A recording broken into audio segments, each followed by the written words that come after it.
using patchwork for cutting one piece of fabric into strips and then subcutting them into smaller strips. It makes the whole patchwork process quicker and easier, and I'm going to show you how to do it.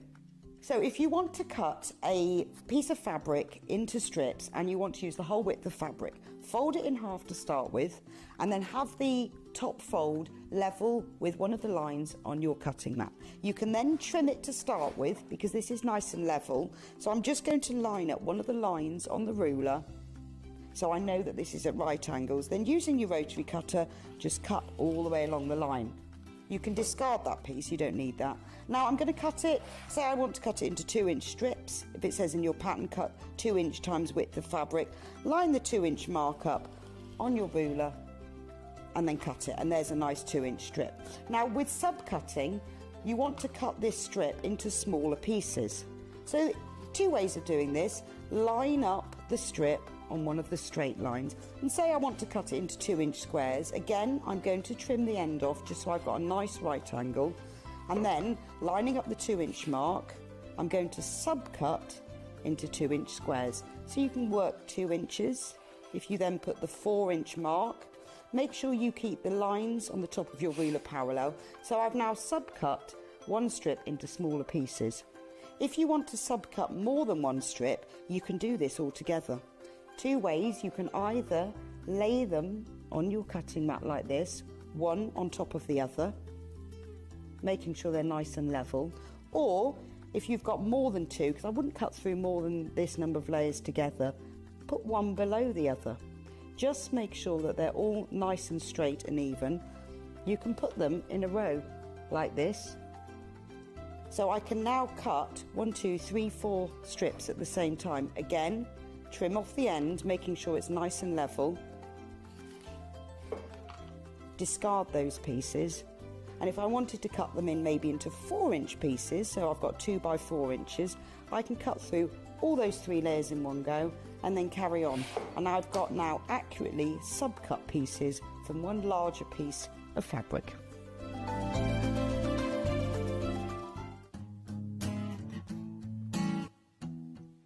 When you're dressmaking, you should always take your body measurements first, then you can decide what size garment you're going to make.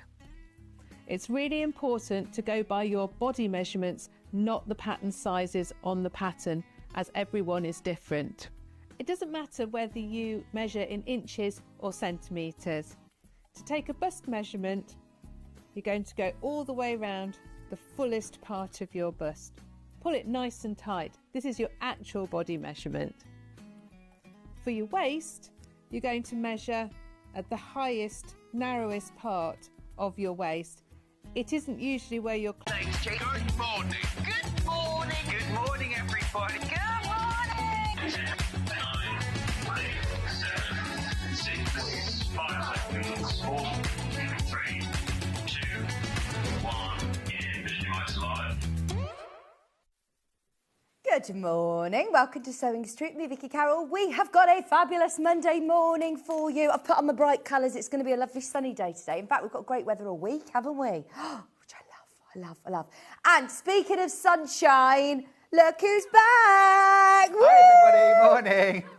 I'm so thrilled you're back with us. Darling. You've been missed. How have you been over the last few It's been weeks? lovely, yeah. Really sort of creative time. Made lots of quilts. Oh, lovely. Knitted socks. Garden, loads of gardening. Brilliant. So, I mean, the weather hasn't hurt, has it? Oh, honestly, it's been lovely. Glorious. And you're off to Windermere this week as well. Cockermouth. Oh, okay. Cockermouth, yes. I'm teaching a retreat. Yeah. And for 3 days in a gorgeous country house. And I can't wait to meet my students and have 3 days of quilting and gorgeous food. As well. Oh, yeah, It's you've been great. telling me all about the fabulous. Well, we've got Sandra Sandtangle is going to be there as well. She's going to be one of my students, so I'm really looking forward to that. But, I mean, we've still got a fabulous day today. Yes, we have. We've got loads coming up today, and I'll tell you about it after today's Early Bird. Now, This is a completely new product to me. I don't know if this is a brand new product, full stop, and we're going to do it. It's an early bird. And it is an unusual looking thimble, actually, Stuart, isn't it? Yeah, it's a palm thimble. Right, have you ever used a palm thimble? Once or twice. Okay. Yeah, I have. Normally, we're used to thimbles that go on our middle finger or our index finger, and where we push with our finger. This is for those times when you're going, particularly hand quilting, sashko, even some embroidery, where you're perhaps going through thick layers and you need a bit of welly behind the needle. Right. You certainly don't want to be damaging your fingers or palms. So you wear the palm thimble across the top ridges of your palm, and then you have this pushing surface to get the needle through. Right, so doll making. Hand quilting. Hand quilting, sashko, doll making, bear making. I love a bear. Anything like that. Or even if you were doing things like sewing on buttons, upholstery, deep buttoning on cushions. Yeah. And it gives you the full force. Motion. Also, if you have things like dexterity issues with your fingers, pain in your finger joints, you can sort of, if you like, bypass them. Okay. Use the palm of your hand where you may find it more comfortable and push your needle using your palm. Okay, that comes with a ribbon as well that you obviously thread through and tie to your size, so it's completely adjustable so you can get really comfortable. Now, this is all about price. We're going to get everybody shopping bright and early this morning at £2.99. Wow. That makes it the lowest ever price. Lowest ever deal. £2.99. Now, there aren't that many of them, I'm not going to lie. We've got less than 50 of these in stock today, so they will all sell out today. £2.99. Levi, could you come and refresh our screen, please, because it's still Hobby Maker. We've got loads coming up. And honestly, get your orders open early because this hour is going to be brilliant, isn't it? Oh, absolutely. We predict a sellout. Yeah, we do. Stunning range of fabrics in this hour. Brand new from the V&A Nice. in conjunction with Craft Cotton Company. It is sublime. It's already selling on pre-order, by the way. You've already spotted it. Have you noticed the pricing of the fabric? And the Craft Cotton Company they're beautiful quality fabrics, aren't they? Well, also, really Vix, lovely. these are organic cotton. Oh. So this is Craft Cotton Company do a range with their designers called Make and Believe. And this is called Crafts of Tranquility.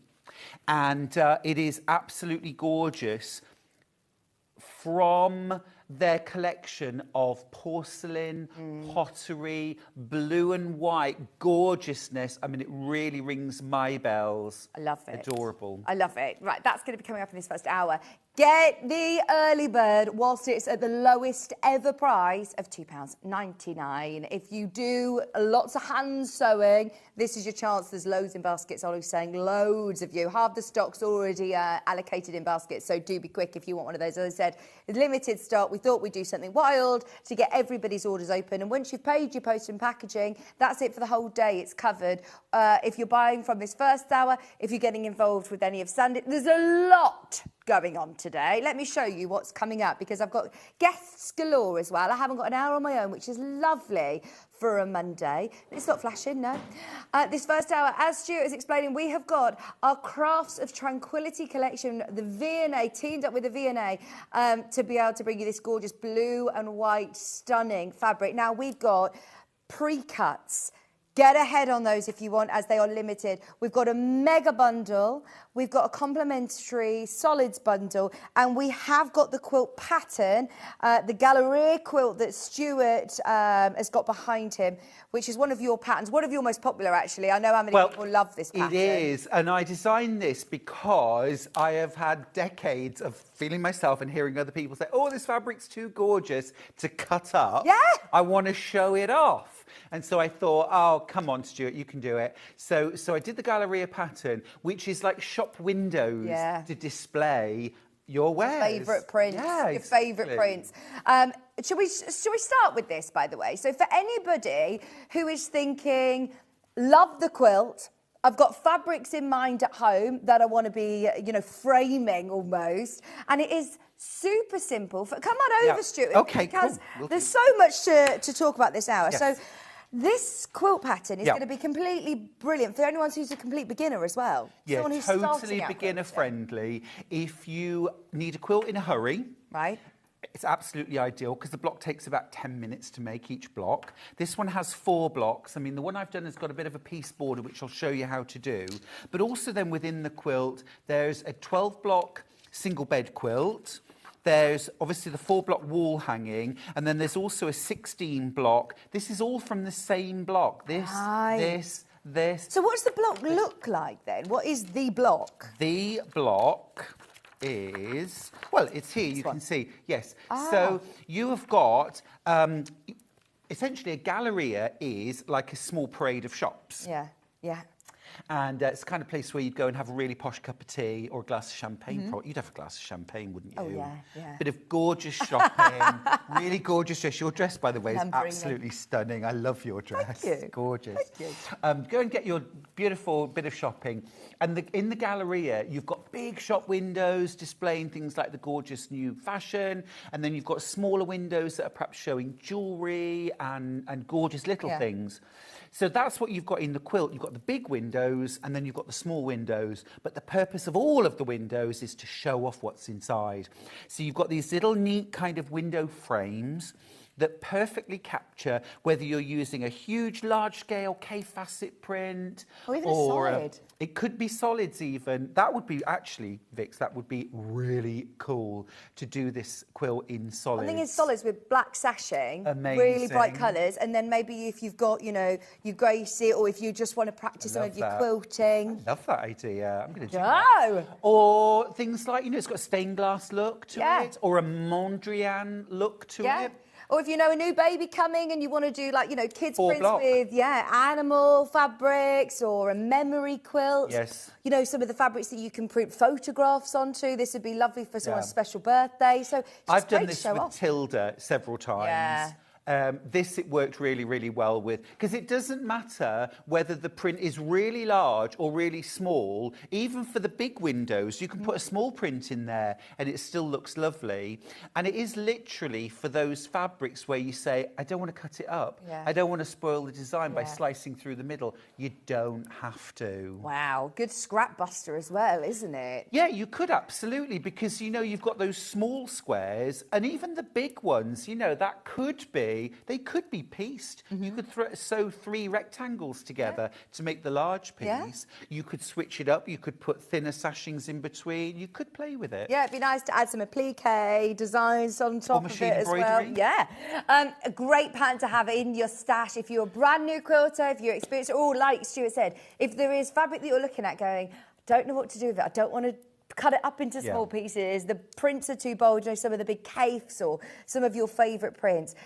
Speaking of which, this fabric collection, by the way, is already flying out on pre-order, which there are, everyone's loving the quilt pattern. Now, this isn't a new quilt pattern, as I say, you've done this in Tilda, but it's one that repeatedly sells in the hundreds every single time we bring it on. And whenever you get an instruction set from Stuart, you do break it down into really manageable... Oh, every time. Yeah. Yeah, but You this don't is totally presume beginner on friendly. knowledge. No, but literally, I have to stop myself making, like with every fabric range, making a Galleria quilt because it's my go-to, because it always shows off the fabrics really well. And you can see here on the front, I've done this using this was Dan Morris fabrics, and I've done different fabric in each of the borders. On the Galleria quilt that I've made this time with the Crafts of Tranquility, I've actually split the border up and continued the sashing out into the border. Oh, I see, yeah. Do you see? Yeah. So there's variations. Morning, Julie. Good morning, morning, Julie. good morning. Oh, we've got a lovely day for you today. Anybody who's feeling the Monday blues? Actually, I don't think anybody will, because it's such a lovely, bright, sunny morning, isn't it? Good morning, Wendy. Morning, Wendy. Thanks for saying hello to us. I've got the blues today. Da-da-da-da-da. Already ordered the V&A Fabrics gorgeous blues right up my street. Fab quilt behind Stuart. Oh, thank you, Kate. Lovely. Thank you. There you go. That looks great, doesn't it, on the television? Does it work? Do you always need a solid fabric, do you think, for the sashing? No, I mean, a solid will make it pop. A stripe is a brilliant idea. Stripe would be gorgeous. You could use something like a batik, a tone on tone. I think you want something that's going to contrast with your fabrics. Otherwise, the frames could get a bit lost and everything could start kind of blending into each other. So you want something distinct, but you're right, a stripe would look amazing. And we had them yesterday actually, some really cool Rose and Hubble cotton poplin narrow stripes. We had a black and white, navy and white. We had a navy and white. In fact, we had 3 different shades of blue stripe. Oh, maybe have a look back and see if there's any of that left. Yeah. Fantastic. Right, now this is your pattern. We could talk all hour about ideas for this pattern. And I love the fact that everybody's making the most of it. There's loads in baskets. But we have to talk about this amazing brand new fabric in today. Now, normally when we do a fabric launch, we're then still coming back to it, you know, weeks later. This will all sell out today. 100%, because blue's the world's favourite colour. Yes. I mean, just the designs are so appealing. They're based on porcelain, pottery, ginger jars, you know, that... Yeah. If you've ever been to the V&A and seen their collections, I mean, I go to the V&A every single time I go to London. Yeah. I always go around thinking, I need to make this, I need to make that. There aren't enough hours in the day. Yeah. And this is sublime. And I suppose whether you're using it as a whole collection or these could all be individual, like that, this could be beautiful on one of your bags. If you've got any of the trio of bags or, you know, we've got Sandy's patterns coming up in the next hour as well. If you're a bag maker, it doesn't need to necessarily all be one quilt. No, it doesn't. And also as well, when you look at that, don't you see a bit of influence from William Morris? So if you love your William Morris, do you also see the Japanese connection if you love Japanese? Sashiko, indigo, shibori, anything like that. But also I see some Tilda in there. Yeah. Because all of these designers were inspired by similar things, you know, in particular kind of pottery, porcelain, painting, the kind of Japanese, Chinese traditions. They're so influential, but they work together so beautifully. They're timeless. Now, I can't not talk about the price on this because this is under £60 for 5 metres, which makes it, if my maths is right, at what, £5.99 half metre? That is crazy. Isn't it? It's a brilliant. These will sell out, Ben. I mean, there's literally 25 of these mega bundles left. That's without counting the amount of people who have got it in their baskets. £59.90. And yet Ben is saying, I still want to discount it a little bit for you because that's what we do with the mega bundle. It's taking another £3 off for you. Amazing. It was already too low, and it's already selling out, by the way. There's now less than 20 remaining. Less than 20 remaining. £56.90. There are 15 chances to be able to get this. £56.90, and every single one of these is already pre-cut into half metres. But, by the way, we have got, on the show today, a complimentary solids blue. And this would be lovely to let these prints really sing. Yeah, I mean, what I love about this collection is you've actually got lots of different blues in there. You've got almost a sort of lilac blue in here. You've got cobalt, you've got navy, you've also got this really beautiful sky blue, and we've pulled out all of those colours in the solids. Now, the good news is, if you get the mega bundle, and you will have to be really quick because they're almost gone, aren't they? Yeah, single fingers. You could make the largest size of quilt in my Galleria pattern, and you could probably make it in a weekend. How cool is that? Now, you're going to need your solid. Now, you could go a couple of different ways. What have you used? I've used Copen. Is that this one? It is, and I've used that throughout because that was a nice somewhere in the middle for all of them. Okay, how much, sorry, do I need a Copen if I'm doing it on... Okay, I'm always a little bit generous on this, but I would say if you go for 2.5 to 3 metres, because if you've got a chunk left, you can always piece it into the backing, or you're going to use it for your binding as well. So, you know, but if you're going to just do the 4-block mini quilt, about 1.5 metres. But I'd go about 2.5 to 3 metres if you Okay. want to give yourself options. And certainly if you want to make the big quilt, go 3. Brilliant. But the other thing you could do is you could go with our complementary solids bundle. Yes. And you could actually mix and match the placement. Now, I wouldn't have them dotted all over the place on the quilt, but what I might do is have the darkest navy in the centre framing, and then a mid, and then a lighter, or the other way around. You'd have to plan, you'd need to use a design wall as you do it, but it's such a simple block, you could really, you know, do that. I mean, this is such a useful bundle to have in your stash anyway, regardless of whether you're lucky enough to be able to get the mega bundle, because that, I believe, is sold out. If you want the solid, you're saving £2 on it. And if you're thinking of bag making, you've got linings, you've got straps, you've got complementing colours with your navy, copen. Is that one cadet blue? Cadet. What one's this one? Do you know? Cloud? I love that. I think it's cloud. And I think cloud goes with so many of these prints, actually. Yeah. And obviously, you've got white in there as well. And it is a white, isn't it? It's not Yes, an it is. off-white. And that's quite unusual. Normally, I'd say, oh, white's quite harsh. I'd go with like an ivory or an off-white. Whereas actually, it does look really crisp and clean. Look lovely in a bedroom, wouldn't it? It would. And if you want that sort of real, like, light, airy, delicate, you could actually do the Galleria quilt with white sashing. Yeah. And that would be so much softer. Yeah. Or you could go the other extreme and do that really dark navy or even midnight. Ooh. We do one called midnight, don't we? Which is even darker than that if you wanted it really inky dark. But as I say, I plumped for somewhere in the middle of all of the fabrics just to keep the whole thing warm. Because, you know, blues can be very cool, actually cold. Yeah. These are all warm blues. Yeah. So if you've got like a north-facing room but you want to use blue in it, use your warm blues and they'll bring that warmth into the room. That's really interesting, isn't it? So what about, could I use this within, we talked about earlier on, adding some solids in there as well, in terms of, you know, framing your solids as well? Yeah, you could. You absolutely could. And particularly, I think, if you wanted to do something like some sashko, some small sashko panels you could add in. You could sashko on this. Yes.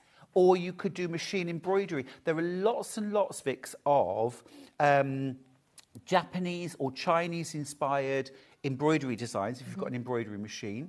You could do things like little, like Japanese crests in embroidery, machine or hand, put those into Galleria. You could also, there's lots of, I mean, they're typically what we call red work, you know, Mandy Shaw kind of thing, machine embroidery designs, but you could do those stitch them in blue and then add them in, again, on these solids. Yes. There's a lot you could do with them. You are saving £2 on your solid bundle. Just so you know, we've really limited on everything. Has this mega bundle sold out? Yeah, sold out. Right, now, Well all of done. these are available individually by the half metre. We will get to those. They're $5.99. If there's one that you really want, grab it now on pre-order, because some of them are now really limited. But we're going to do you the amazing free cuts. We've because got we've got pre-cuts. 10-inch, 5-inch and fat quarter packs, which is brilliant. Let's start with your 10-inch layer cake. Now, I know how versatile 10-inch layer cakes are. Oh, by the way, we're crashing the price as well. Ben's saying, I'm doing it straight away. I don't want anybody to miss out. Look at that. $39.99. How many do we have in here, by the way? 40? You get 40 Wow. 10-inch squares. I know. It's fab, isn't it? I'll always remember you telling me that I think that this is probably the most versatile pre-cut that you can get. Yeah, it is. Yeah, it is. It's absolutely gorgeous. I'm just making an executive decision to whip that. Yeah, Is that all right? go for it. I just can't We've help. all got to see these gorgeous fabrics. But you've got 4 of each design. Fantastic. So you've got loads of options. Now, I just want to say that a 10-inch square on its own isn't enough for the largest patch in the Galleria. Okay, it's wide enough but not long enough. However, if you wanted to, if this was the way you were going to do your Galleria, there's nothing to stop you sewing two together and then cutting out your panel, and you don't have to pattern match. Isn't it gorgeous? You know, but there's so many lovely things that you can do with a layer cake anyway. So, you know, it doesn't, you know. Not everything has to be for the Galleria, Stuart. So you've got 4 of each print, and they are absolutely gorgeous. But there's lots and lots of quilt patterns out there that are super suitable. You could even, if you bought the layer cake plus the complementary solids, and then you could actually just sew a 1.5 inch frame around each square, and then sew those together and have different solids, different blue solids around each one, and then sew them all together to make a gorgeous quilt. Yes. That would be stunning. We all love blue fabrics, don't we? Blue and whites together. These are absolutely beautiful, even just to have in your stash, whether it be your bag making stash. Imagine doing a quilted jacket with all of these. Oh, I mean, Patchwork if you've quilted got jacket. quilts from the country, you've got the Haori jacket pattern in there. You could use I would use perhaps the layer cake, the mega bundle, the fat quarter bundles actually. Yeah. Get a few of those. Get your solids bundle as well, and then do your patchwork. Now, you know, on the pattern, the patches are a particular size and shape, but you can ignore that. You can do squares, you can do rectangles, you can do whatever you like. All of those together, what a beautiful, Fantastic. Remember, you get beautiful 40 selection. 10-inch squares from the Crafts of Tranquility collection, and it does give you when you think of Wedgwood or Delft pottery, it is just so timeless, isn't it? It really is. Taken from the V&A archives as well, these different prints, all very well thought out. I love this one. It's gorgeous, isn't it? Yeah. I love that too. Sort of like an Indian block print. Now, Tilda were inspired, their Windy Days collection was inspired by Indian block print. And you can really see these connections in textiles. Many of my fabric collections have been inspired by Japanese, Chinese porcelain or fabrics. And this is artwork. a UK-based company, isn't it? That's they're in printed, Manchester. and they are really beautiful quality as well. So organic. Don't think just because the price that they aren't, you know, lovely quilting weight quality. Absolutely, yeah. Beautiful quilt weight cotton. They are 100% organic fabrics as well, make and believe. Beautiful, beautiful print quality. I mean, really fabulous. And, you know, the Craft Cotton Company always put heart and soul and a lot of love and expertise into every fabric range. But you know them well, don't you? I know them well. I work with them for many, many years. I still see Danny and the team very regularly. But then add in the heritage of the V&A. Now, the V&A are going to be exacting, aren't they, about everything. The quality, the colours, the everything. They're going to be all over it. Craft Cotton Company are already all over it. You know, but add in the V&A and you know you're going to get a fabric collection which is kind of worthy of your time. It is absolutely stunning. I'm not going to lie, when Stuart came in and we were talking about this morning, we all said, this is a sellout show, one show, 1 hour, one showcase. I know. So anybody who is umming and ahhing about it, this is not to rush anybody, but please don't miss it. If you love it, get it now because it will be gone, and I don't think we'll be able to get more of these. The whole mega bundle is now gone. All the half meters are going. The fat quarters are already selling. The 5-inch charm pack is a bargain. Get that while you can. And this is £10 off today, just because. It's flying out. We had hundreds of these. Once everybody's checked out, we've got less than 50, which I know sounds still a lot, but trust me, the way it's going, it's rapid. Yeah. Now, I just couldn't wait to get my hands on this fabric collection. As soon as I got it home, I was just on it. And I'm so pleased that you did choose the Galleria quilt to do, because it does showcase all those beautiful fabrics so well, doesn't it? So get yourself your pattern as well whilst you're at it. Now, this is the 5-inch charm pack. And I love a 5-inch charm pack because you're still getting all the prints, aren't you? You are. You absolutely are. And again, you get 4 of each design, 40 squares in total. Yeah. So if you like, 4 of these together is the same as one of your layer cake squares, but just already cut. So much you can do with it. I have never, ever sold a 5-inch charm pack for a tenner. No way. No way. V&A as well, associated with the V&A. Yeah, gorgeous, That's amazing. Aren't they? I would love to do something like cathedral window. Yes, with lovely. these. Yeah. Or if you want to keep it really, really simple, again, just sew them together with sashings. Yeah, yeah. Or just sew them together, you know? Just with your solid half square triangles. Yeah. Yeah. That would be absolutely gorgeous. Fantastic. Yeah, £9.99. 5-inch squares. Now, how many of each do we get? Is it 4 again? Yeah, you get 4 of each. So you've got 10 designs. You get 4 of each in a square. And as I say, if you were to sort of arrange those, that's your layer cake square. Yeah. Now, you could absolutely use these within the Galleria. Sorry. Right. You could use these because these are big enough to cut your smaller squares out of. You'd still do a tiny bit of trimming. But yeah, they would work really, really well. You might combine these with fabrics from your own stash to make a gorgeous quilt. Because if you've got any blue and white fabrics, they're probably going to go to, do you know what I mean? Definitely. I mean, this is just classic. It's timeless. If you're making smaller projects, you know, I'm thinking like makeup bags or toiletry bags, piecing them together, using them for English paper piecing. Are you all right, Stu? I'm absolutely covered in bits. Yeah. Oh, that's nice. Oops, the 5-inch charms have gone into my order too. I love them. Hello, Kate. Oh, no, it happened again. Honestly, it's one of those days today that I'm going to warn you, there is a lot of gorgeousness today. And I did think, coming back after Friday's show, we're going to have to come back with, you know, the big guns. And wow, this is fantastic. And Stuart's here. We got Stuart. Talking of big guns. Beautiful fabrics. It's stunning. And I know it isn't about this, but the price of everything has gone up dramatically. I know, yeah. And we talked about this since we started at Sewing Street, you know, after COVID, we were saying prices of everything, it's going to go up. It's going to go up. The cotton, you know, designer fabrics, when we're talking about the quality that we want, it's going up.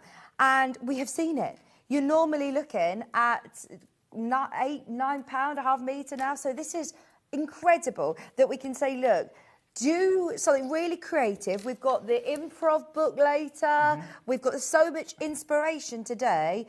This is going to really be very, very useful, I think, in your stash. Who is that? Sorry, I just missed the message. It was from Julie. Good morning, Vicky. My 2 favourite presenters. Oh, thank you very much. Thank got the Galleria pattern. We'll make it in Cafe and William Morris fabric from Jules. And that's really, you know, one of the things with the Galleria pattern. You can literally make it in anything. And I'm really glad, actually, I didn't even think, but you're totally right. The children's prints, the novelty prints, that kind of thing. Make a nice play mat. It really would. Or something like an I Spy quilt, you know, where you use loads of different quirky fabrics. But equally, it could be very elegant, or it could be very scrappy or playful. I just laid those out because, you know, even the simplest arrangement of these squares would be beautiful. Navy sashing in between them. You know, you could do a really simple throw, half square triangles. You could also put Bondaweb on the back of each one, cut a 4.5-inch circle, then applique that to your solid background. Zigzag, blanket stitch, something like that. Sew them together as circles. If you bought Jenny Jackson's new quilt pattern that we launched a few weeks ago, that was, it was teacups, wasn't it? That would be Was it lovely teacups to or teapots? Were they applique? No, they were foundation paper piece. I think they were teacups. Imagine doing this in teacups. Yes, teacups. Blue and white china teacups. Perfect. Anybody who's got applique templates of, you know, like a lovely tea set would be really Wouldn't that be cool? Oh, fantastic. So now, cool. by the way, we had loads of these because we knew at £10 it was going to go wild in the aisles. We had hundreds and hundreds. So if you have got it, well done. If you haven't got it, half the stock has gone.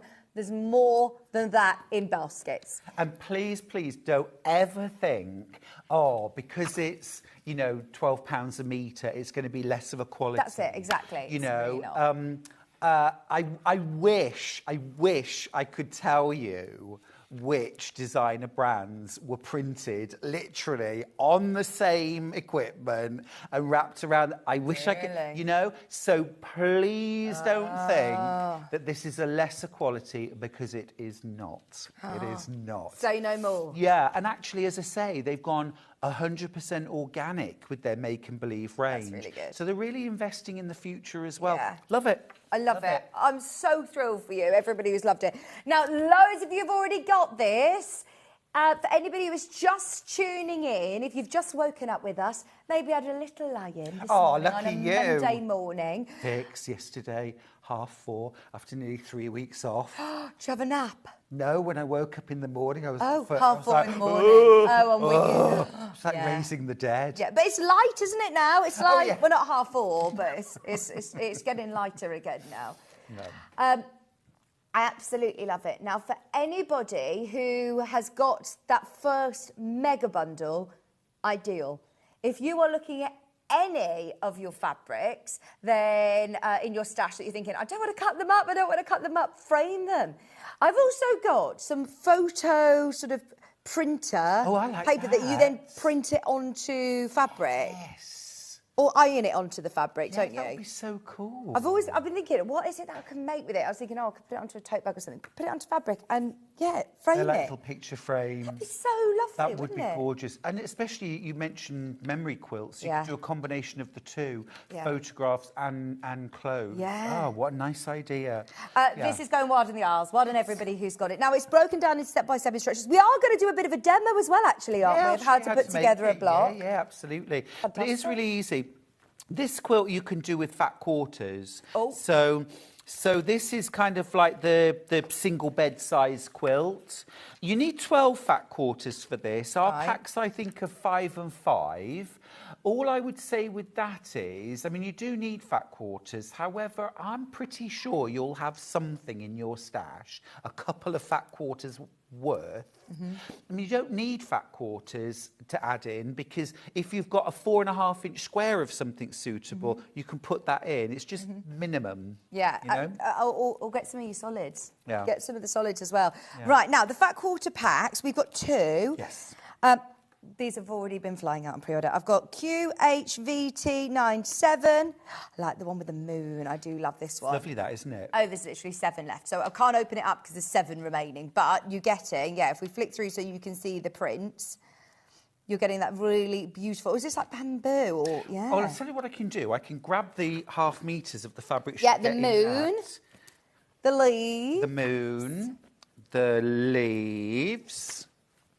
The irises. Irises. Yeah. This one. Yes. This one. And that one. And this one. And that one. Thank you. Well, do you know what? They're all hero prints, aren't they? I was going to say, like the mixer one or the blender one. There is not a mixer or a blender. They're all heroes. Yeah, they are. They're all heroes. So you can literally then add batiks, solids, tonals, or scrap fabrics to supplement it. You get a fat quarter of each. And they are 18 by 22 inches, 45 centimetres by 55 centimetres. Lovely quality. As Stuart said earlier, please don't think, at these sort of price points, they're probably craft weight, lightweight.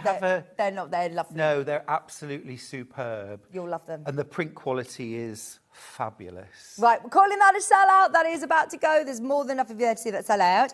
The final fat quarter pack. And then, by the way, we've gone through all of the pre-cuts. So if there is fabric available by the 0.5 metre, we'll come to those, but we're talking single figures of each. We are going to do a little bit of a demo on the Galleria quilt as well, because everyone is loving that. £14.49, and that's for the 5 prints that you're getting here. I'd get both if you can. I would get both if you can.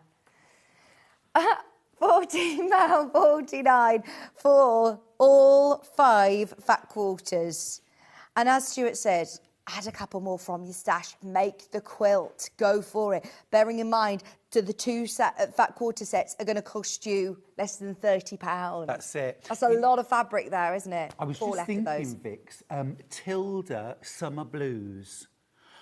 They are a core range. Yeah. You should be able to find. Now, they would go so beautifully. Yes. Even something like a blue and white gingham or a polka dot.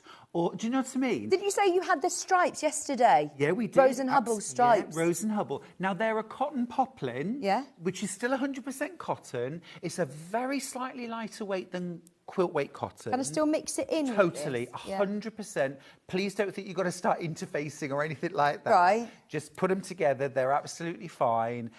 Divine. No, also, that would be really nice for the sashing or the binding. I'm calling them the fat quarters a sellout. They've all gone. Right. Galleria. I was waiting for somebody to do that. Of course. Oh, let me go. Okay, so if there is a range of fabric that you love, I know you all love this range, get this pattern. It is so useful for your stash. I feel like this is going to be a pattern that you go back to time and time again. Yeah. And looks so different in different... Totally. Like I say, I have to stop myself making this every single time I get a new fabric range. Great to showcase it. Yeah, and it's really fun and it's quick and easy. All right, let's get going. So the first thing is that some of your prints might be directional. Now, you have to ask yourself, how much is the direction, how much does it matter before you start cutting your fabric? Now, there was one fabric out of all of them, two fabrics actually, out of all of them that I thought, you know what, if that's upside down, that might bother me, which is unusual. This was one of them. Okay, this was one of them, because I thought that's such a definite flowers in rows. I want that the right way up on my quilt. So you'll see where I've used this here, and I've used it here. Please don't spot one where I've done it the wrong way up. And then one at the top as well. So I kept those the right way up. There was one other print, and it's this one here. Yeah, which also has a very obvious direction. So I kept that the right way up.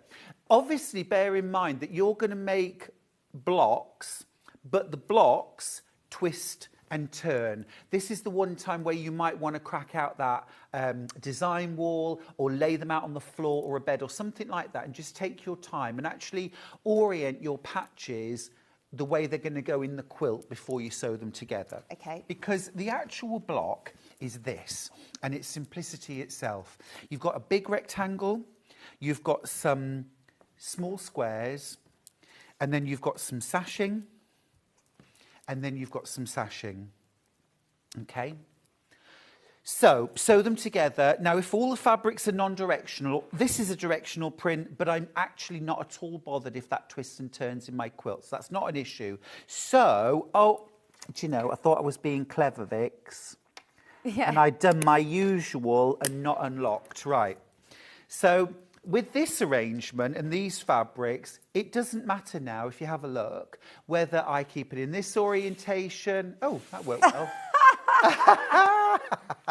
Or this, or this. I mean, it's sort of working. Or this. So I'm happy with that. But if there was a direction in there, I might want to just think about that before I start. Okay. Right. In terms of sewing this together, it couldn't be easier. However, you still need to be accurate. You still need to take your time. And I would say you still need to pin, Vix, except I haven't got any pins. So. Well, this is a good one to be able to. Sometimes the more... I don't want to use the word basic, but when you're talking back to basics, you do think more about your... Don't want to say that, basic. But nothing basic about it. Never been basic in my life. But when you are going back to those fundamental... Yeah. Sometimes when you're doing a really overwhelming, foundation paper piecing, you're thinking about the flipping, the turning, and you may forget, the fundamentals of quilting. Whereas That's right. You want to practice that. You've hit the nail on the head. Actually, if you're just sewing squares together, there's nowhere to hide. You absolutely need those to line up. So take your time and still do all the good stuff. So what I'm going to do is I'm going to, even though this is a small strip of fabric against a square, I'm still going to pin it. Now I'm going to pin from the square side. because I'm going to sew with the strip on the bottom. Right. Whenever I add a strip to a patch of fabric, I always sew with the strip on the bottom. Why is that? Because I think if anything's going to stretch, it'll be a strip rather than a square, because it's less stable. Do you know what I mean? Sorry, just had a blip. Just had a funny little blip. It's all good. It's good to show. This happens. Sometimes you just have to rethread or you bob in it often. I think what it was, I'd dropped the feed dogs. Oh. And then I hadn't put them back up. So let me just... There we go. Right. Sometimes you have to sew a little bit of something for your feed dogs to lift once Do you know press what I that should button. have done, Vic? I should have actually checked this sewing machine before we went on live television. That's what I should have done. Right. You're off. There we go. I'm off. He's off. On gas. Right. So we sew that seam. Okay. And then if you like to set your seams, you can set your seams. Now, I'm going to push the seam allowance towards the sashing, towards that blue, okay? So I've got the seam allowance sitting there, partly because it's the darker fabric, but even if that was a lighter fabric, I would still be tempted to put the seam allowance towards it. And I'm going to do the same on this side. I'm going to put those right sides together, bob a pin in, and then I'm going to sew. So I've matched up both ends. That's super important. Because you might be thinking, oh, well, it's a simple block. If there was one end hanging over, I could just trim that off. But then it's not a square, and it's not the right length. And that's how your quilts can distort. You know, you think, well, what's the harm in trimming? Try to avoid that if you can. So again, I've pressed seam allowance towards the sashing. Right. Now, this does two things. It hides the seam allowance, where it's not going to show through. But equally, I don't know if you can see this, but it's actually making the sashing pop forward. It's a bit like when we do Fair Isle knitting, you know, that kind of traditional two-colour knitting.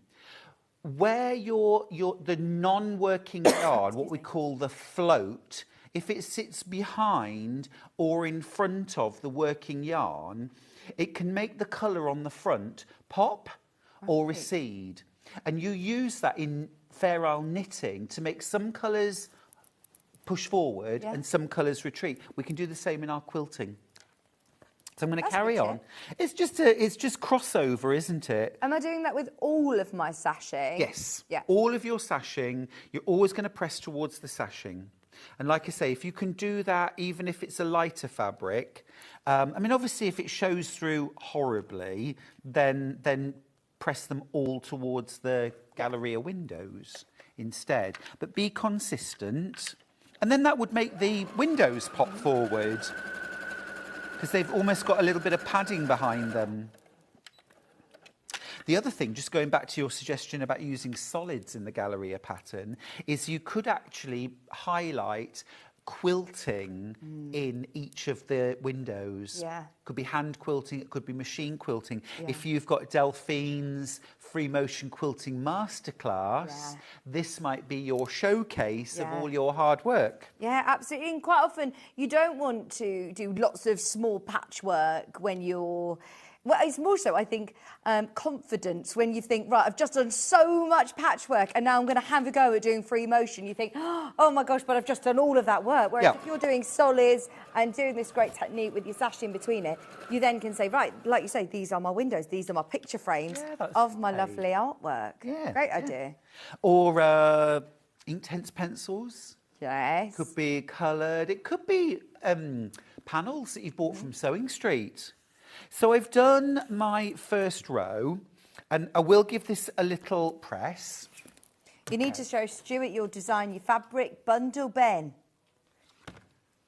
Because this would be really good, like you said, with those Derwent Inktense pencils. Oh, yeah. What was that he's going to show? Well, he's just done a bundle, basically, where you get the pens that's on three-way split paste. You get them £20, but then he's bundled it with like calico, white fabric, and the textile medium. Ooh. And we started making our own fabrics, basically. Wow. Designing our own fabrics. I could design my own fabric. Yeah, you could. Love that You could idea. design your own. I love that idea. That's new for you. New and novel thing for Stuart. Do you know, many years ago, Free Spirit, I was in America, and Free Spirit asked me to design for them, and I said no.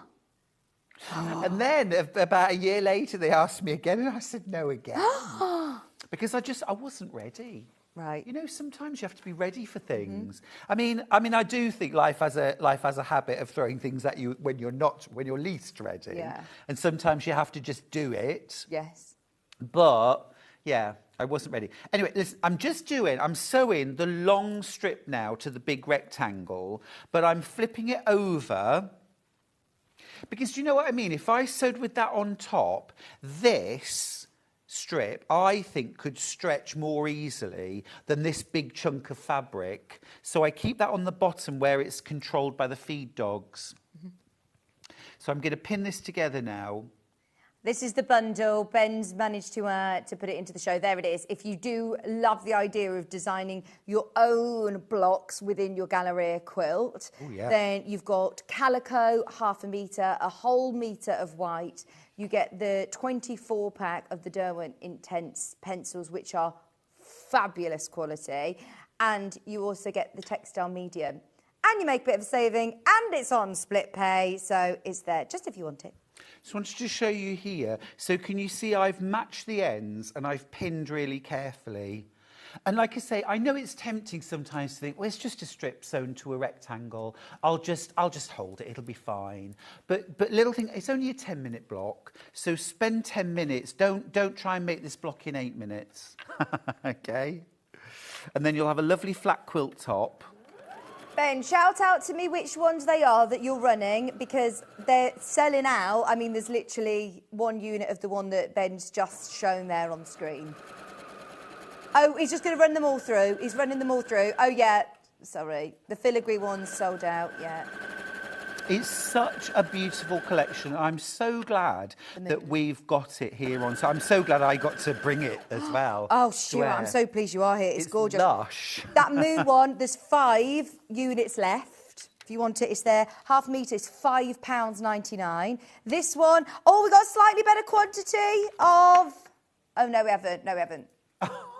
No, sorry, he's saying, don't worry, Vic, don't worry, Vic. I am worried. I want everyone to get this collection. We need more. Quick tip. When you've ironed your... now, I do this with borders as well.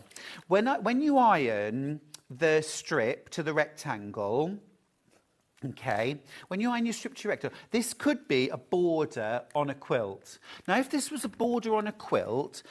I'm going to say chances are, for pretty much all of us, mere mortals, there's going to be a little bit of easing and a little bit of jiggery-pokery to make everything fit. Okay. So this edge here might be slightly fuller. We've matched it and we've pinned it, but it's just slightly fuller. This is when you can literally iron it into shape. It's almost like you're blocking the border to fit, shrinking it down to fit. If you've managed to match it up along the seam, you can press it in place like this. Don't just automatically flip it back. I'm talking borders really now. Flip it back and then start pressing it. Press it in this orientation. Get it as beautifully matched up and flat as you can, and you'll have much better fitting borders. Now I'm going to just run my nail from the centre outwards, just to finger press this, because with something like this you could easily get a little fold or a little lip if you just dive straight in with your iron, and then make sure you press that iron in the direction of the seam.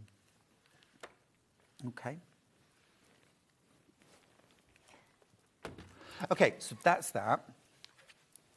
And then we're going to sew this to the... Now, what I want you to just see here is... Oh, I love this. That this unit fits this unit. So this has got trimming. 1, 2, 3, 4 seams.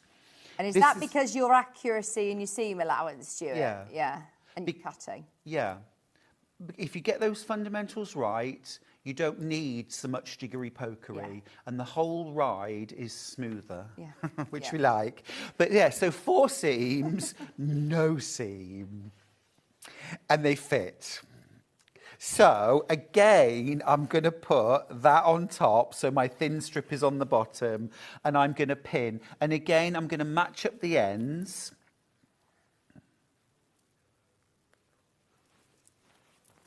Match those up. Ooh, get rid of all that hair. Oh gosh, I got a little bit of not a telling off the other day, but at my studio where I have my studio.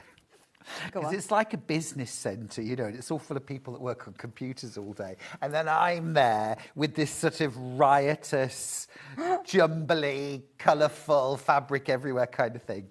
And one of our administrators came and said, she said, I just wanted to mention, we've got the fire department coming in to do an assessment of the building at the beginning of May. And I was like, I didn't clip twig, and I was like, oh, okay, good, yeah. And she was like, yeah, and they're just going to come round, and they probably want to have a look in different rooms. And I was like, oh, cool, yeah. That's good. Is it something I should be around for? And she was like, oh, no, but you just might want to have a little bit of a tidy up. And I was like, oh, okay, no, I get it, okay. And then I sort of walked into my studio and I looked and I was like, oh gosh, yeah, I think I do need to have a little bit of... So there we go. All right, and then I'm just going to sew the last seam. Need to show us a picture. No way. No way. It was, honestly... You know when you think, oh yeah, no, you've got a point there. So take out your pins before you get to them, of course. Keep everything nice and flat. Keep your seam allowances flat as well, because while you're sewing, I've got all of my seam allowances on the top where I can see them.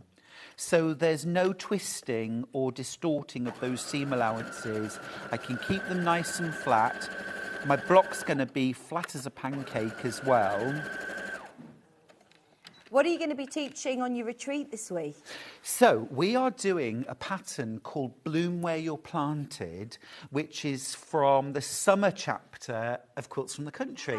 And it's Dresden blocks and little 4-patch chains and half-square triangles to create this lovely, quite large quilt. I'm hopeful that my students should get most of it done. Wow. Is this over how many days then? We start on...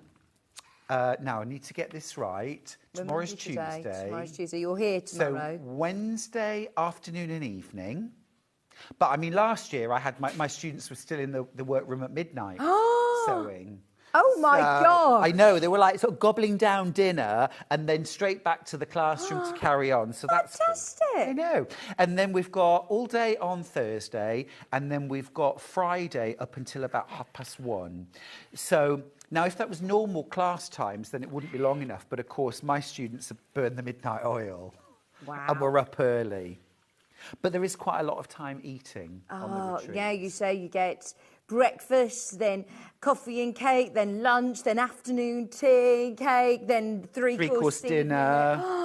Oh, yes. My gosh. Don't hate me because you ain't me. I know. I have the best job in the world. I can see why you're doing this one because, yeah, I know this is, you don't do too many retreats anymore, do you? I when don't. they feed you well, Stuart will say, yes, I'll be there. And also as well, first and foremost, they are the most lovely bunch of people. They really are. Oh, and you say the location is stunning. The location is fabulous. Yeah, and there's the block. There's the block. It's done. Fantastic. Now, you could do this in so many different orientations once you've created all of your blocks. So you could do 4 blocks, spin them around, see where you're happy with the placement. Well, so that's what I've done here on the quilt. I don't know if you can see the whole thing, but I've done 4 blocks, and then I have done kind of little squares at the top, at the side, at the bottom, at the other side. So it creates this almost like windmill effect in the centre. Yeah, that's so cool. And then there's sashing that runs through the blocks. Now, top tip here. This strip here, you might be looking at and thinking is one straight piece of fabric. And in some quilt patterns, it would be, and you could do it that way. But what I do is, I do short piece, little cornerstone, long piece, cornerstone, long piece, cornerstone, short piece. And the reason why I add those cornerstones, even though they're exactly the same fabric and you're not really meant to see them, is that it gives me somewhere to match up, to match up, to match up. Because there's one thing that really makes my eye twitch, Vic, like nothing else, and it's when a quilt, when those things don't match up and what should be these lovely window panes are a little bit crooked and skew with, and you don't have to be a quilter to spot them, and it's a bit, oh no. So if you put those little squares in, if you match that up, everything will line up. So that's my top tip. However, if you want to make them pop, that could be a little bit of navy or a different colour to actually make them show and pop. In the border, you can see what I've done here in the border. I've done the same width as the squares, the same length as the block, and I just set them all around. These squares in the corner, these are the same size as these squares here. So it's just a case of laying it out, and this could be 9 blocks together. Yeah. If you've got the 10 fat quarters, you'd have plenty to do a 9-block quilt. Brilliant. Hi, Stuart and Vicky. I love the Galleria quilt. It's so adaptable depending on your fabrics you choose. It lets the fabric speak itself. I love it, says Elizabeth. Thank you, Elizabeth. That's Perfect really roundup of exactly what this is. And yeah, that was exactly what I wanted to do, just because we've all said, haven't we, oh, you couldn't cut that up. Yeah, exactly. And look at how gorgeous it looks in the blue and white, but equally, how fab is this going to look with black? Stuart's going to be back in and out with a massive quilt. And I mean, look at that. Yeah. It's a big boxed quilt. It's got loads of fabric, and honestly, it is really achievable. It really is. And Vix, what I'm going to do is I'm going to show you how to make a scaled down version. So I'm going to show you how to make a Lone Star quilt from start to finish. Brilliant. Well, that's the plan. Brilliant. We'll be there. Don't go anywhere. Thank you ever so much, Stuart. Pleasure. That was amazing. Pleasure. Thank you, everyone. I'm so thrilled that you all love the fabric as much as we do. What I would suggest everybody does is during the break, pop the kettle on and stay with us, but see what is left. If there are any of the 5-inch charm squares, the 10-inch charm squares, grab them. I'm going to be honest, I think that is all that is available, but take advantage of those pre-cuts because you're getting all of the prints, 4 of each, and they are gorgeous. Get your instructions as well. Now, coming up in the next hour, we've got lovely Sandy back. She's got a brand new handy guide too. It's zips and fasteners. She's got some of her back in stock, most popular kits of these fabulous travel set bags. You can make 5 bags with your kit and instructions. Love those, all your different pouches. And we've got the green machine. My first ever showing. I've never, no, Stuart's not done it either, the blue machine. I think it's only been on once or twice. The blue machine. There's the green machine and there's the blue machine. So we've got both of those coming up, plus so much more. Honestly, it's one of those shows that I was saying, how are we going to fit all this in? We'll see how we get on. Stay where you are. Sandy's going to be joining me right after this.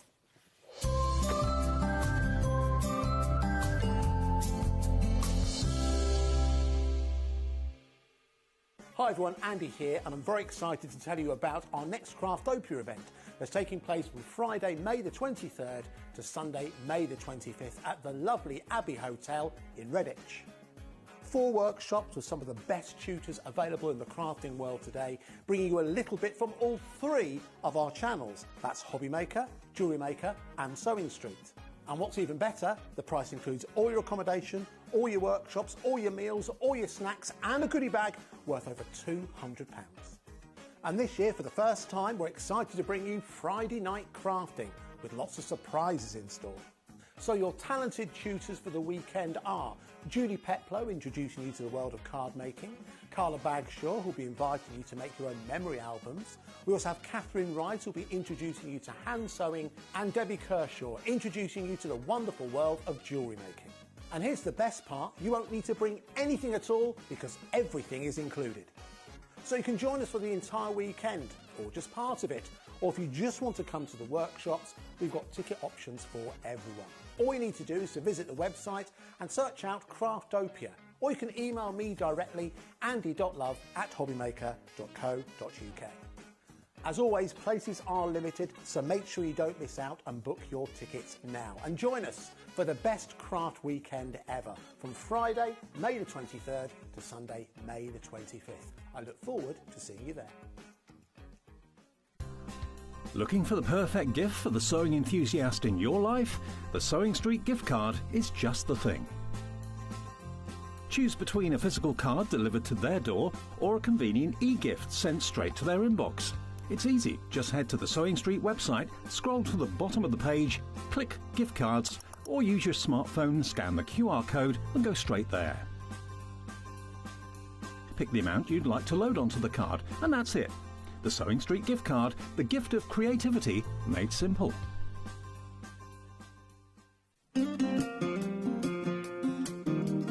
A little tip for when you're measuring yourself, either for making a pattern or for buying shop-bought clothes.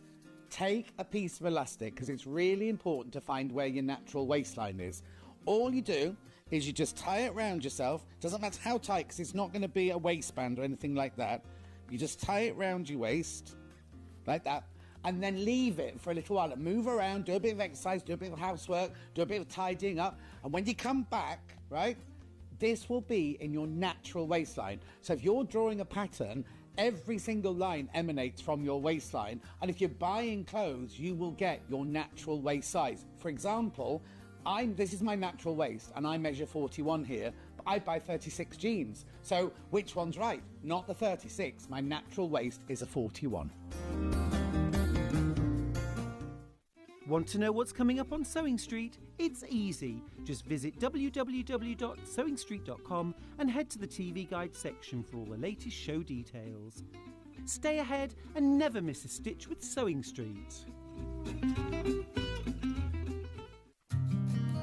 Did you know that we can deliver to over 20 different countries worldwide, spanning 4 continents from the UK to Australia? Check out our website for the list of countries and delivery costs. Sewing Street, stitching the world together. Want to say hello or ask a question to our guests? Then send a message to the studio. You can also keep in touch with our social media pages. All the latest news, events, product launches, and much, much more. Search Sewing Street. Never miss a show by watching on the go with the Sewing Street app. Head over to your app store now and search Sewing Street and simply download to your smartphone or tablet. You can watch the shows live and see your favourite presenters and guests. Click on the Today button to shop all of the products that are featured in today's show. Want to know what's hot?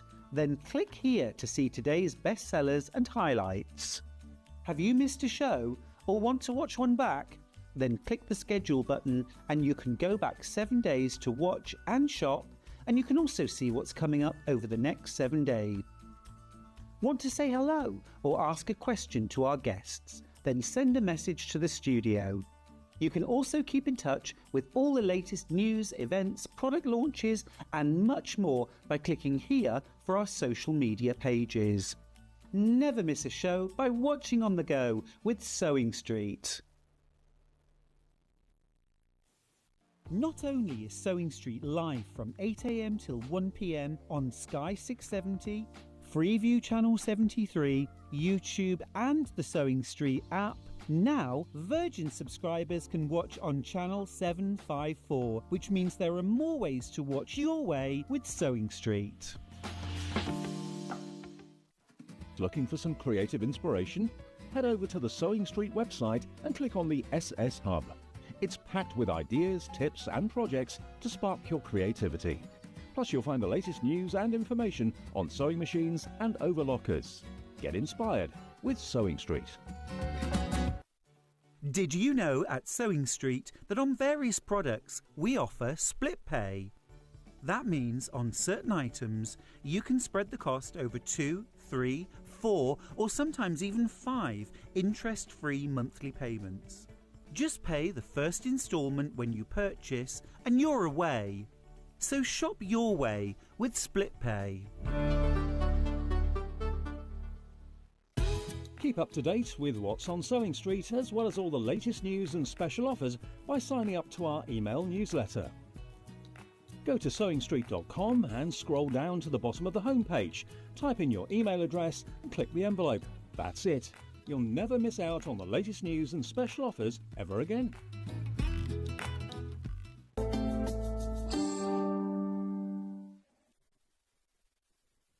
Hello, welcome back. Honestly, it's a lovely Monday. It doesn't feel like a Monday morning, Sandy, does it? No, Not it with doesn't. your lovely face. Oh, Ina. thank We've you. lovely to have you Oh. back. How are you? I'm fine. How are you? It's Good. lovely to see you. Did you have a lovely birthday? I did, thank you. And you're looking beautiful today. Thank you. That colour really So are suits you. Thank you. You don't look a day over 21 Thank either. you. You're Thank looking you. really good.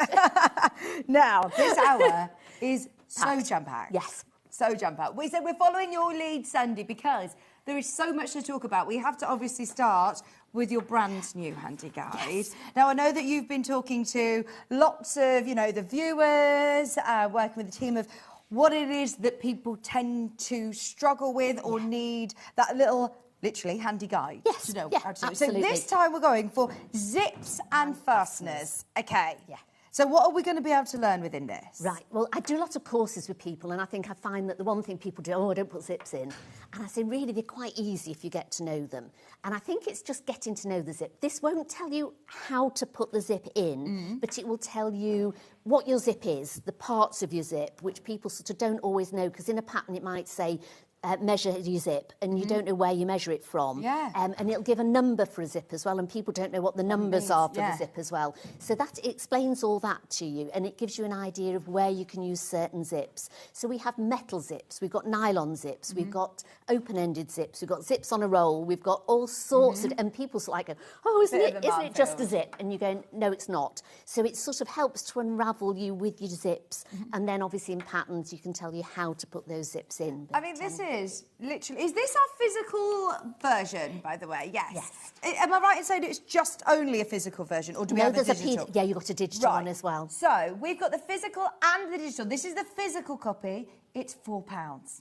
So if you've bought anything today, which I know so many of you already have in Stuart's Hour, it really breaks down, as you say, what the parts of the zip are, the autonomy of and I can never The say autonomy. that word. Autonomy of the zip. So knowing exactly, what projects to use certain zips for as well, zip sizes, zip pulls, how to put zips onto. That's right. How do zipper. you use it? That's right. And then we've got all the different fasteners. So then I've got my trusty green machine and my blue machine, which I wouldn't be without. And so I tell you sort of how you can use those, what you can use them with. Then you've got Velcro, you've got toggles, buckles, all sorts of things, because I'm a memory bear maker, basically, but then I make a lot of bag patterns. So I think it's really nice to add a different fastener on a bag, because sometimes you might look at it and you think, yeah, it's nice, like a tote bag, but you think, maybe if I just put a button on it, it will just make it look a bit different. If I put maybe leather straps on it, it'll make it look different. So it's sort of giving you all the fasteners that you can do, and then you can go through things and sort of go, oh, that'd be quite nice, I can add that to it. And all of your tips along the way as well. So it isn't just a fact, this is the type and this is what it does. Yeah. It's telling you where you might use it and tips that you may feel you want to sort of overcome, or obstacles that you might feel, oh, I'm a bit nervous about that. That's right, yes, yeah, absolutely. I mean, it's not an exhaustive list by any means, because you can go through books and books and stuff. But what I always try and aim to do with these handy guides is it's something that you can keep by the side of your sewing machine. And if you just want a quick reference for something, rather than having to Google it and go through books and all the rest of it, you've just got it here. And then you might go, oh, actually, I like that. Then you could then maybe Google that and go into it further, or get a YouTube video on how to do it. Yeah. But I suppose it's just giving you that confidence to try something Absolutely, new. yes. Or to go a little bit rogue from a pattern. pattern that it suggests putting in a zip, and you're thinking, okay, what other options have I got? Or I've had my eye on a green machine, and what are the options of rivets or fastenings? This is it, yes. And where would I use it? You know, why would I use a rivet on something? Whereas if you put that on a bag handle, it will just make it look so much, it sort of elevates the level of your bag, really, when you add in the hardware and things onto it. So is this the 4th edition? Fifth? Honestly, it's becoming, a lot of people are collecting the handy guides. And as you say, they don't take up the space. We're not talking about big books here. We're talking about quick and easy handy guides. I would even get this home or get the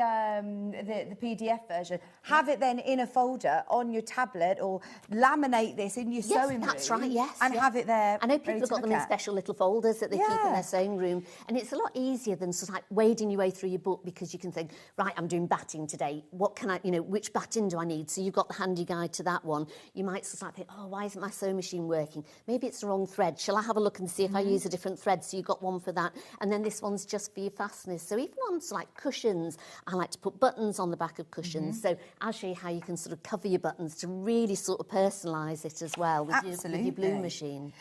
Now, even though this doesn't teach you how to put a zip in, it will hopefully give you that confidence to go, actually, right, I know exactly what it is that I'm looking for when I'm in the shop. I know what type of zip I need for a certain project. And also, we are going to show today your tips on putting in a zip as well, aren't we? So, where shall we start then? So everybody who's getting this right now, we've got the digital version as well, by the way, which is an instant purchase. So as soon as you click purchase on the web, it will appear within your account, which is great, because then it will be able to just be, you know, there on your tablet, on your phone, wherever you are. If you're at a workshop or a class, you've got it there. That's right. Yes. And again, it's just £4. It's just £4 there, which I think for all of your knowledge, and as I say, you've done lots of workshops, courses, worked with a lot of people. And it's sort of like the questions that people have asked me, because a lot of people say, we'll just sort of start with a zip. So we've got a zip on a roll here, and I like to work with a zip on a roll quite a lot, because then you can measure it yourself. So you can sort of, I always like to make a bit bigger zip so that it overhangs a bit before, and then you've got sort of like, so this looks like a metal zip. Yeah, it does. But it's not, it's actually nylon. Right. So you've got to be careful, because if you had a metal zip, they're great metal zips and there's a place for them, but they're quite heavy. So it tells you in the tips, don't, so like if you had a baby outfit and you put a zip on it and you'd gone out and you'd bought a metal zip, it'd be far too heavy for the material that you've got, for the outfit that you're doing. So, but if you wanted to have that effect, then you could get the effect with something that is sort of nylon in it.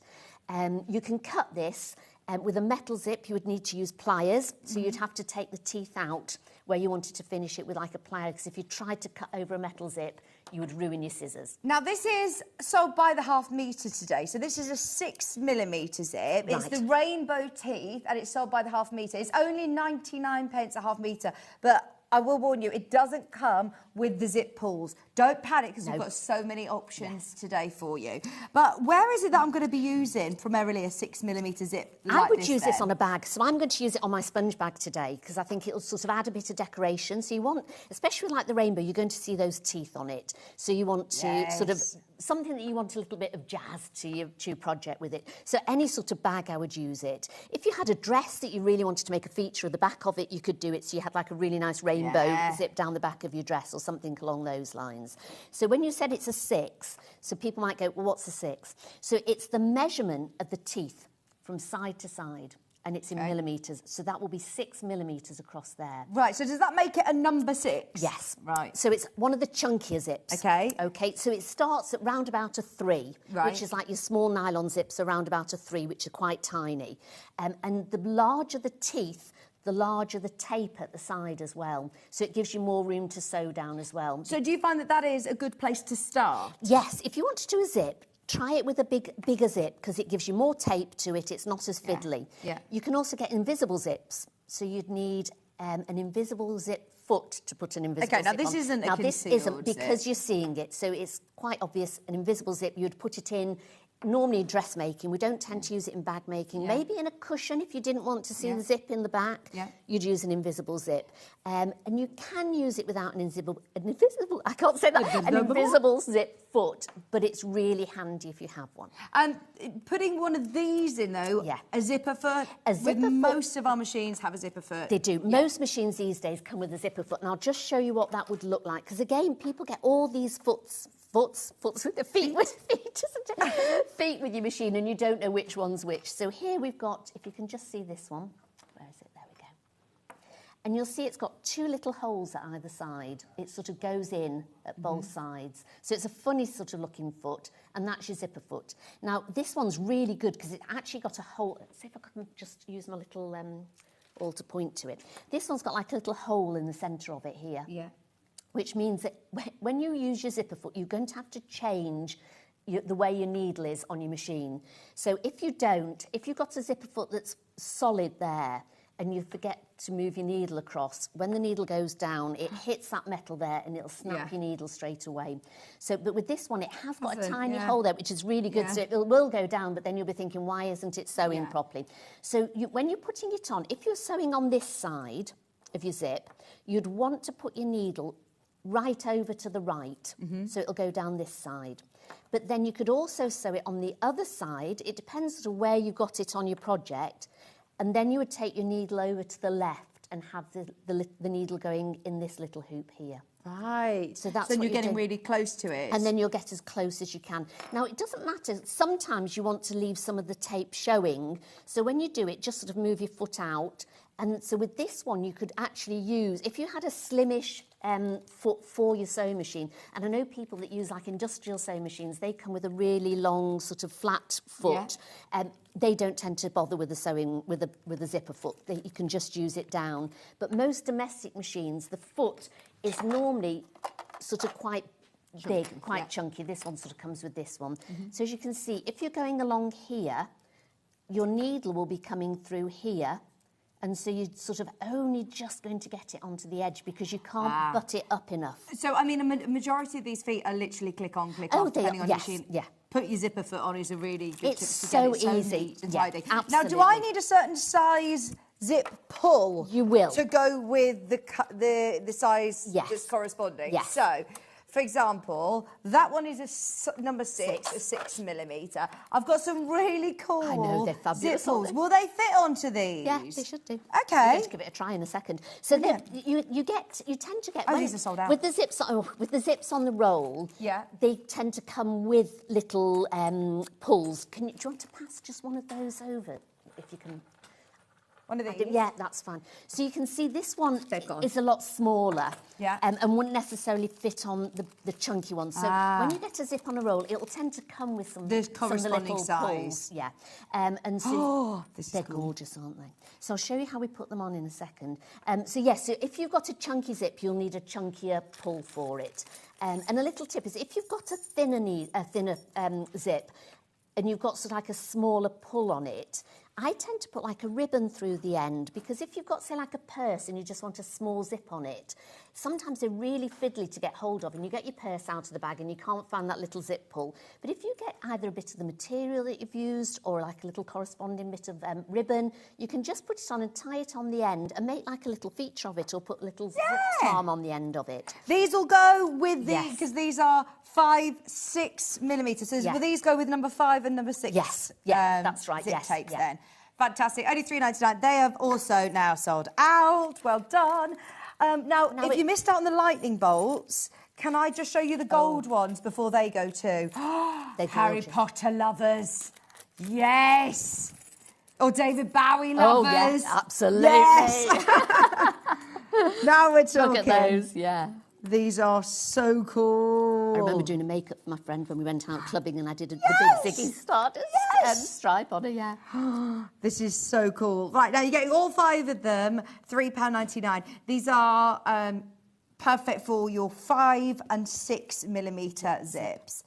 They're so cool though, aren't they? They're on fabulous. A jacket or even on a bag. Yeah. You know, if you had the bag with sort of like the zip along the front of the bag, if you had one of those hanging down, it would just look absolutely fabulous, wouldn't it? It'd be really good.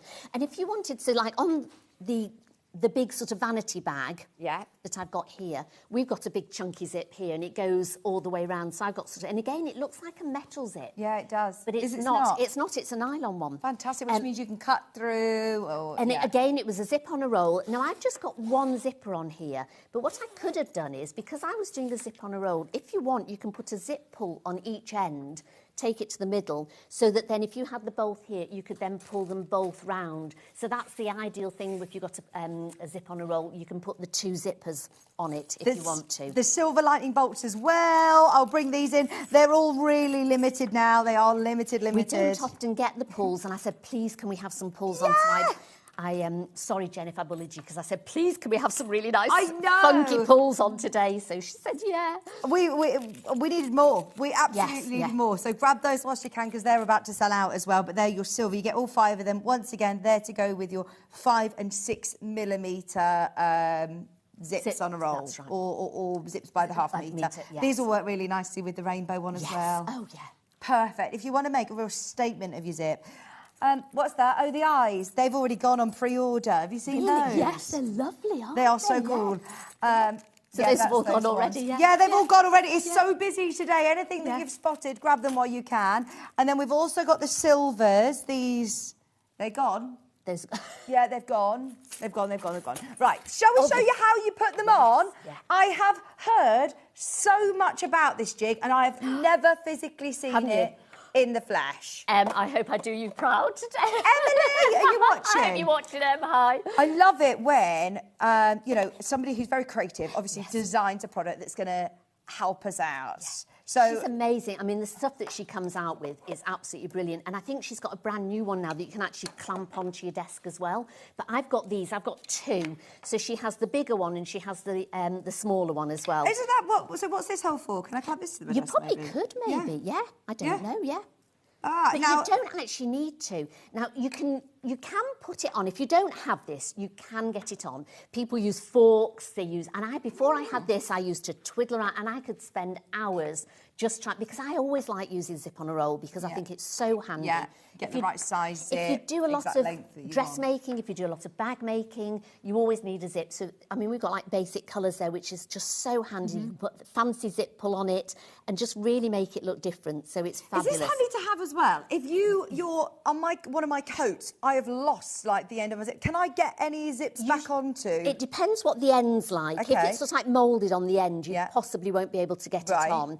But if it's not, say like if you're trying to do something and you can open the ends, then you should be able to do it. Oh, let's see how we do this then. So by the way, it comes with instructions on your QR code. So you literally will scan the front of your packaging, and it's only $9.99. Every single time this comes to air, it completely sells out.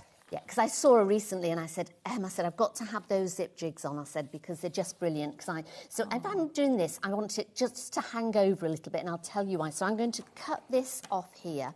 So I've just got a pair of old scissors and literally just sort of cut through it. There we go.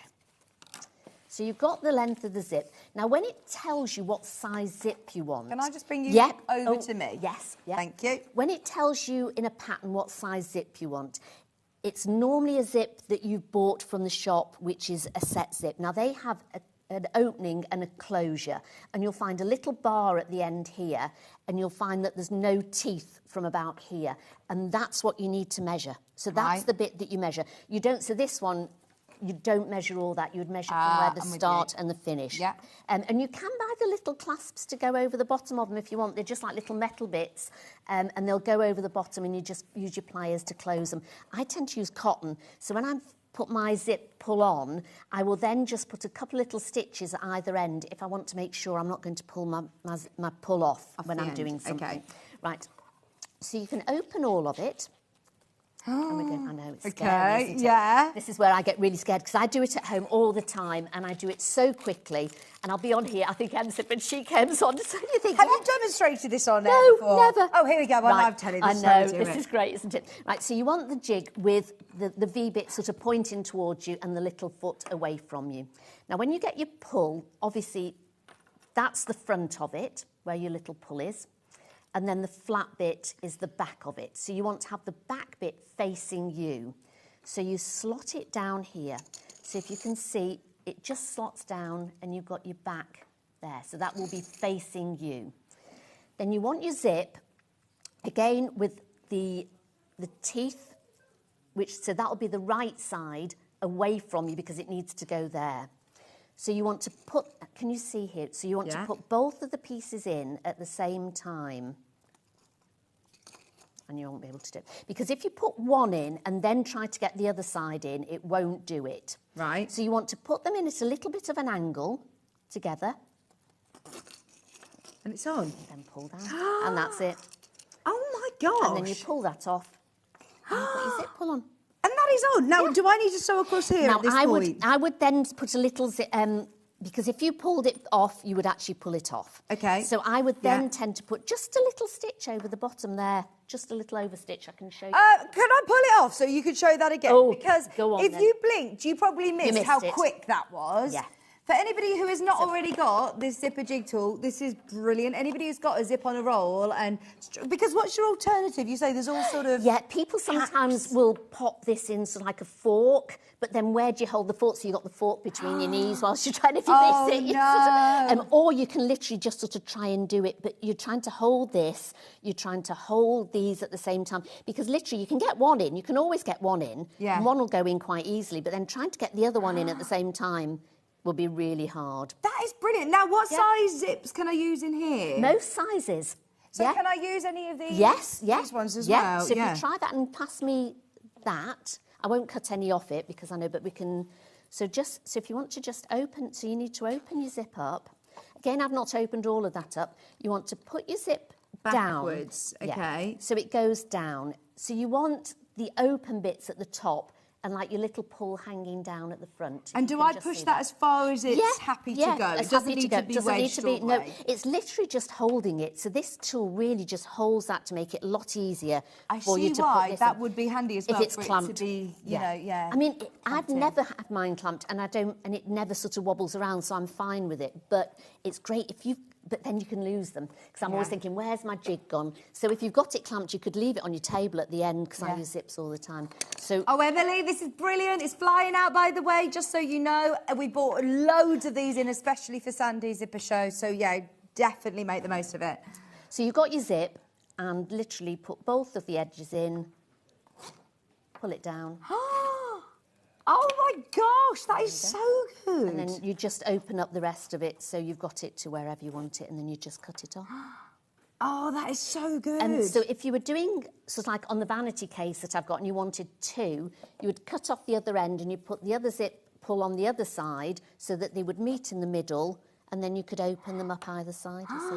Oh, amazing. Right, there's over 40 of you who've got that in baskets, and there are 46. They're going every second as they're dropping down on their quantity. They are such a handy thing. I couldn't live without my zip pulls, because I do bags all the time, or cushions, and so I'm always using zips. I always thought it was going to be a little bit of a gadget, but it's actually it's a really good tool. gadget. It's absolutely fantastic, Yeah, that's going to sell out. We've got less than 30 of them now, and over 50 of you have got it in your basket. Emily, we need more, please. Yeah. We love those. Fantastic. You just want to make sure it's the right side up, so you've got the big holes. Third time does it, see if I can do it again. Oops. There you go. Just to show. Look how cool that is! Every single time! Yeah, every time you do it. So there you go, that's your... Oops, are you all right? I'm just reaching for these zips on a roll. Right, get ready. If you want to use your jig with all of these zips, now you're getting the cream with 10 of the zip pulls. So it gives you opportunity of doing really long zips, the bigger bags, smaller bags, double zip bags. What a lot of people do with the zips on the roll, if you've got a big roll of, or even yards of it, and you've bought the pulls, just have a little session and pull your pulls on, and then push them up, and then you can cut it, and you've got to pull on it and make sure you've got the pulls further up. And then when you cut it, you've got your other pull on. So you sort of spent the day, you know, sort of... I mean, you saw how quickly it was. I put 4 on in less than 5 minutes. So you could put a whole lot on, and then literally you just sort of put them up further the zip. Make sure that you don't cut them off with them all on. But you just put them all back on then? Even if you do, what's the worst that happens? You have to put them back on. And how quick is it to put them on? Everybody who has got their zipper jig, get your zips on a roll as well. 10 zip pulls included with... How much zip tape do you get? 5 metres? Loads, yeah. 5 metres? And I've got lots of this. I've got all the different colours because you're bound to sort of it'll fit one colour. And I think even if it doesn't fit the colour perfectly, you're going to... Most of the tape is going to be put into the project. So it's only going to be the teeth. And if you've got I've got zip-on rolls and I've got lots of different coloured teeth. So sometimes I'll put like the plain cream on. And then so if I was doing this one, I might put a red zipper one on or a gold to just sort of make it stand out. Yeah. So, and it doesn't matter then what sort of colour you use. Fantastic. £12.49. The cream's going to sell out. Let's have a look at the charcoal that we used with Sandy just a moment ago. Which is such a handy colour to have. Oh no, I've got grey, light grey. This is a really useful colour to have in your stash, isn't it? Yeah, yeah. Because unless you've got, sometimes you need black, sometimes you need white, and if there's that middle colour, this is what you need. Now this is quite a chunky one. This is the 6mm. Yes, that's a chunky one again. So great for bags. Yeah, absolutely. Lovely. And for anybody who's not inserted zips before, you mentioned because it's a chunky one, you get extra tape. You get extra tape at the side of it, yes. So less fiddly. And when you're putting it on, a good way, I don't tend to pin zips on because when you're sewing and you've got a pin, it's easier to catch yourself, it's easier to catch the pin under the machine. So I always tend to use either double-sided quilter's tape. Don't just pick up a double-sided tape and use it because it'll gum up your machine. You've got to use the double-sided quilter's tape. Or a fabric glue stick. Yeah. So you can put a little bit of the fabric glue stick along the side and then put it on and it'll just hold it. Your machine needle will go through it, it won't gum it up, and when you wash your project, it will come out afterwards. So those are really handy to have, either this or your double-sided tape. This is brilliant. Whether you've got the Solan glue pen or the Odif, this is a good one because it's nice and chunky one, isn't it? And don't think, oh, that's like a Pritt stick or other sticks. It's not. It's not. So please don't put that on because it will gum your needle up terribly. But this won't. Your needle will go through it really well and it just sort of holds it into place a bit more. Because sometimes you'll find, especially with different materials, if you're putting the zip on and you're sewing 2 different materials through it, the top layer will sometimes move slightly, whereas if you've used a bit of a tape on it, it won't move as much and you'll find it'll stay where it's meant to stay. And this will dry completely clear as well, even if I'm using it on like a white zip or a cream. You look at it and go, oh, it's really bright blue. So you can see where you're putting it, which is great. Anybody who's got the Solan glue pens and gets through loads of refills, get one of these because this will last a lot longer. It does last for ages, for those. Bigger projects, this is perfect, especially for putting in zips. Zips on a roll, we've got navy. Navy, 5 metres, 10 zip pulls. Get the jig if you haven't already got it. I mean, people go, oh, you know, do I need that? If you're going to do anything with a zip on it and you want to get a zip on a roll, which is so handy, it works out much more economical as well doing it this way, get the jig because you will waste more time. I know I have spent hours at times. You should have seen me tearing my hair out with that. And then the ends fray on your zip and then you cut a bit off and then you cut a bit more off and then you end up with having to get a whole new piece of zip because it doesn't fit your project. This, it just goes on. Even live on telly I managed to do. That's it, 5 times. How many times did I make you do that? Navy, please, Ben. Have we got the navy? We've got the navy and we've got black. Oh, you've done the navy. Let's do the black. Sorry, Ben. I questioned him, didn't I? He was like, you questioned me whether I did it. He said you can question me because sometimes maybe he's rarely wrong, sometimes Ben. I know, Rarely wrong, Ben. We love you, Ben. 5 metres of black this time. Useful to have a few of these sort of staple colours in. I love the rainbows. Really fun, fancy, and you're lovely. But you can always add those on to anyway. Yes. Yeah. So if you've got those, if you were lucky enough to get those earlier on. If you buy the zip on a roll, you don't have to use these zips because sometimes you might only want a small bit, so you'd need more zip pulls anyway. And so just get a really fancy one and put a fancy one on it. Brilliant. 15 chances of those ones. That's it. So if you do love the zips on a roll or if you've not tried them before, don't forget as well, everybody add in your brand new handy guide to zips and fasteners. This was one we had so many people messaging in saying, Sandy, can you do a handy guide to zips? Please, can you do a handy guide? And I know that you work with Dave and the Green Machine as well because, I mean, fasteners, go so much further than just zips. Oh, absolutely. I mean, if you think of all the fasteners, and we tried to think of most of the fasteners that I use, and I was going, yeah, and I kept going through all my stash going, oh, look, I use this, and oh, I use this. So we tried to put as many as we could on the front of the picture to sort of show what we use. You know, because buttons are a huge fastener. You've got Velcro, you've got the little, you know, just a buckle, even a toggle and a bit of elastic you could use. So there's so many, and most of them are in here that you can use them for why you should use them. Hundreds of these have gone. This is the PDF. Sorry, no, this is the physical copy. It will be sent out to you. If you do just want the digital version and nothing else throughout the show today, then you won't pay any post and packaging. You just hit purchase and it will appear in your account on the Sewing Street website. But trust me, one of those days today, grab a few bits, get yourself the zipper jig if you haven't already. Now, I've got so much that we need to get through. Do you want to go through the Let's go to green green machine. Now, Sandy, I know that you've got the essential sort of bits and bobs that come with it, but today we've actually got... Ooh! We had a look, we thought it was this, and it's not this. It's that. Brilliant. So Which you is need brilliant. all this, yeah? No, you Right, don't. Okay, so is there an fantastic. option of gold or silver then? Yeah, let me take them apart then. Look at these. I love these I like interchangeable these. storage. Dave, I'm just going to knit one of these, take this home. So next time you come, you have to bring one with you.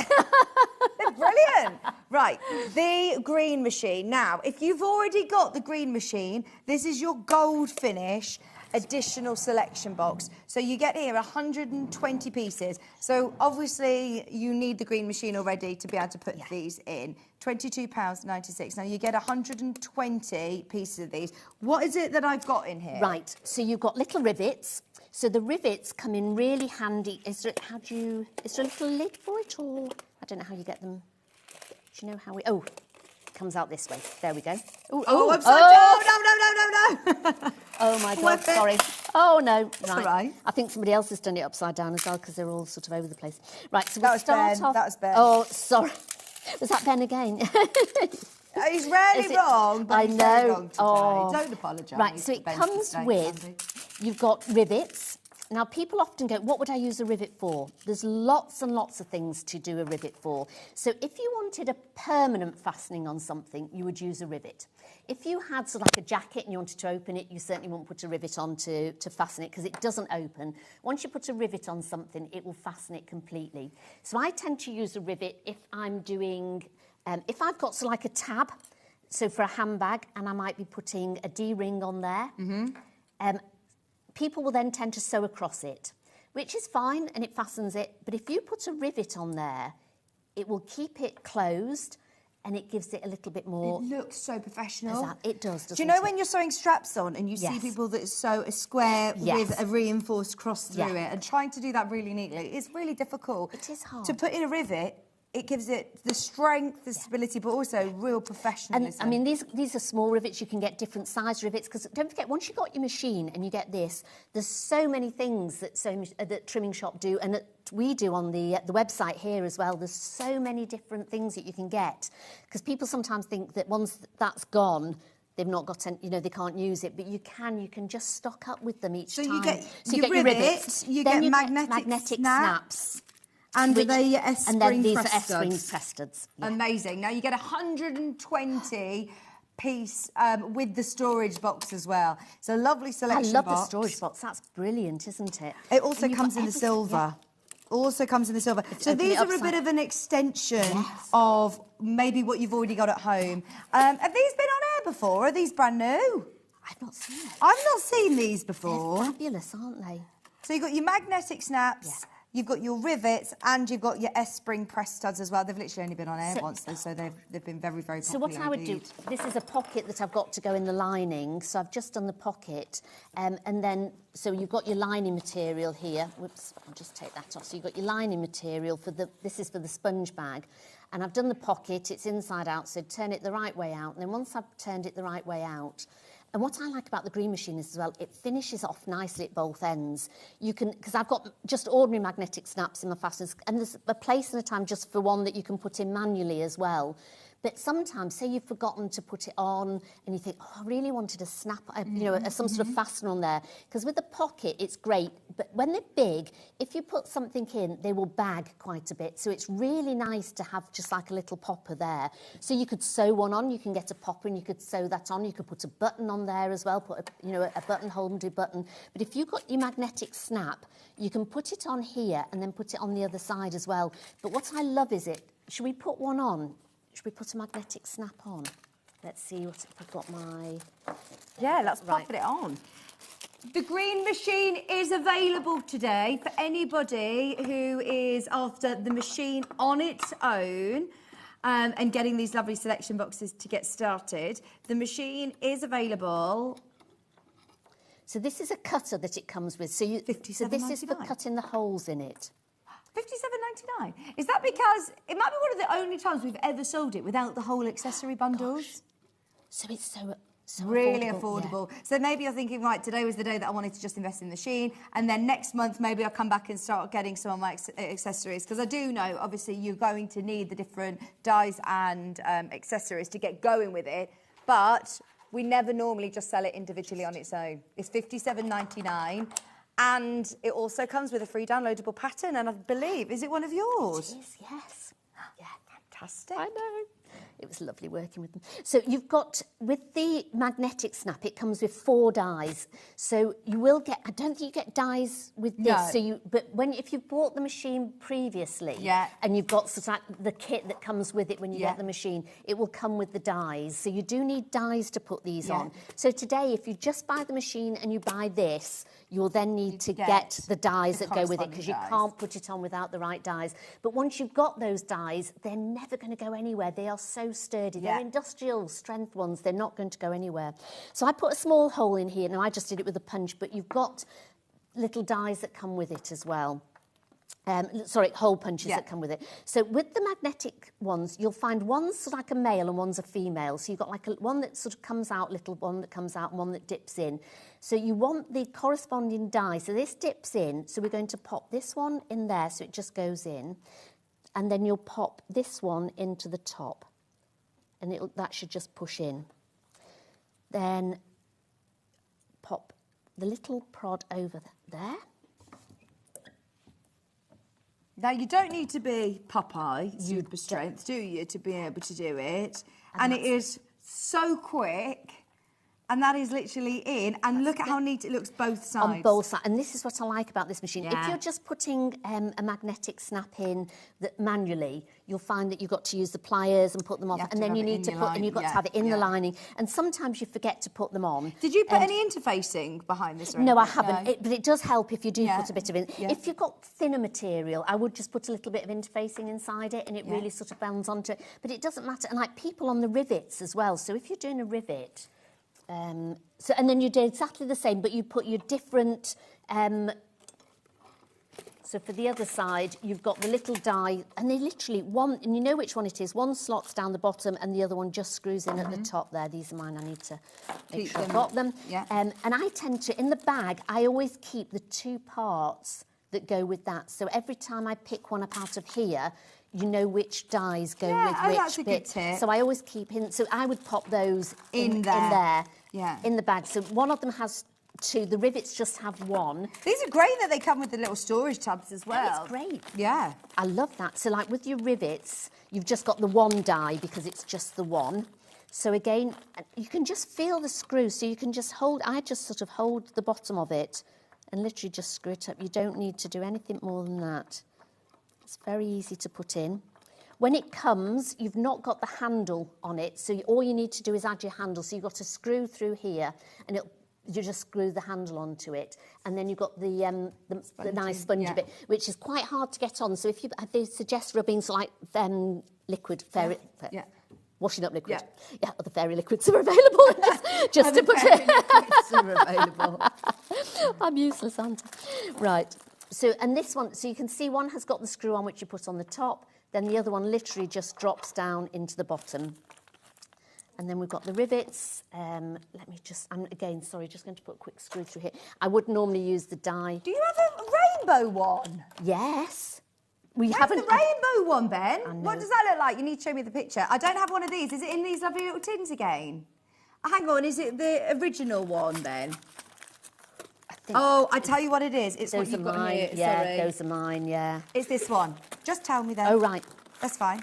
Sorry, I'm talking again. No, that's okay. These ones, is that right? You've got your clasp and die set. It comes with all of these really lovely magnetic snaps, and also it comes with the dies, the corresponding dies as well. So you get all of the magnetic snaps. You're getting 10 magnetic clasps and the dies as well. Brilliant. $29.99. And then that will be great to get started with these as well. So if you're getting this selection box, you do get the dies. Fantastic. Oh, brilliant. And there's a little ribbit, so see how much nicer it looks. And people often then go, oh, where did you buy your bag? And you actually made it. How did you manage to put that on? Yeah. So they're brilliant. So yeah, you've got... You bought yours years ago, didn't you? You've had yours a long time. Yeah, I started making bags about probably 8 or 9 years ago, maybe longer.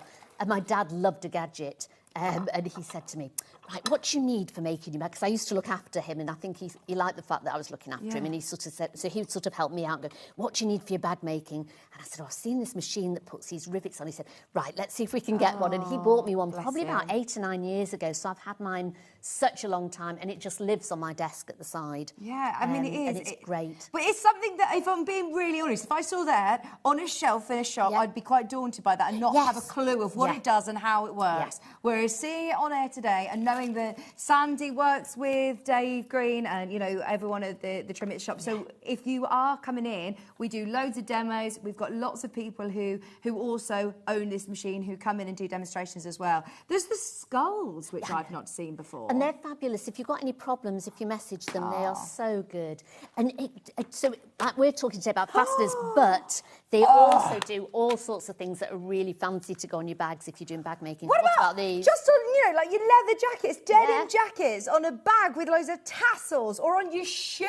I know. So are these just more decorative then? Yes, yeah. So, but they're quite chunky, so if you wanted it as like a little fastener, you could always get a little sort of bit of elastic to go around it, because they're quite a good chunky sort of skull on those. Now I get the dies that I need to put them on as well. Yeah. But these are going to look just fantastic, so aren't cool. they? Yeah, They're very, is it Alexandra McQueen? Oh, yes, very absolutely, designer. yes, yeah. Putting them on your shoes, on your belt, on your anything. They are so cool. They also do like the little pyramid studs, which are very Do Valentino rock star sort of Yes. style as well, which are fabulous. So this one comes with sort of like, so again, you've got one that slots into the bottom, and then you've got your one at the top. So you would literally... So what is it? Does this come with 2 parts or not? Just one part? I think it looks. It comes with this as Oh yeah. well. So Look. there you go. Little So you pin. put this one in here, and then you would push.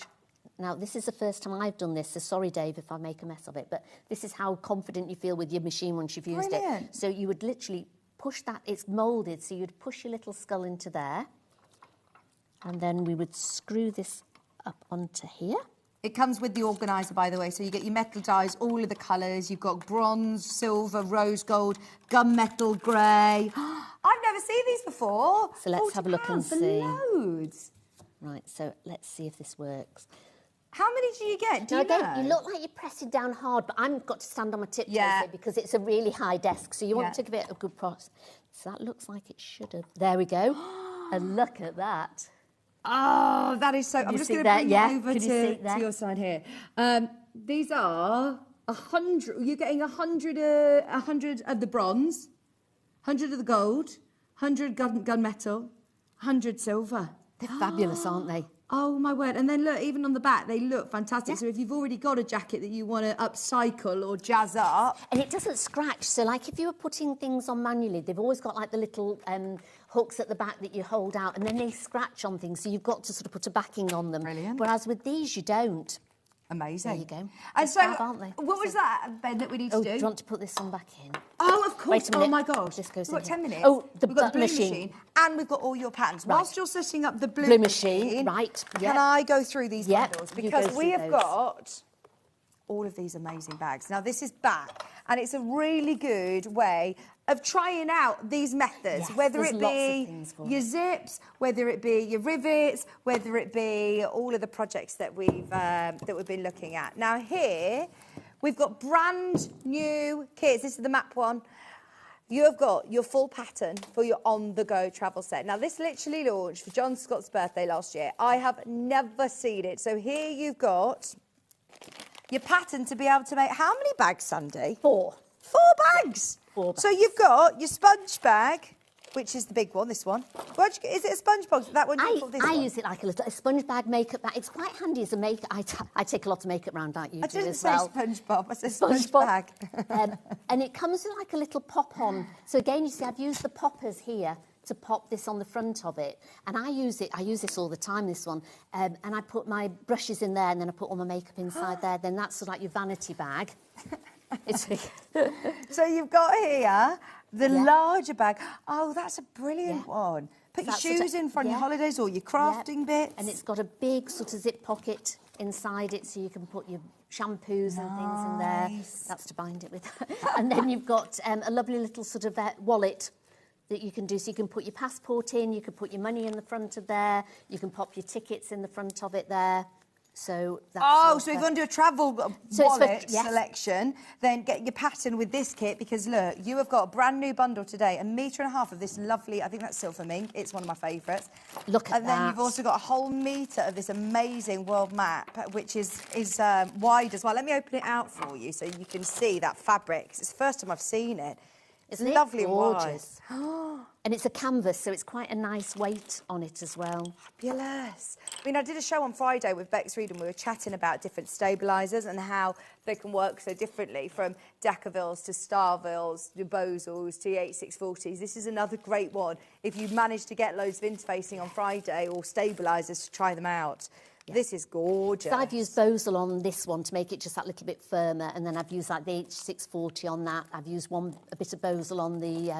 so there's all sorts of things to put on there. And then you also get, is it a fat quarter of your PU? Yes. And that's then for your base. You get loads, $37.99.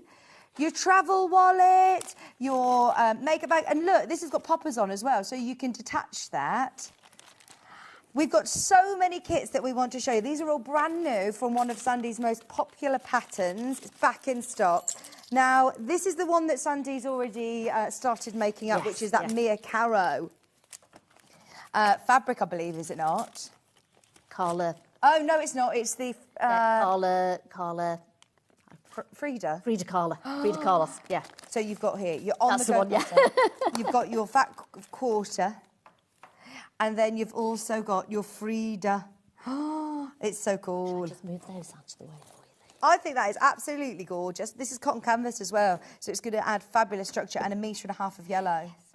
All complementing each other beautifully. And you're making these up at the moment, aren't you? Yes. And in this bundle, am I able to make all 4 bags? You should be able to, yes, yeah. Fantastic. Yes. And you can swap them round a little bit as well, so you should be able to just sort of swap them round a little bit. As a complete beginner? Yes. You're going to be able to create all 4 of those bags. If I talk you through them, there's full templates in every one, so you can see I've got them here. So you've got your full-size template, it's got all the pattern markings on it, tells you what to do, it's got cutting out charts in it, it's got pictures, there's loads and loads, there's about 70 pictures, I think, in there for this one, so there's absolutely tons of pictures in there. I can feel. Yeah, so it's a really, really thick one, this on-the-go travel set. I must say, that is a great price, isn't it? $37.99.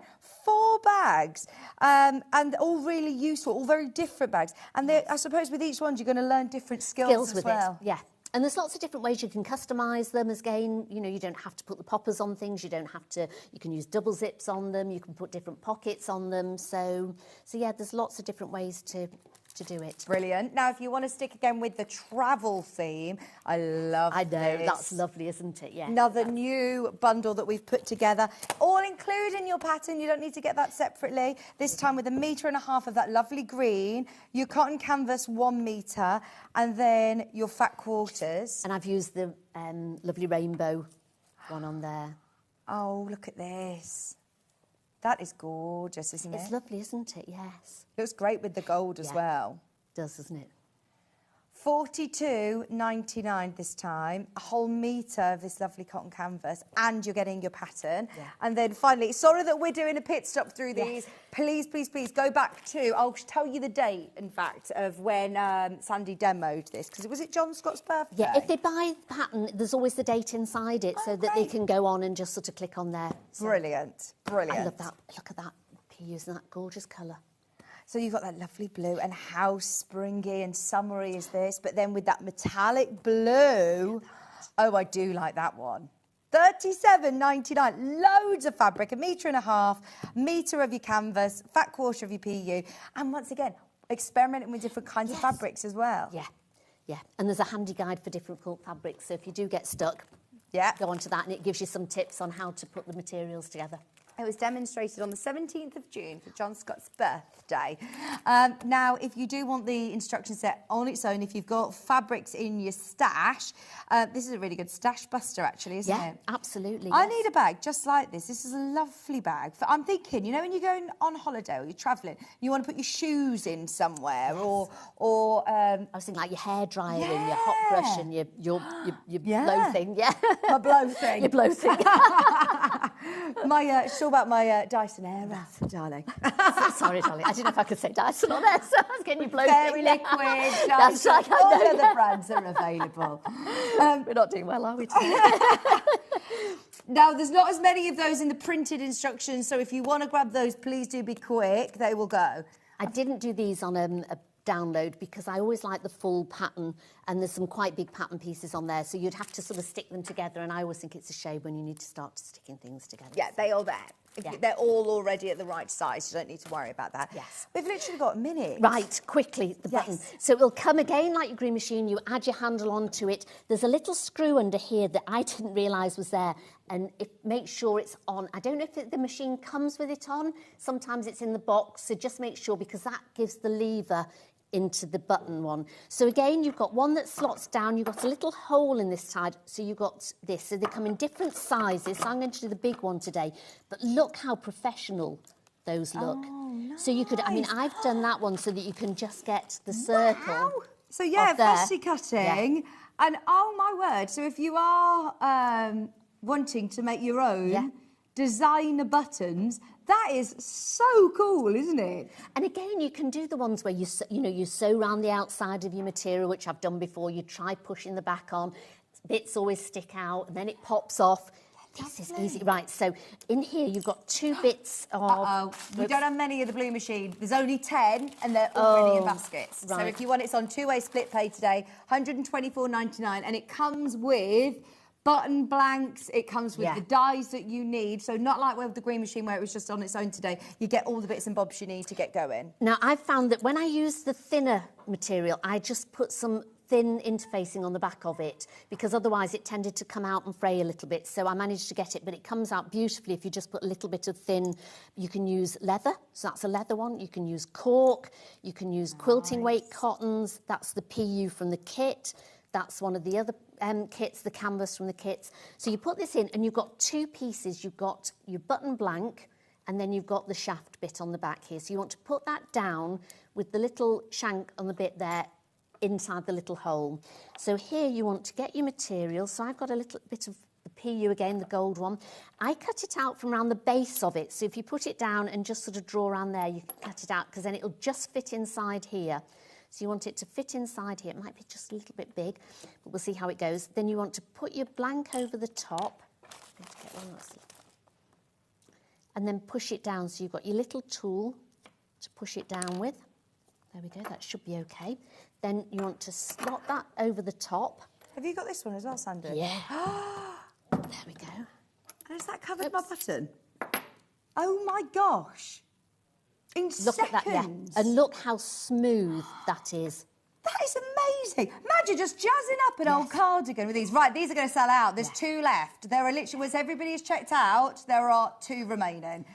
Yeah, that's amazing. If you've got a cushion and you've got a little bit of the spare material, because I always like to put cushion fasteners, the buttons on the back of a cushion, you can just put them on and just bring that to life. You can put it on bags, you could put it on the little tiny ones. Have you seen them? So they come in a couple of different die sizes.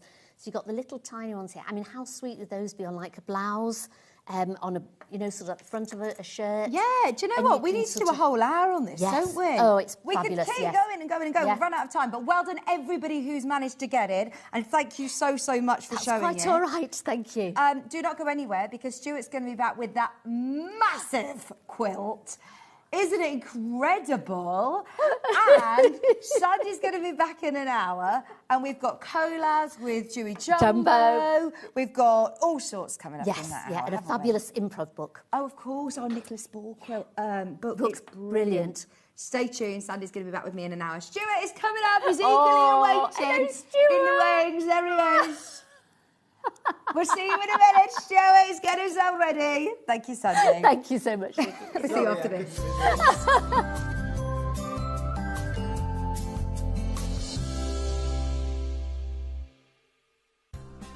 Looking for the perfect gift for the sewing enthusiast in your life? The Sewing Street gift card is just the thing. Choose between a physical card delivered to their door or a convenient e-gift sent straight to their inbox.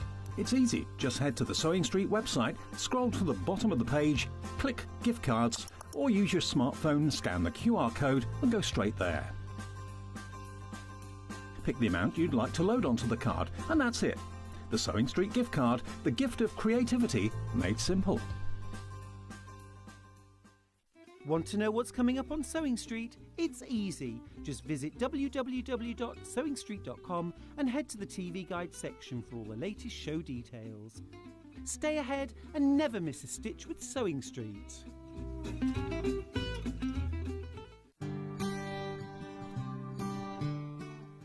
Your pattern will often tell you to put your fabric RST, or right sides together.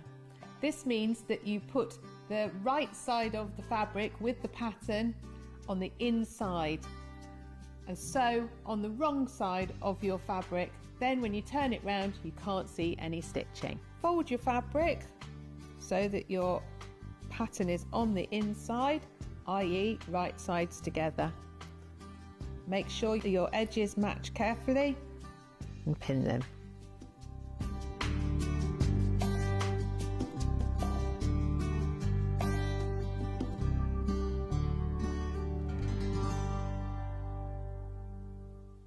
Hi everyone, Andy here, and I'm very excited to tell you about our next Craftopia event that's taking place from Friday, May the 23rd to Sunday, May the 25th at the lovely Abbey Hotel in Redditch. 4 workshops with some of the best tutors available in the crafting world today, bringing you a little bit from all 3 of our channels. That's Hobby Maker, Jewellery Maker and Sewing Street. And what's even better, the price includes all your accommodation, all your workshops, all your meals, all your snacks and a goodie bag worth over £200. And this year, for the first time, we're excited to bring you Friday night crafting with lots of surprises in store. So your talented tutors for the weekend are Julie Peplow, introducing you to the world of card making, Carla Bagshaw, who'll be inviting you to make your own memory albums. We also have Catherine Wright, who'll be introducing you to hand sewing, and Debbie Kershaw, introducing you to the wonderful world of jewellery making. And here's the best part, you won't need to bring anything at all because everything is included. So you can join us for the entire weekend, or just part of it. Or if you just want to come to the workshops, we've got ticket options for everyone. All you need to do is to visit the website and search out Craftopia. Or you can email me directly, andy.love@hobbymaker.co.uk. As always, places are limited, so make sure you don't miss out and book your tickets now. And join us for the best craft weekend ever, from Friday, May the 23rd to Sunday, May the 25th. I look forward to seeing you there. Did you know that we can deliver to over 20 different countries worldwide, spanning 4 continents from the UK to Australia? Check out our website for the list of countries and delivery costs. Sewing Street, stitching the world together. Want to say hello or ask a question to our guests? Then send a message to the studio. You can also keep in touch with our social media pages. All the latest news, events, product launches, and much, much more. Search Sewing Street. Never miss a show by watching on the go with the Sewing Street app. Head over to your App Store now and search Sewing Street and simply download to your smartphone or tablet.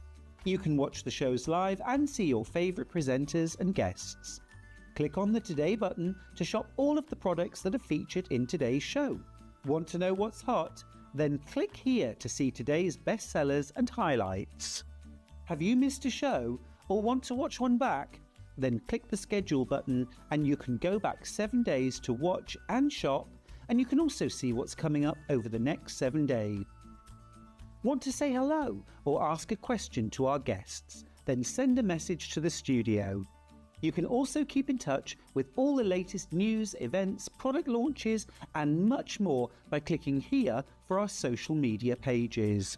Never miss a show by watching on the go with Sewing Street. Our UK-based call centre is always on hand to assist you 24 hours a day, 7 days a week.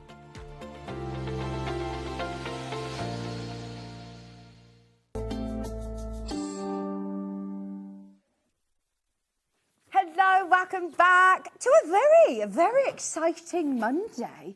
We have just got smash hit after smash hit after smash hit. It's like a greatest hits album today, isn't it? I love those smash hits albums. Yes. We get a little bit of everything. Literally, this is brilliant. Although Now, some of the ones from the 80s, I think, where was I? I missed this one completely. oh, we were talking about 80s music this morning and fashion and all sorts. Oh, it was brilliant, wasn't it? Not that I was born in the 80s. I was 91. All right. But I love 80s Right. music. I feel like I grew up around Oh, yeah. 70s, 80s music. I I tell love you what, it. you missed a great decade. The know. 80s were fabulous. I know. I do feel like that. I feel like, oh, it would be amazing to Yeah. be going out in the 80s. Right, shall we do a brand new fabulous quilt? I think, right, this lovely summer weather needs a quilt like this, doesn't it? This is just so vibrant. It's so zesty. And Stuart, it's huge. It looks really big quilt. How big is it? Well, 183, I think, 183 inches square. Gosh, which, good so, is that about 70 inches? Something like that. Fantastic. We'll work it out. Googling it. Yeah, I think you're right about the whole summer. This is that kind of boho vibe. This Really actually is a festily. quilt I would have in the garden. Yeah. For lying on, picnicking on, 72 inches square. Nice. Absolutely perfect for that if you're going to summer festivals. Or if you want to make it for somebody who loves that kind of boho vibe. Yeah. I think it's really strong. Yeah, I do. And it's a combo of Kay Fassett meets William Morris. I mean, they never did meet. Can you imagine if they did? Yeah. But this is the range that Kay did, where he recoloured William Morris prints in his iconic colourways. So it's two kind of worlds colliding and creating this fabulous look. Right, now before we delve too deep into this, because we are going to do an unboxing for you, we are going to show you the method of creating this absolute showstopper, but we have to just talk about the price. Now, as I said, we have made sure that this Monday morning is filled full of treats for you. So if you love this and you're thinking, right, do you know what, this is a big project, it's a big quilt, it's a lot of designer fabric, but we are going to do an amazing price. We're not staying at $249.99. We are going lower. I mean, a lot lower today. If you want this under £200, we have taken £50 off. It's on 3-way split pay. It's still so, I mean, you're getting loads of fabric in here. I'll open it up and show you, but you are getting so much fabric. And today you're getting it £66.66 on split pay.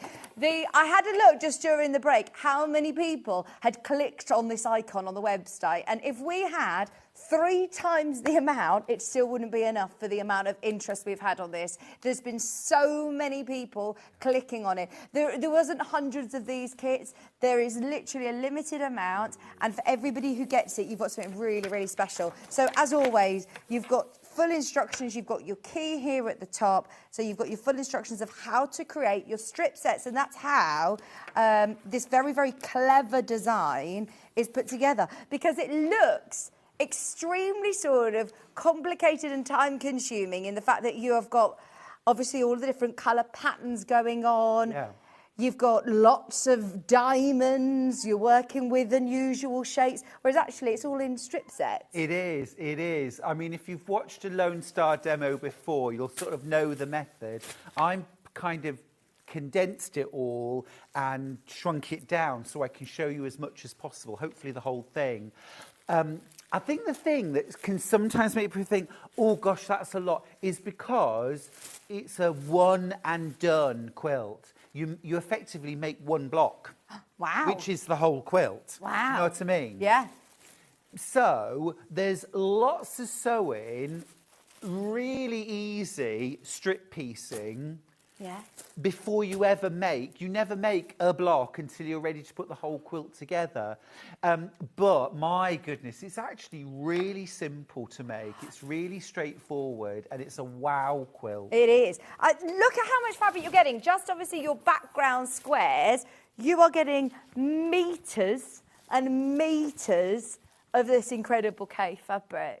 I mean, look at how much of this you get in that I kit. know you do. You really do get that. It's gorgeous. Oh, that is amazing. And then these colours, as you said, I see this in the garden. My Kieran's auntie, she's got this gorgeous garden, and outside she has this den called Utopia, and it's just I like that. Just sits out sunbathing with, and it's. I imagine this literally there. That's where I imagine. I'm imagining who has that myself there. with bunting up, with a glass of sangria. I want to go to Utopia. It just is gorgeous. We talk a lot about Utopia. It is gorgeous. Look at this. It's all fab, these isn't it? fabulous colours. So vibrant. Yeah. Yet, what is great about Kaif, and he's very, very clever, is that this is a lot of colour, a lot of pattern, and yet this is all William Morris prints, yeah. Yes. With Kaif recoloured all these fabrics, and not one sort of outshines the other. They all work together. Yeah, they do. I think that's the interesting thing, isn't it? And also as well, you know, what you want in this quilt is a sort of blended with kind of this cool highlight in the centre, and then this kind of warm glow, this kind of ring going around out to the points. Now, you do need to follow the plan in terms of which fabrics go where in the strip sets, because it's different amounts of fabric. You need less of this, you need less of this. These three, yeah. However, I set something up on my Facebook and Instagram pages when I was making this demo block to say, do you prefer this version or this version? And it was so interesting. And thank you everybody that commented as well and voted for one or two, and why. Because some people really liked, I love the sort of concentration of the lemons and the yellow in the centre. Oh, I really like this at the outside. So you could do that with this quilt. So these blue points here could be your outer star tips. This could go in the centre. So you could flip that if you wanted to. The other thing you could do if you wanted is if you wanted to put any of your other Kaif fabrics in to switch up you can. Well, I was just thinking, you know, all of this beautiful print that's around the outside. Yeah. If you wanted to just do a solid, and Yes. swap it out and keep all of this fabric for Make your a dress. stash, make a dress, yeah. Yeah, you took the words out of my mouth actually, Vix, because this is a kind of boho and it is that kind of dreamy blended look. But if you want your Lone Star to pop from your background, I totally agree. Swap this out, either a solid or, and actually for my demo, I'm going to use this kind of orange tonal for my background. Yeah. And that's more because I want you to see the method. And if the fabrics are too similar, it's harder to see. But yeah, you could absolutely do that. Right, now, before we jump into demo, quick stock update. There's so many people who have got it in their basket. Please don't wait to the end of the demo to check out, because it is really straightforward, actually, when you've got yourself a bit organised. So I think when you're making a big quilt like this, it is about getting yourself organised, isn't it, Stuart? And getting labelling, or does this take much organisation? Well, what I would say is step one is definitely labelling up your fabrics. So when you get your fabrics out of the box, you want to put post-it notes of all 12 fabrics. Put post-it notes and pin them on so you can get organised. Because what you're then going to do is you're going to cut strips. All right. Now, if you've got a... Stripology? Thank you. Stripology. I'm going to be on your charades. Your team of You've got a carving knife. Don't use that. If you've got a stripology, thank you. That could help. But otherwise, easy, straight strips, selvage to selvage, you know, super easy. And you do that across all the fabrics, bar that background fabric. Right. So the cutting is really easy. And what you're going to do is you're going to make some strip sets. And you're going to make 8 different strip sets. Now, here's the thing. If I was to demo one of these diamonds, I basically would be making the whole quilt. Yeah. So what I've done instead is to create I'm doing a small Lone Star, okay, which illustrates all of the principles, all of the methods, but in something that I can do in the show. So obviously that's something just to take into account when I'm doing the demo. The other thing is, of course, if you wanted to, you could use the kit and you could make smaller Lone Star blocks if you prefer a block by block approach and do it that way. So here's how you make your strip sets. So you're going to start off... Oh, actually, I know what I was going to do while that's there. So this was the thing I said on Facebook. I said to everyone, do you prefer this arrangement? Or do you prefer... Oh, got that round the wrong way. This arrangement. And everyone voted, and it was really cool. And which one was the outcome? Do you know, it was pretty much 50-50. I'm not going to call it, because it really was 50-50. And the reasonings, everyone who gave a reason, it was totally valid, and I understood why people had picked. Some people really liked the pops of yellow in the centre and the lighter outside. Some people felt one was calmer than the other. Some people liked the more exciting. You know what I mean? It was. Yeah. It just goes to show that for every quilter, there's a unique quilt to be made. Yeah. So, let's do strip sets. So you're going to cut lots of strips, and then you have a plan in your pattern for how you're going to sew them together and the order that you're going to sew them together. Okay, it's really important that you follow that order. Now, what I'm going to do is offset the strips, and this is what you'll do, because once you've sewn them all together, you're going to then cut them at a 45-degree angle. Now, if we just lined up all our strips like this and sewed them, we could still cut it at a 45-degree angle, but we're losing a great big chunk of some of the fabrics, and we don't want to do that. So we're going to offset our strips like this by, that's good. In my case, about 1 inch, okay? And then we're going to sew them together. Now, and that's just going to reduce the waste. Yes, exactly. Just by offsetting them, you're reducing the amount that you're chopping off. When we actually cut this off, it'll be little tiny triangles, and I can live with that. So I'm going to set my seam allowance to 1/4 inch. And here's the thing, like when you sew these together, right sides together, and you can see there's a bit there where you're not sewing this to anything. So you can just start about here. All right? Just be nice and accurate when you sew your seam allowances. So 1/4 inch. Now I always recommend that before you start sewing any kit or cutting any kit, that your first step should always be getting your scrap fabrics out and making a test block. Okay. Now, obviously, with this, it's 1 block to make the quilt, so I'm not suggesting you make a test quilt. All right, but what I would do is I would grab a few strips of fabric, cut to the right size, try sewing them together. Just try this method and cutting, just to make sure that your strip sets come out the right width. Right, so just check your seam allowances.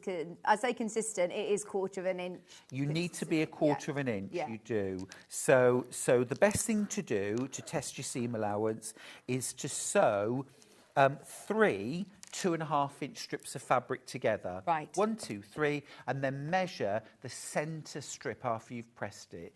And if it's not exactly 2 inches wide, make an adjustment. And what you're going to do is, rather than trying to move your fabric over slightly or under slightly, it's much better just to move the needle on your machine.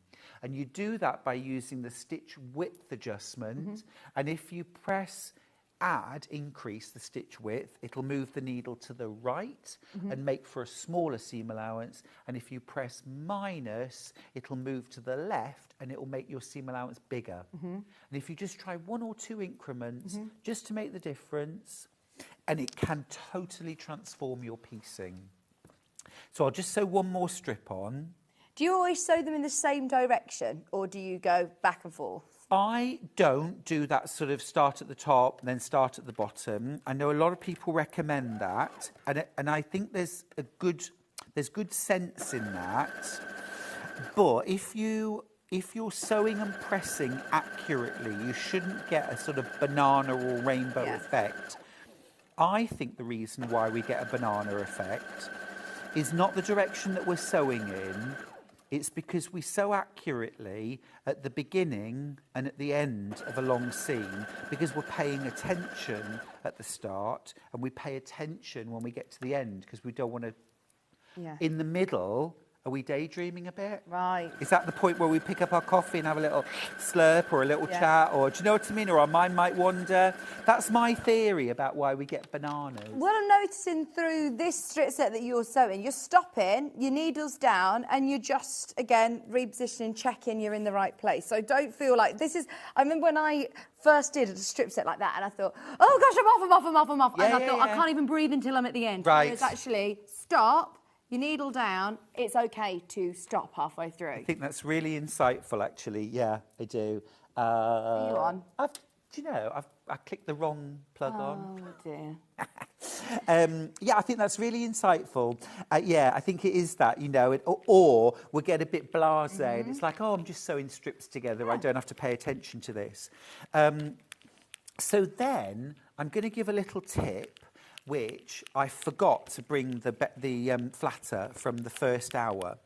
But what I would recommend now is that once you've pressed your strip set once, like that, is that you spritz the whole thing with flatter and then press it again. Right. And what you want is your strip set to feel crisp. Now, I know, obviously, I'm going to come around for a second. I know people at home can't see that, but there's without flatter. Yeah. And then if you just have a... Oh, yeah. Do you feel... Yeah. Adds more crisp? structure. Nice. Yeah. Okay. And is that because this is now biased? Yes. Right. And it just helps everything to behave itself. Can I ask you a little bit about flatter, please? Because we can't run the graphics, but I just want to ask you, because normally we talk a lot about best press. Yep. Is flatter just a different brand of a similar product? Is it a starch spray? Yeah. It is. It's a spray starch alternative. So there isn't any starch in it. Right. Same as best press. There's a few reasons why. One of the main reasons why starch isn't such a good idea, it depends where you live, but because it's basically made from carbohydrate, like potato or rice starch, it is quite attractive to insects. Oh, okay. It's a food source. Oh, amazing, Right. thank you. Whereas this has no starch in. Right, it has no starch. So for in some countries where they have a lot of like insects. Yeah. I don't know what I'm trying to say really, but it can be quite a problem. Yeah. So if I use starch, I'm really quick to wash my quilt when it's finished. Yeah. So this is an alternative. Also, with like your real starch, your carbohydrate starch, you get flakiness. With your spray starch alternative, you don't. So I've put it on the pressing mat. And you're sprayed quite a lot there, actually, more than I would have thought. Quite a nice spritz. And which one have you gone for? Is it because there's the Scentless. usual? Oh, okay, because there's all sorts of lovely scents Yes. with Blaster range, isn't there? There is. And you can see I'm just pressing in the direction of the seam. I've already finger pressed and I've already pressed once, but I'm just going in the direction of the seam. And this is just keeping everything kind of poker straight and really flat. And this now has a lovely sort of, it's still fluid, but it's got more of a crispness. It's going to behave itself when I cut it. Okay, you're not going to be, once you've cut these, you're still not going to be doing your Morris dance, No. swinging these around. Good, well put. But no. Very well put. Right, so what I'm going to do next is I'm going to cut my strip set at the end at a 45-degree angle. So we find the 45-degree angle on our ruler. And there's usually one at either end. Okay, and then I'm going to put the 45-degree line on the straight strip. Okay, and you can see here, if I go right to the edge, I'm losing anything, barely losing anything. There we go. All right, so that's done. My next step is to start subcutting my strip sets off.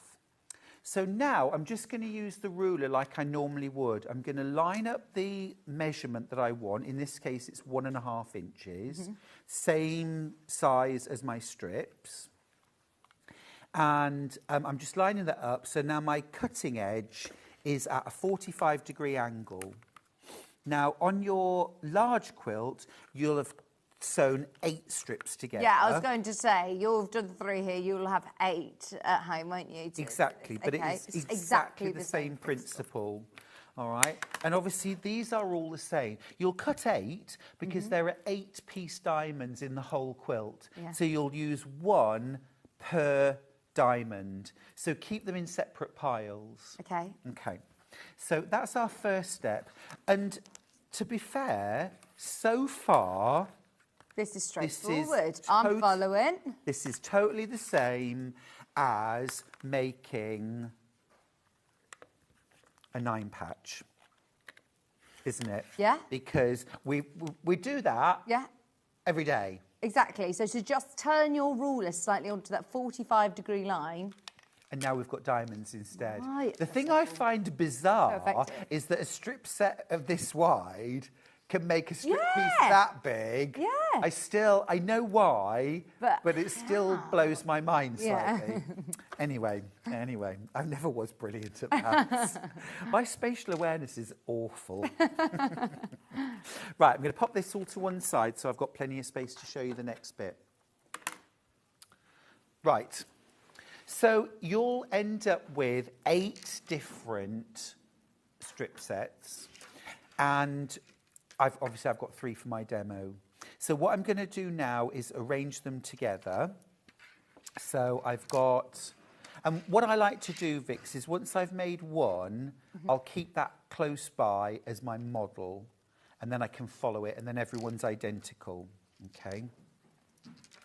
So here's my next one, and then here's my next one. Nice. And those sewn together are going to make this. Now, if we were going to make our 9-patch or our 4-patch, we'd arrange our strips so that the ends met, just like I have here, flip them together, matching top and bottom, and sew our seam. Brilliant. If we were to do that with 45-degree angle sets, none of our points would end up matching. Right. Okay. What we have to do is do a little bit of sliding and a little bit of moving. But it's really just like sewing a triangle to a square. So we're going to have dog ears hanging off. So when I flip this right sides together, you'll notice now I've got a little dog ear at this end and I've got another little dog ear at this end. Okay. Now, there's lots and lots of tutorials out there about how to get your points matched up.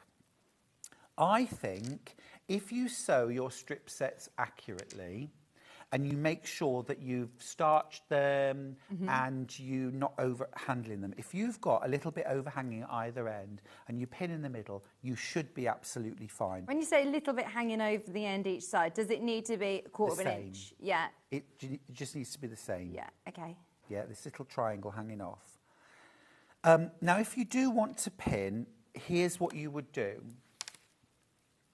You would measure a quarter of an inch from the raw edge, okay, like so. All right. And with a friction pen, make a little mark across the seam allowance. Can you see? Yeah. Here and here. Now, if I flip the whole thing over and do the same again on the other side, so I'm lining up with that raw edge, and I'm going to mark here with the friction pen and here with the friction pen. Okay. So that's where my seam's going to run. What I'm going to do now is grab a pin, and I'm going to push it through the seam just above that mark. Right. Yeah, push it straight through. And then on the corresponding piece, I'm going to push the pin through so it is just about there. Okay? So I've matched up those two little points. Okay? Yeah.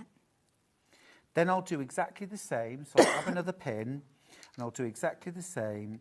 Push it through here, just on my mark, and push it through here. Yeah.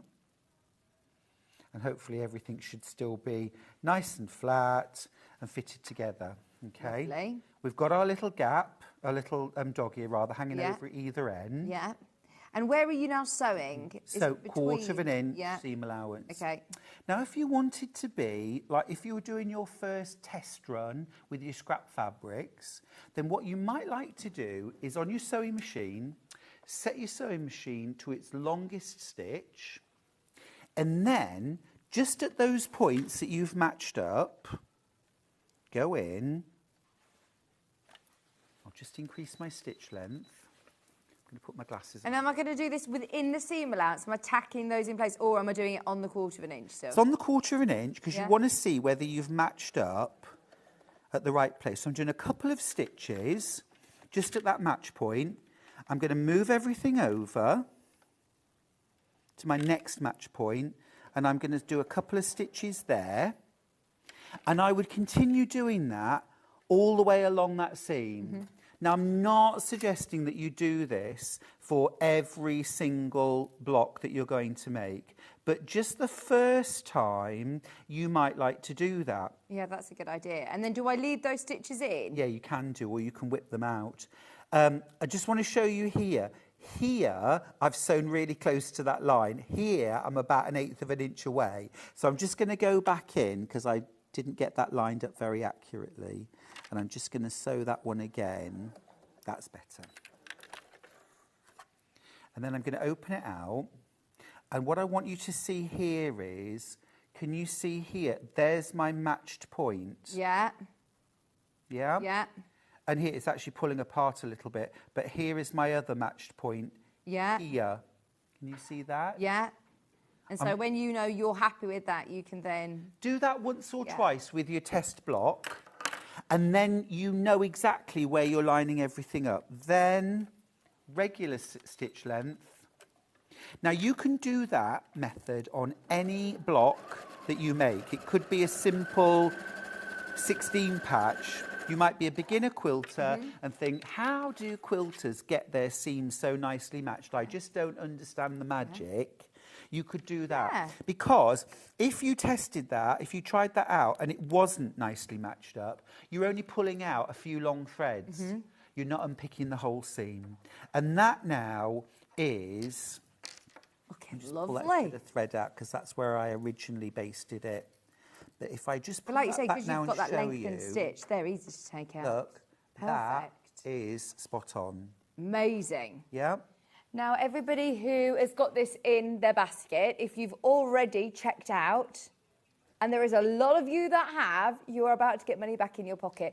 I know that everyone's watching the demo, and I feel like that may be why you're being a bit slower to check out. There is a lot of interest, a lot of people who love it. That's the only reason that Ben's done that, because the amount of people who have got it in their basket. £179.99. Thank you upstairs for allowing us to do that. We said that we wanted to do something brilliant. This is supposed to be £250, remember, so to get it under 200, we were doing very well. You've got all this fabric, oodles of fabric, and just seeing it now, how achievable it is to make a quilt that looks so difficult. It looks so effective, doesn't it? Yeah. The Lone Star is a gorgeous one to do. I just want to show you this second row of diamonds because I didn't baste it, I didn't pin it either. I've just sewn that. Yeah. And it's just as accurate. What I'm saying is, I showed you that because absolute, if you've never done it before, do that first of all.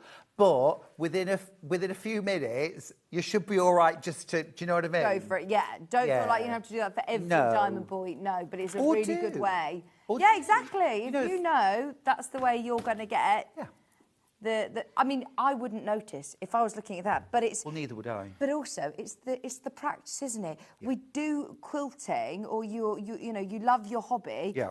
Because you love the process of it.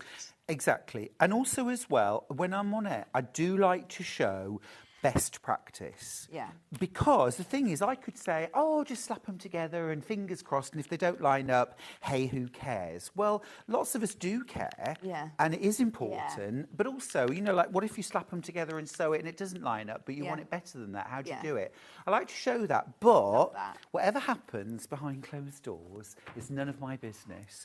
So if when you make your version, you want to take a more free and easy approach, you do you. You know, whatever makes you happy. I like to, if I can, show you the skills so that you can get it just so. Absolutely. Well, I said to my friend yesterday, she ran the London Marathon. Oh, wow. Dressed as a bottle of Cinzano. No, that wasn't her, but did you see the costume? With washing machines on their back. What in that heat? And she wasn't very happy about her time. And I was like, excuse me. You've run a marathon? Yeah. I was like, it's not finished time, it's finished line. You got there. Love it. And it's the same with this. I know. It's not how quick or how you get there, it's just completing it and getting there. And it doesn't matter if it takes you all year to do it, because enjoy the process. That is the point, isn't it? You know, it's not the finished quilt necessarily, it's the process, it's the enjoyment and what you learn, Right, so once you've made your diamond, what I want you to do then is to trim off dog ears. We've got two, little dog ears at the sides. You shouldn't be trimming off any actual diamond fabric here, though. All right. So I'll just take those off, flip it around, and I'll do the same on the other side. Okay. So now we've got our diamond all pieced, and everything's nice and accurate. So you're going to do that 8 times. Then you have the fun decision of, are we going for plan A, which I'm going to call Arthur.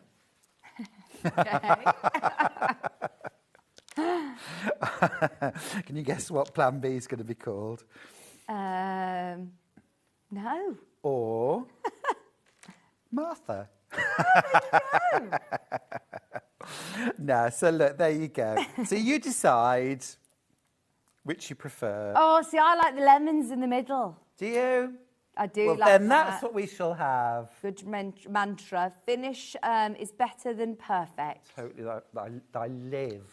I will live and die by that motto. Yes, absolutely. Yes, I will live and die by that motto. Yeah, fine. So I'm cool with that. So let's do this. Yeah? Happy with that? Now, if you want to also do the smaller sort of versions, the Lone Star is a lovely one. So you're just using smaller, like narrower strips, aren't you? I've gone for half the width of the strips. Okay, so also if you're thinking, I love the idea of doing this Lone Star quilt, you get so much fabric, and now we've discounted this by how much? 50, 60, 70 pounds? That is amazing discount. It's now at a point where I'd be saying, if you want to make smaller versions of this technique, yes. Well, you absolutely go for could. it. So there's my Wow. I love it. Nice, isn't it? Really nice. So of course, and I've used this from my stash because I wanted to show how the star can pop, or it can blend. It's up to you. If you want to, you could supplement and put your own background fabric in, or you could do lots of smaller blocks like I've done. If you think this is more manageable, get the kit, learn the method, and then do your thing. Okay, so next job, we need to get this sewn together. So these are just squares and quarter square triangles that I've cut to go in these spaces. I just wanted to show you how it's going to look. All right, so we'll take those away for now.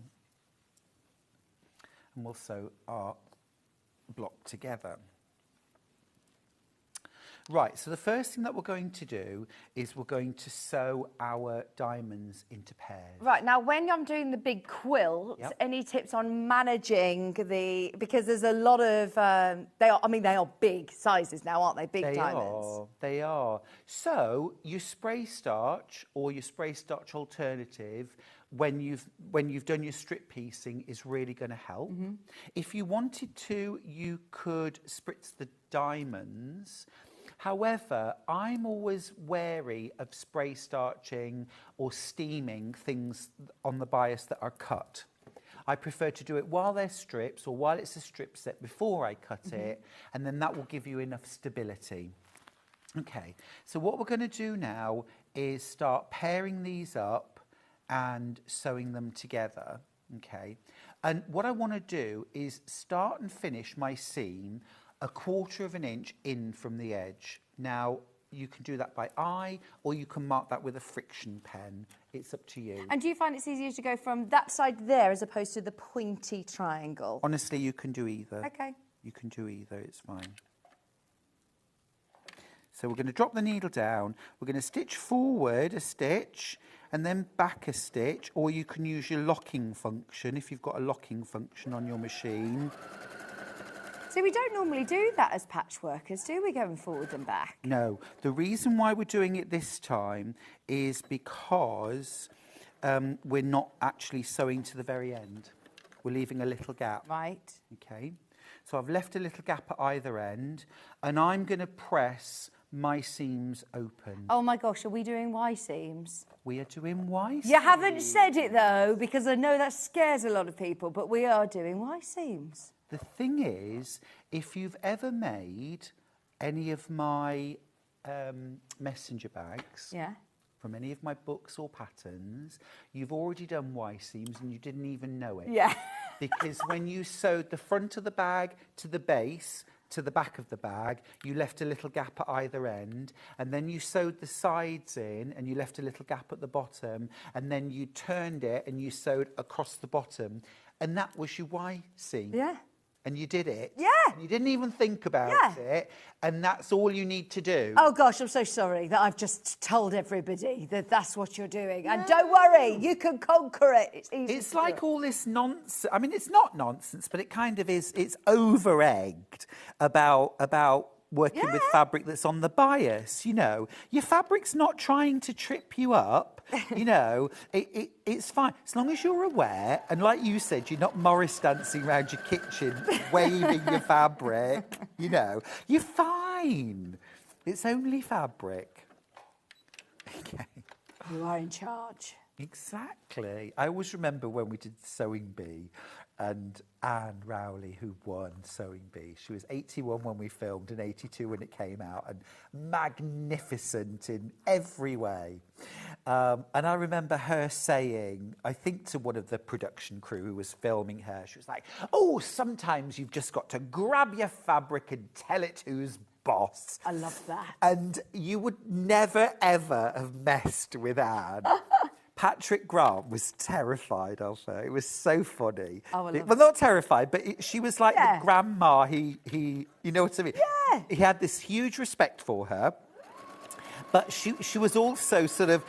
I mean, she didn't intimidate me, but she had such a commanding manner, and she was so experienced and so knowledgeable. Nobody really felt like they could ever have like corrected her or.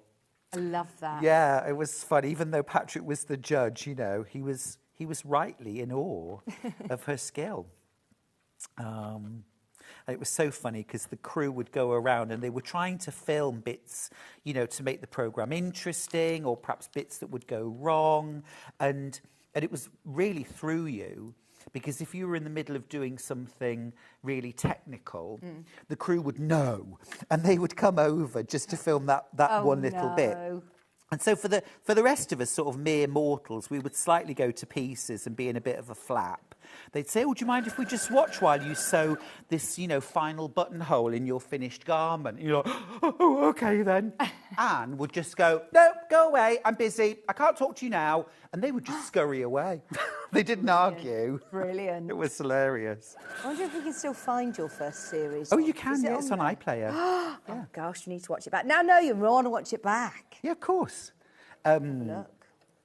What's funny is, of course, lots of people, I didn't watch Bake Off until about the second or third series, and lots of people didn't discover the sewing bee straight off. But also I have to accept that it was 12 years ago. So there are 20-year-olds now who were 8 when the sewing bee came out. Crazy. And you know, they were busy doing their homework for primary school and didn't watch it. But they've watched it now. Crazy. Right, so look, I've done my pairs. Yeah. And look, in all honesty, I did not even try to match up my diamonds, but they have. So, you know, if you sew with a good heart, good things happen. Can I just let you know, as we are 15 minutes away from the end of the hour, there are over 15 of you who still have not yet checked out. If you're waiting for the end of the demo, or if you're waiting for something, or if you're thinking, oh, it's in my basket, it's mine, you're getting so much fabric. It is so achievable. You're getting your pattern, you've got today's demo to watch back, which we've kind of gone from start to finish as well. All of this stunning Kaffe fabric. I mean, look at how much you're getting. It's quite deceiving sometimes when you see it fold up. You get oodles of this print, which is your background. And I mean, look, you're getting so much of all of these beautiful prints. They're all William Morris, but with Kaffe colours. It is the ultimate summer quilt, isn't it? And even though it's an absolute whopper, I mean, we were talking about this before the show, and Ollie was saying, oh, this is going to take you all year, like this is your big quilt for the year, which I love the idea of taking your time and, you know, having that long project. But also, if you are a speedy sewer. Yeah, it doesn't have to be a long project. It really doesn't have to be. This could be out there at the festivals in July, August this year. Yeah, it could. Oh, it is going to be one of those quilts, though, I think that you're going to really enjoy making because the fabrics are so gorgeous. So gorgeous. It's just being methodical, isn't it? We all said, though, I would be supplementing this for a solid and letting that lone start really pop. Yeah. And I'm keeping this fabric because I don't know. It doesn't have the breakdown on the box, so I don't know. But look, you can make a dress. You can make multiple things with this. Look at that. Yeah. So much fabric. Even more, even more, even more. It's going to sell out. It's going to sell out. We've got enough people who've got it in their basket. More people adding it right now. If you are just coming through, just be aware, it is a limited edition quilt. This is one of the most limited Kaffe quilts that I've seen in ages, and I love it. So please don't wait if it's in your baskets. Right, I'm going to try and fold this up. So what I've done now, while you fold that, good luck. I've now got 2 halves. All right. So I've got my top half and my bottom half. Can I just show you this? Yeah, brilliant. Thank you. Thank you, Ollie. I've got my 2 halves, and what I'm going to do now is sew them together. And remember, I've left 1/4 of an inch unsewn at all those points. So flip it right sides together now, and we're going to sew the final seam to join everything together. All right. Ooh, glasses going back on.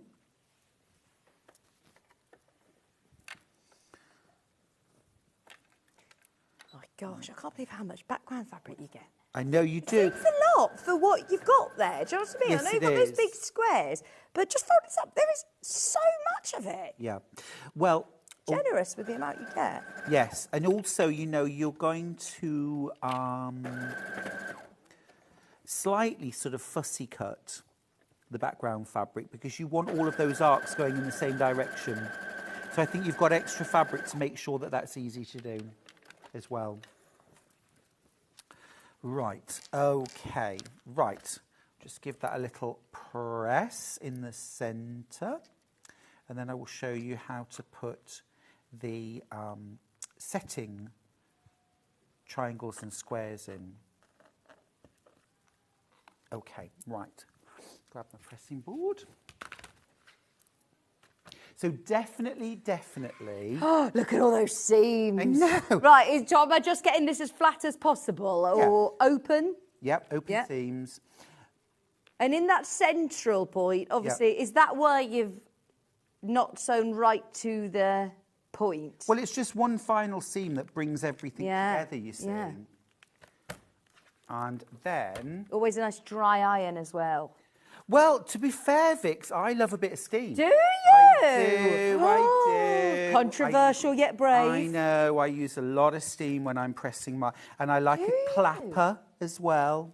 I do. I like a clapper. Even with bias edges, would you go with Yes. Yeah, because I'm not ironing this like a pair of jeans, you know? Mm-hmm. I know what you're saying, you know. Now... I'll point it out. The centre's not absolutely perfectly aligned. You've got to remember, this is going on the back of a galloping horse. It's all good. Right, okay. So everything, I'm really happy with how that's matched up. that looks I'm also great. really happy with how flat that is, and we're all good. Right, so the next thing that I'm going to do is sew. Now, it doesn't matter whether you start with the corner squares or the triangles, it's all good. So what you're going to do is you're going to fold your triangle out of the way. We're going to line up so we've got 1/4 inch overhanging the seam here, okay? And I'm going to bob a pin in there, okay? Now I'm going to sew straight down and I'm going to stop at that pivot point, okay? Now if you want to, you can mark these things with a friction pen or a pencil, okay? But I'm not going to.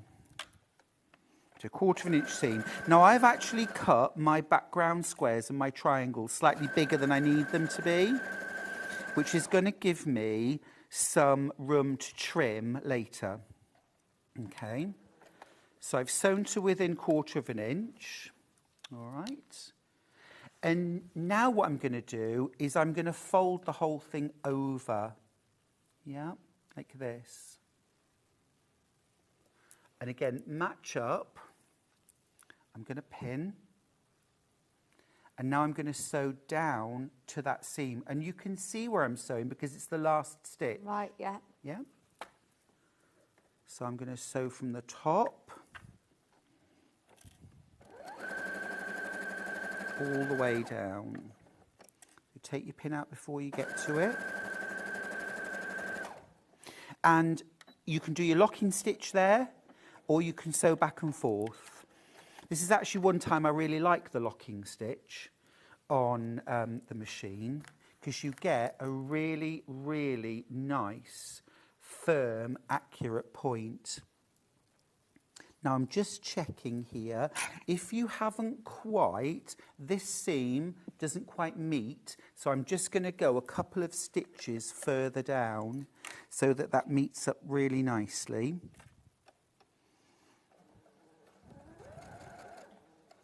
There we go, and do my locking stitch.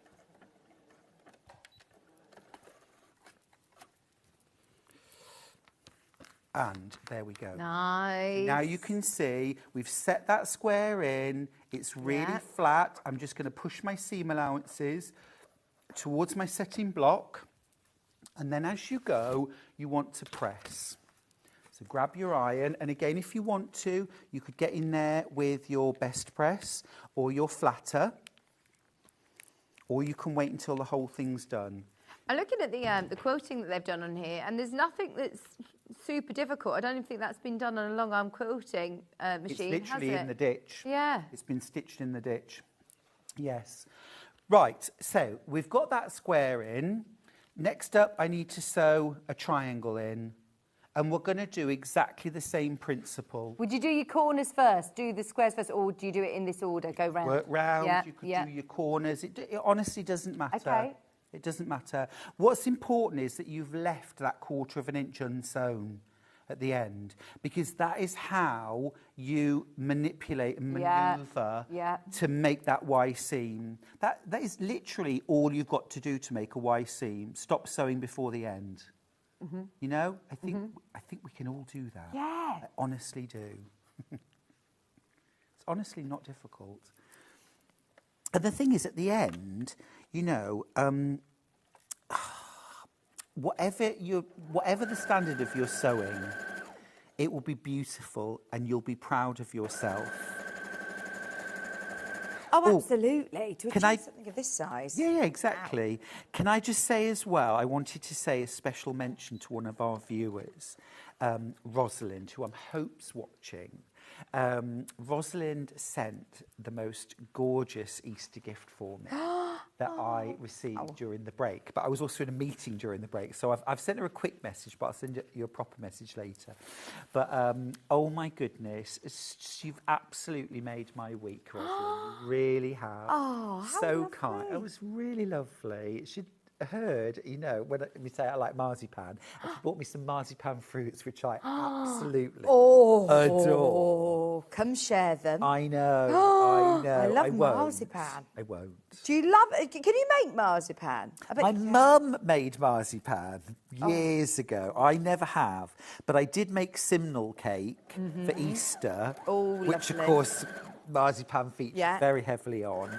And my sister-in-law, Joanna, Charlie's a twin, and his twin sister, Joanna, said that it was the best cake she'd ever eaten, which I thought everyone would say they hated it because they didn't like it, because I think marzipan is a Marmite food, isn't it? Yeah. And she said it was the best cake she'd ever eaten, which was a huge compliment. Yeah. So again, if your corner doesn't quite meet up, that's where you can go back in and do an extra stitch, or even an extra stitch by hand if it feels awkward to get in, and do that final stitch. I mean, some people do their Y seams in one movement, so they'll do one side and then they'll do the other.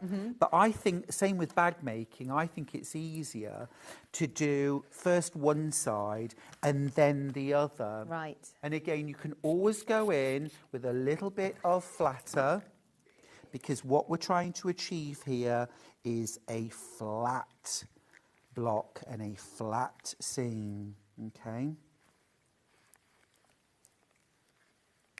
I do like it with the solid, you know. Yes. I do like these fabrics with that solid, or that burnt orange is lovely. It does really make it pop, doesn't it? Now, I've cut these oversized so I can trim down, so don't be alarmed that this doesn't match up. That's to trim all the way around at the end, and I recommend that you do that. So you will just carry on then sewing all around. Make sure this hangs a 1/4 of an inch over that seam, sew down, then you turn your work. What time to sew one more? Yeah, go for it. I'll quickly round up the kit. Anybody who has got it in your basket, there is literally the last remaining stock. If you've got it in your basket, I can't guarantee you'll be successful, but please, please, please have a go. Look at how much gorgeous fabric you're getting. All of these are K-Facet. Remember, they are free spirit. Beautiful. Beautiful prints. And remember, you're getting oodles, loads of this lovely daisy print as well, which is one of my favourites of the whole of the range, and you get so much of it. Plus, obviously, you've got your pattern, you've got your instructions, it tells you how to do your quilt assembly. But jot down today's date, watch it back, because we have gone through virtually every stage of this quilt, haven't we? From the start of, you know, organising yourself. Well, as I say, that's why I thought I would do a smaller version, because that way I can show you basically the entire quilt, just kind of a bit smaller. So I've put that next square in, that next corner square, And you can see how it's coming together now. Nice, Move looks this amazing. out the way, and I'll put my last little bits in so you can see the whole block. And then, as I say, if you were doing the whole quilt like this and you'd overcut, you're just going to then square up your corners and trim down. Yes. You can either do it to within 1/4 of an inch. So when you were coming to trim, what you would do is you'd put your ruler on, and you've got your points here, and what you want to do is you want to measure out 1/4 of an inch from those points and cut. Okay. Now, I would just say that I think you're better off doing 3/8 of an inch or even 1/2 an inch beyond. Right, just so you don't lose those points. In the binding. Yeah, that would be a Because shame, wouldn't it? It would be. So I would actually measure 1/2 an inch out, Yeah. and then trim, or even 3/8 of an inch, and then you'll preserve your points. Because even if there's a tiny little bit of background showing, and then the binding, all you will see are points. Yeah. All you will see are points. Yeah, that'd be a shame to lose those after all of that lovely work. So, yeah, just give yourself, you've got plenty of fabric, give yourself that extra space. Stuart, thank you so, so much. We are hot out of time. It's an absolute pleasure. I've had a lovely morning. Lovely morning. There we go. I've just trimmed that just so you can see Yeah. that top edge now. How smart does that look? Yeah. So do your squares and triangles slightly oversized. Yeah. And just give yourself that extra perimeter on the edge. It looks great. Yeah, It looks thank great. you. But Thank it's been you an very absolute much. joy, and thank you for all the messages. We'll see you tomorrow morning. Yes, You're back on tomorrow. I am, and I've got such a packed day. I've got House you? of Alistair. I have got Rope and Anchor. Yes. Oh, Rope and Anchor. Catherine Rice. And I've got Catherine Wright as well. So Tracy Burks, that's it. yeah. I've got a really, really busy day Busy day. tomorrow, so it'll be fun. But yeah. Fabulous. Thank you ever so much, Stuart. Get the kit. The kit is down to single figures, loads in baskets, oversubscribed. If you do want that massive Lone Star quilt, use the next few minutes to check out. I know that we've all been watching the demo, all debating, is it going to be achievable for us? But the answer is yes, yes, yes, yes, yes. Go for it. And what a stunning selection of fabric you're getting. £179. I remind you, this was supposed to be £250. £249.99. Use the split pay. 3-way split pay is on.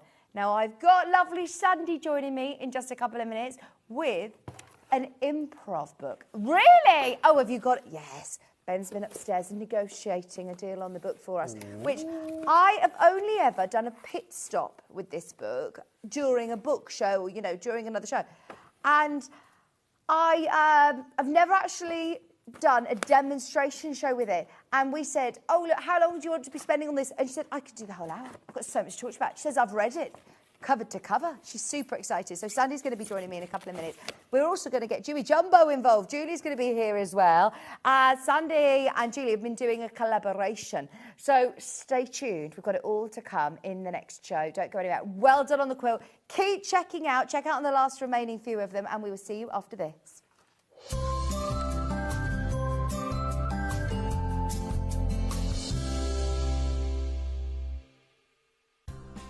Looking for the perfect gift for the sewing enthusiast in your life? The Sewing Street gift card is just the thing. Choose between a physical card delivered to their door or a convenient e-gift sent straight to their inbox. It's easy. Just head to the Sewing Street website, scroll to the bottom of the page, click Gift Cards, or use your smartphone, scan the QR code and go straight there. Pick the amount you'd like to load onto the card, and that's it. The Sewing Street gift card, the gift of creativity made simple. Want to know what's coming up on Sewing Street? It's easy. Just visit www.sewingstreet.com and head to the TV Guide section for all the latest show details. Stay ahead and never miss a stitch with Sewing Street.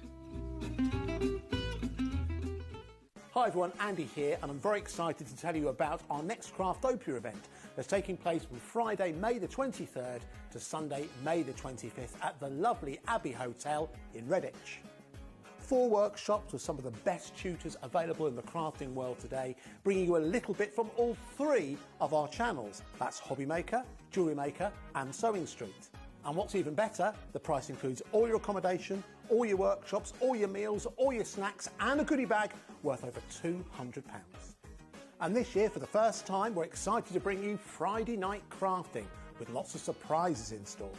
So your talented tutors for the weekend are Julie Peplow, introducing you to the world of card making, Carla Bagshaw, who'll be inviting you to make your own memory albums. We also have Catherine Wright, who'll be introducing you to hand sewing, and Debbie Kershaw, introducing you to the wonderful world of jewellery making. And here's the best part, you won't need to bring anything at all because everything is included. So you can join us for the entire weekend, or just part of it. Or if you just want to come to the workshops, we've got ticket options for everyone. All you need to do is to visit the website and search out Craftopia, or you can email me directly, andy.love@hobbymaker.co.uk. As always, places are limited, so make sure you don't miss out and book your tickets now. And join us for the best craft weekend ever, from Friday, May the 23rd to Sunday, May the 25th. I look forward to seeing you there. So have you heard of the sewing term fat quarter? A fat quarter is a rectangular piece of fabric, usually measuring 18 inches by 22 inches. It's called a fat quarter because it's a quarter of the fabric on a roll or bolt, and because they're pre-cut, no need to measure or trim. You can find fat quarters in different styles, plain, patterned, or even bundled together in matching sets. So now you know what a fat quarter is. Did you know that we can deliver to over 20 different countries worldwide, spanning 4 continents from the UK to Australia? Check out our website for the list of countries and delivery costs. Sewing Street, stitching the world together. Shopping with Sewing Street couldn't be easier. You can shop via our website at www.sewingstreet.com, where you can watch our live shows and see all the products from that day.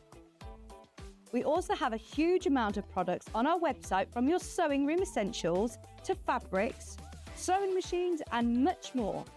You can download and shop on the go with our Sewing Street app. Simply head over to your app store and search Sewing Street. Alternatively, you can contact our UK-based call centre 24 hours a day on 0800 001 4433. Shopping made easy at Sewing Street. Want to say hello or ask a question to our guests? Then send a message to the studio. You can also keep in touch with our social media pages. All the latest news, events, product launches, and much, much more. Search Sewing Street. Never miss a show by watching on the go with the Sewing Street app. Head over to your app store now and search Sewing Street and simply download to your smartphone or tablet. You can watch the shows live and see your favourite presenters and guests. Click on the Today button to shop all of the products that are featured in today's show. Want to know what's hot? Then click here to see today's bestsellers and highlights. Have you missed a show or want to watch one back? Then click the schedule button and you can go back 7 days to watch and shop, and you can also see what's coming up over the next 7 days. Want to say hello or ask a question to our guests? Then send a message to the studio. You can also keep in touch with all the latest news, events, product launches, and much more by clicking here for our social media pages. Never miss a show by watching on the go with Sewing Street. Our UK-based call centre is always on hand to assist you 24 hours a day, 7 days a week.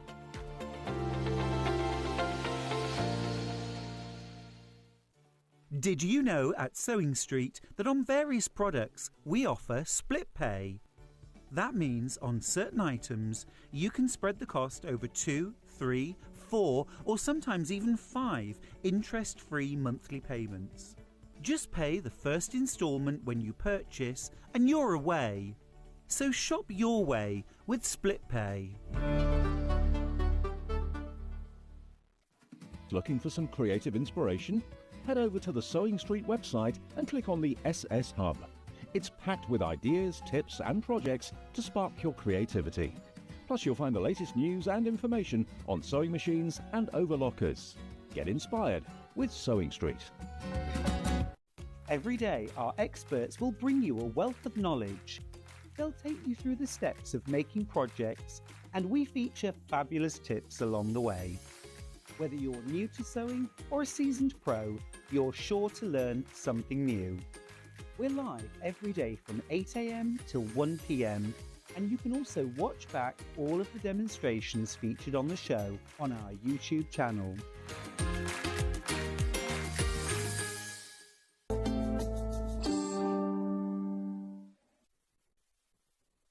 Hello, welcome back. I'm really excited about this out because we've had it actually in our stock for quite some time, and I have never had the opportunity of, you know, bringing it on air with a guest and demonstrating it. Yeah.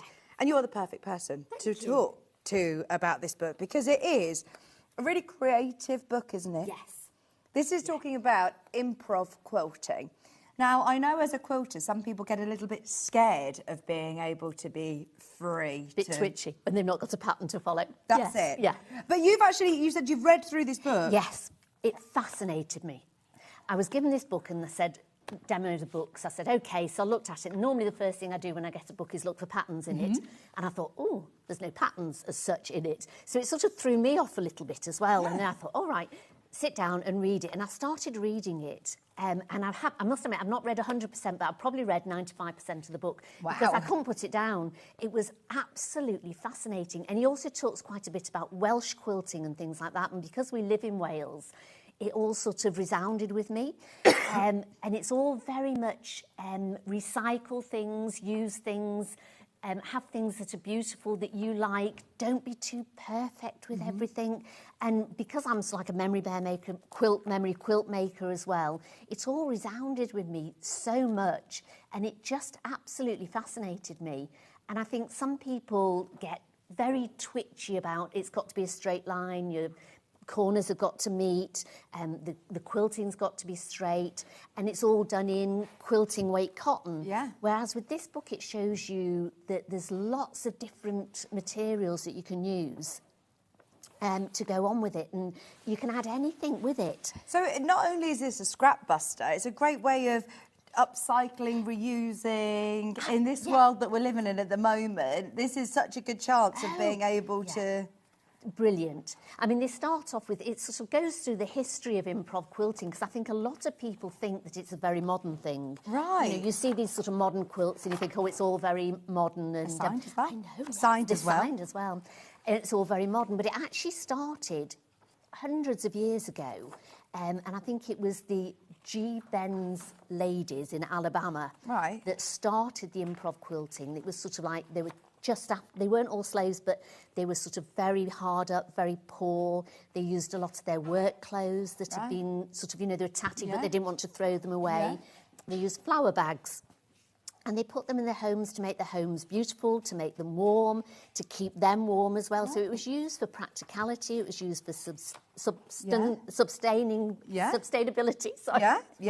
And so it was really lovely, and that's how they started. And then there was a lot of Welsh quilting as well, which was done with flannel.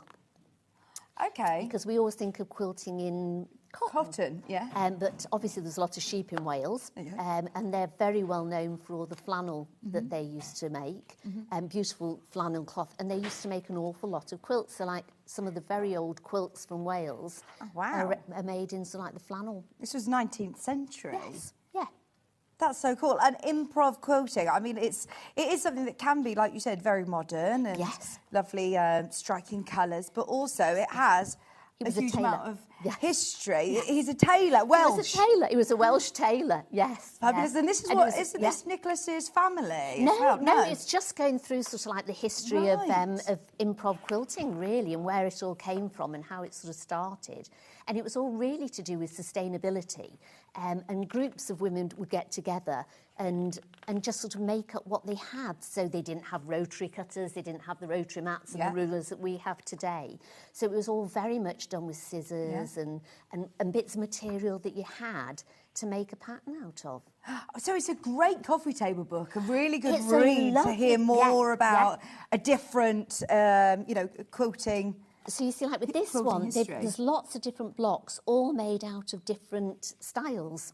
So you can literally, so what I've sort of said here today, I've taken all the scraps, because I think when you do a project, I always sort mine out into, I've got enough material left that I can make something else with, or I've got enough material that I don't want to throw away because it's a bit too big, but I'm not going to be able to make a project with it, so that's my scrap bag. But you know that those materials will go together because you've pulled them out for a project anyway, and then you can put them all together in an improv panel, and then you can make yourself a memory quilt of all the projects that you've done. So it's also teaming up with some names that you might recognise. Yes. Jo Avery. Yes, yeah. It's lovely quilts she does. So it then sort of it tells you the past history about your improv quilting. Then it says what they do now. So it's showing you how people do it today. And it's all different ways. It doesn't have to be messy. It doesn't have to be, you know, what people think, oh, it's, you know, it can be beautiful. Yeah. You can design it how you want That's lovely. it. It's lovely, isn't it? Really nice. Dandelion clock quilt, and applique birds and all sorts. This is cool. Yes. So this guy puts sort of like T-shirts and things on, so he'll make a big quilt and he's just sort of sewn on the circles.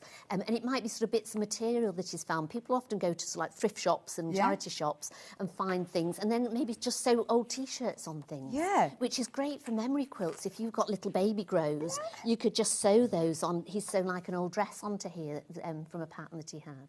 So it's giving you a little bit of freedom, really, to just get a bit creative Absolutely. with what you may already have in your stash, or, you know, things that you want to upcycle or be able to use again. So it isn't just a history of improv quilting. Oh, I've met Chris. Oh, Chris has have you? actually been on air before, I think, launching his Aurifil collection. Oh, right, yes. So he's done some fabulous, and he's from Huddersfield, isn't he? He's done some lovely improv quilting. And everybody takes it in a different way. You know, it's like the patterns, I mean, this is also like very much blocks of a similar sort of like two-tone. So, but you can add all sorts. I love that one. I think that's beautiful. Yeah.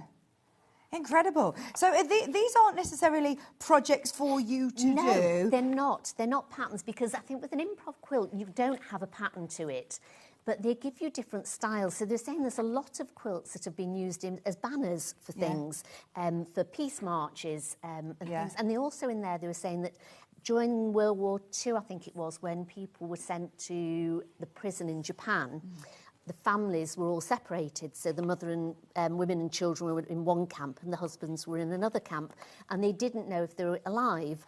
And so what the women used to do is they used to take old clothes and sew in messages onto quilts, sort of like almost in a secret way, and then people would get them to the hospital where the men were, so that the men would know that their wives and family were still around, because they had these messages on these quilts. See, this is what is so inspiring as well, isn't it? Yes. There's so much history with quilting, and to be able to read all these different stories, it's brilliant. It's lovely. Now, it's the first time that we've ever been able to really, I think, dive deep and work from this book. So for anybody who has never seen it before, or maybe you have, and you've been thinking, actually, this is something I'm interested in. I'm a quilter and I want to read more about history of improv quilting and how I can then start incorporating my stash into it. Today's the day to get it. This is the signed edition and we're discounting it. It's not $29.99. This was not supposed to happen, but then, as I said, we're negotiating upstairs and we've managed to take another further £10 off. If you just go to the Long River website, if you go onto Amazon, they've got a discount on. Gosh. That was RRP, £45. Oh, it is. Yes, yeah. £45. $50, 60 Canadian dollars. Ours is under £20 today. I love the texture on the front. Yeah, isn't it? the Yes, embossing, yes. and look at this, even the spine. I love the pages. That is gorgeous. I should say it's a lovely coffee table book. Yeah, and I great think gift for someone. If you love sewing and you like quilting, and you just like fabric, because they're saying that every piece of fabric holds a story, and I think it does. You know yourself, if you made something, you go, oh, I remember when I got that material, and I know when I get sort of my bag of scraps out, you think, oh, I made a bear for somebody from that, or I made, you know, an outfit for my daughter with that, and you know where every little bit of material comes from. And I think to sort of put it all together in a quilt, it just tells a story. So there is, even though there's not a, you know, a step-by-step pattern, you do have a whole section that is your projects. Yes. So you've got here confetti and streamers behind the scenes, and there are lots of great inspiration. So don't feel really nervous that you are completely left alone. It talks to you about what fabrics to look for in your stash and how many to pick out and how to start to make your stacked units and piecing the top of your quilt together. So with this one, it was saying that if you chose 2 or 3 plain fabrics and then brought a coloured fabric, so like the stripes, so we've got here, I've got like the plains, and then you've just got the stripes and the stars that would just make it pop, so you've got the stripes in here. And it's how you'd sort of sew 4 squares together, not necessarily this straight, but you'd sew 4 pieces together to make a square, and then you can cut that up again and then turn it round and sew it on in another place. Cool. And so you just sort of keep sewing on. And here he tells you how to do these fishes, which are lovely. Oh, that is brilliant, isn't it? And I said to my husband, I was reading it the other day, and I said, do you know, that looks like Penarth Pier. And I was looking at it at the top, and it says Croeso to Penarth Pier. And it is Penarth Pier, yeah. Oh, fantastic. Yeah. So even though there's lots of great history, there are also inspirational projects within here. I'll look with you tuliping. So this one is speaking on your quilt. So it tells you your alphabet here. So I think, is it further back? So here we go. So with this one, it tells you all the alphabet and how you would put it together with just blocks. Oh, cool. So you'd have that. so it's the lighter shade would be your black background block colour, and then the darker shade would be whatever you want to do the writing in. And I think he said he'd done Alice in Wonderland, a quote from Alice in Wonderland for somebody's wedding, because he'd gone and he'd sort of read a story out for a wedding, and so he made a quilt with a bit of the Alice in Wonderland. I have this book. It's so fabulous and inspiring. Oh, thank you so much for all your messages. We're getting loads of messages coming through about this book. It's a beautiful book. I bought it when it was first on. Definitely worth having, says Jan.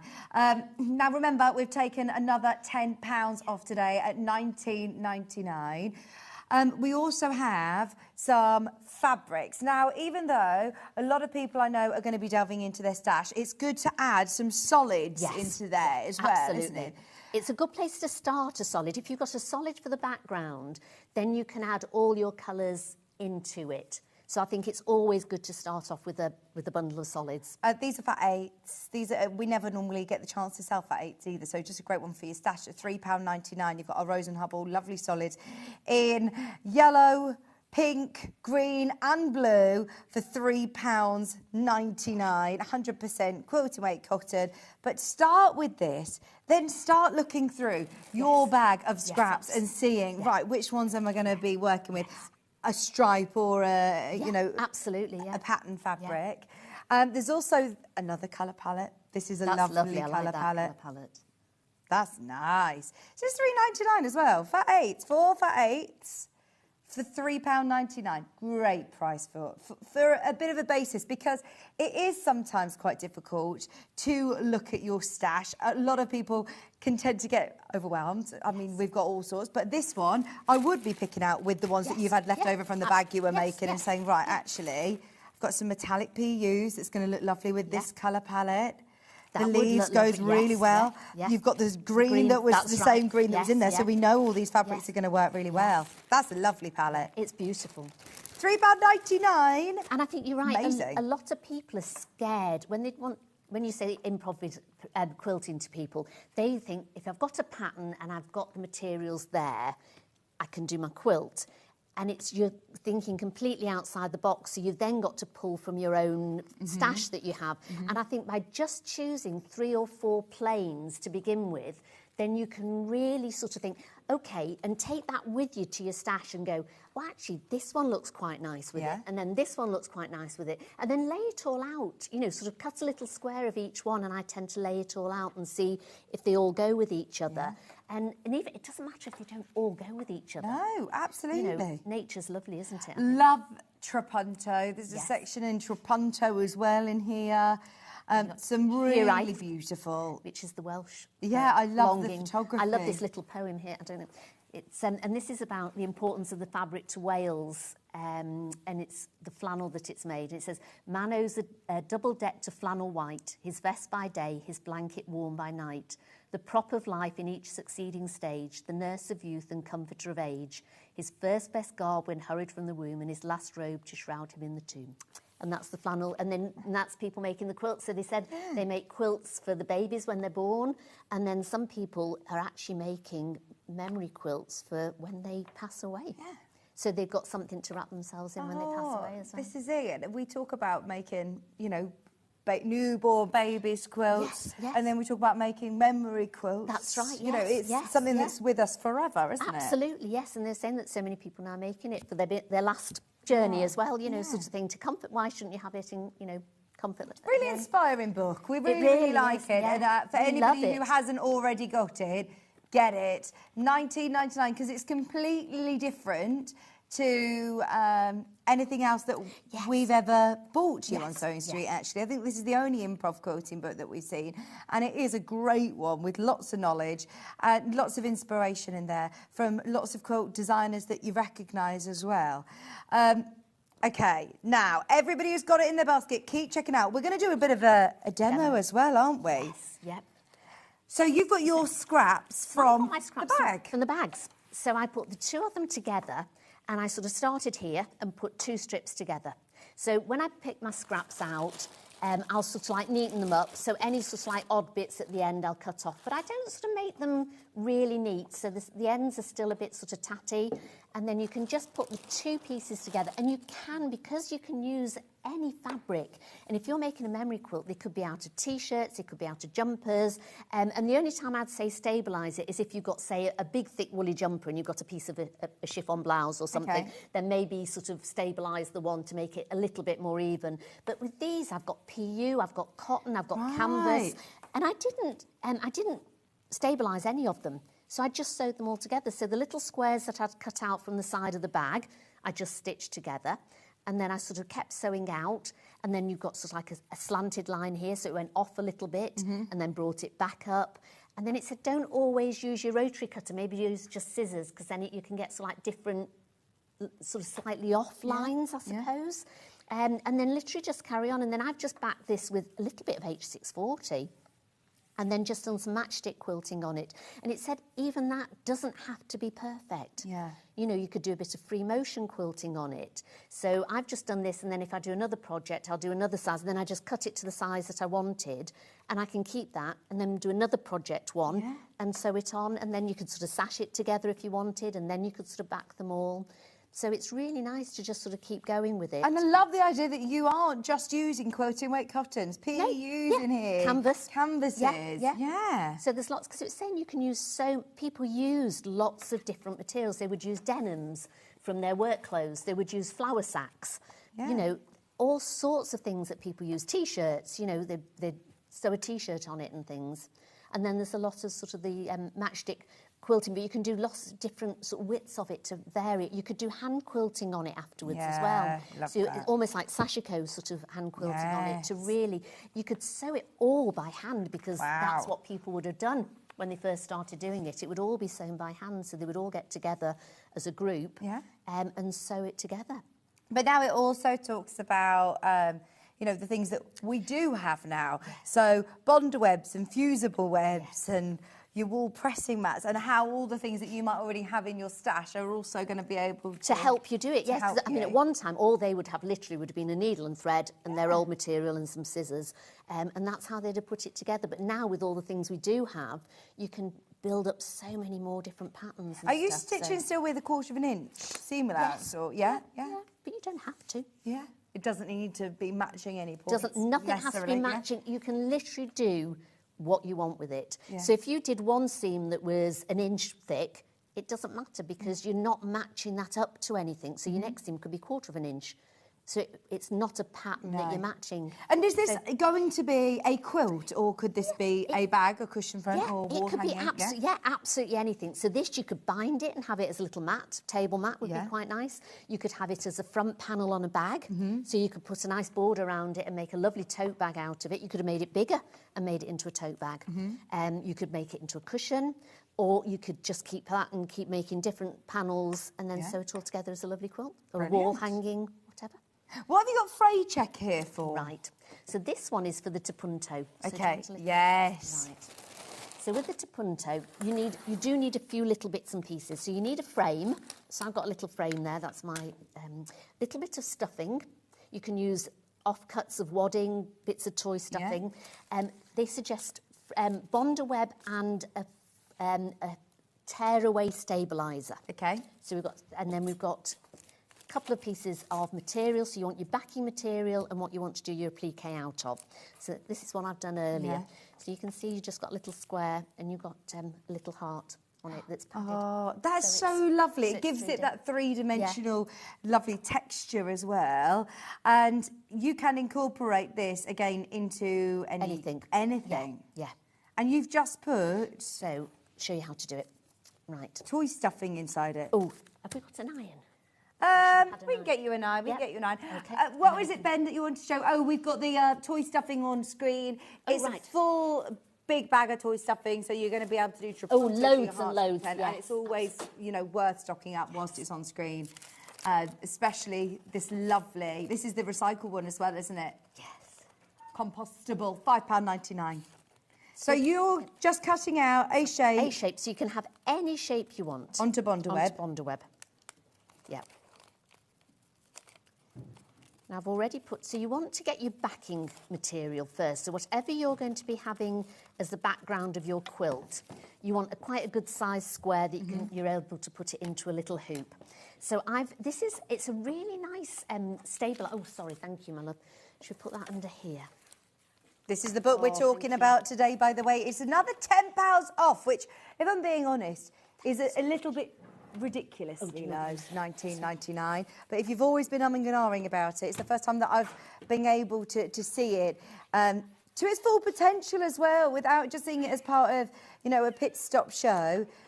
The fact that it says £45, what a great gift for someone. You've got it for 20. You only spent £20. It's a brand new book. It's also been signed by Nicholas Ball as well. For under 20, I think that is a great gift for somebody. So we've cut out the Bonder web into whatever shape you want. And I'm just going to iron that onto your backing. Oh, sorry. Sorry, I'm moving you onto your backing.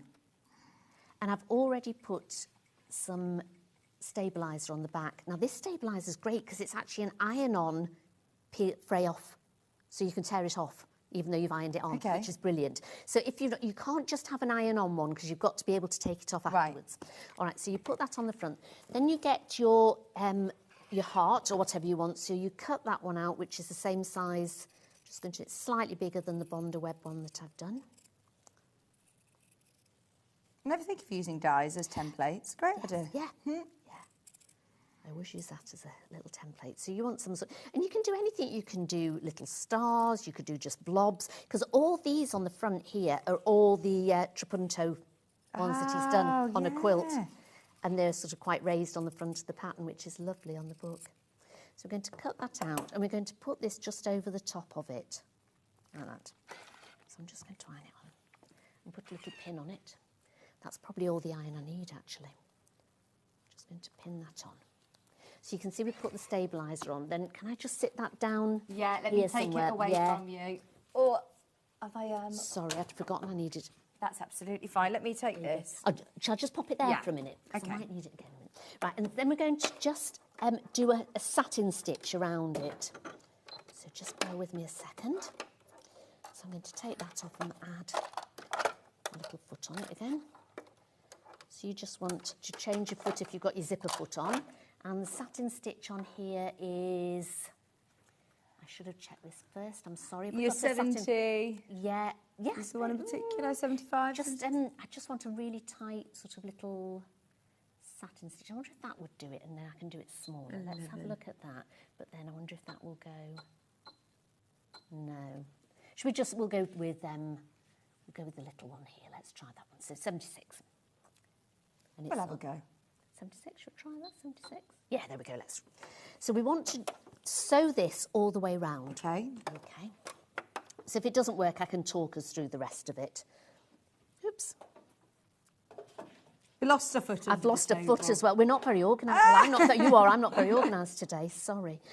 Right. Okay. So we're going to satin stitch this all the way round to make sure. Let me just take that bit out of the way.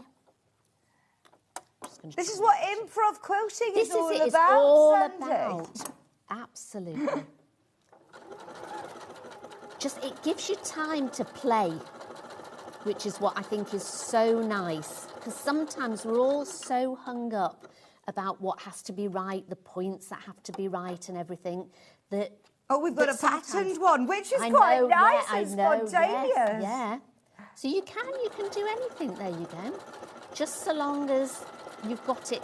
You need quite a close satin stitch because you're going to be stuffing it, and you don't want stuffing coming out of the edges.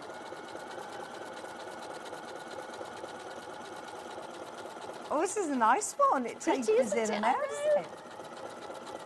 The book's got a great section on Trapunto as well. Yes. It really talks you through it, so it tells you exactly what to do. So this is sort of there we just nearly finished. Let's have a look. So this pattern isn't probably the best one, but it's improv. We can do what we like. I think it's just really sometimes as well.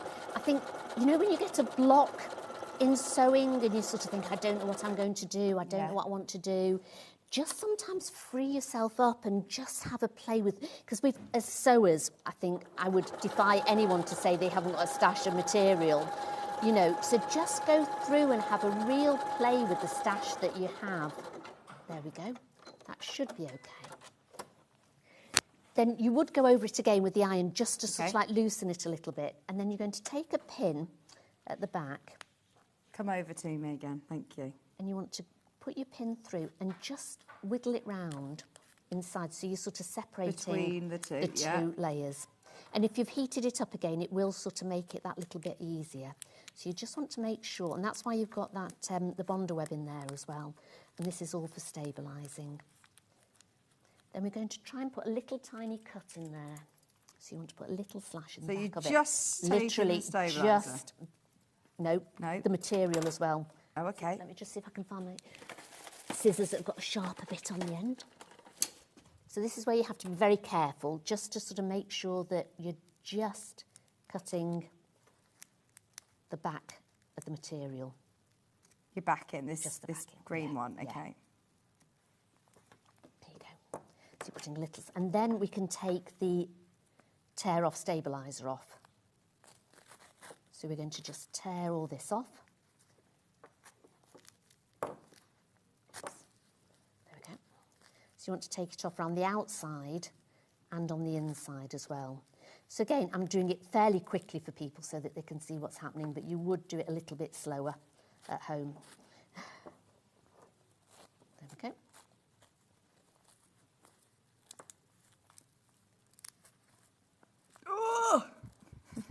Sorry, instead of me just sitting watching you, Sarah, do sound effects. The scheduling team have also put in some fabulous bundles, which, look, I know that we have got some fabulous fabrics in our stash that you want to use, but for some reason, our team have put in a Moda Wildflowers bundle. Now, whether it is part of an improv quilt or whether it is part of another pattern that you have got in mind, we have got a metre off today, a metre for free. And this is the most beautiful bundle. I've never even seen this before. This is brand new to me, could be brand new to you. And that is a summer bundle with 8.5 metres. There's literally only 10 though. Look, you're getting loads. I mean, you are getting loads. You could make a huge... You could do a huge quilt with the amount of fabric you've got in there. £67, 42 pence, which means that you're getting a whole metre of mode of fabric for free. Now, we've only got 10. Only got 10. So, yeah, do make the most of that. It's absolutely beautiful with those ditzy prints. I love this one as well. Gorgeous single figures on your Moda Wildflower. If I'm being honest, we were saying, look, this is a bit different to what you would be doing for your improv quilt, but as it's been put into the hour, we might as well give you those discounts. That's a metre for free, £67 and £47 on split pay. There's now only 6 left. 6 left. A metre for free. And there's 13 gone straight into basket. So, yeah, definitely make the most of this bundle and the other bundle that's underneath us as well. There's another massive mega bundle of fabric, whether you're using them for your improv quilting or if you're after a lovely summer bundle for the bags that we had earlier with Sandy. This is Riley Blake. That's gorgeous, isn't it? Now, this launched, and it's literally not been on since that launch show back in Feb. So if you haven't yet seen this collection, it is gorgeous. Now, this one as well, there are only 15. Very, very limited. But if you do want to have a go at your improv, or maybe like your Lone Star block that we were looking at with Stuart, this would be beautiful. The bags we've just had with Sandy underneath us on the website, you'll be able to see the beautiful bag collection. What about the Galleria quilt that we looked at with Stuart this morning? They're stunning, aren't they? Quilting weight cottons, top quality, Riley Blake, full bundle, once again, a metre for free. We couldn't not show those with those discounts. So I know that maybe this isn't for your improv quilting, maybe this is for something different, but keep the scraps for your improv.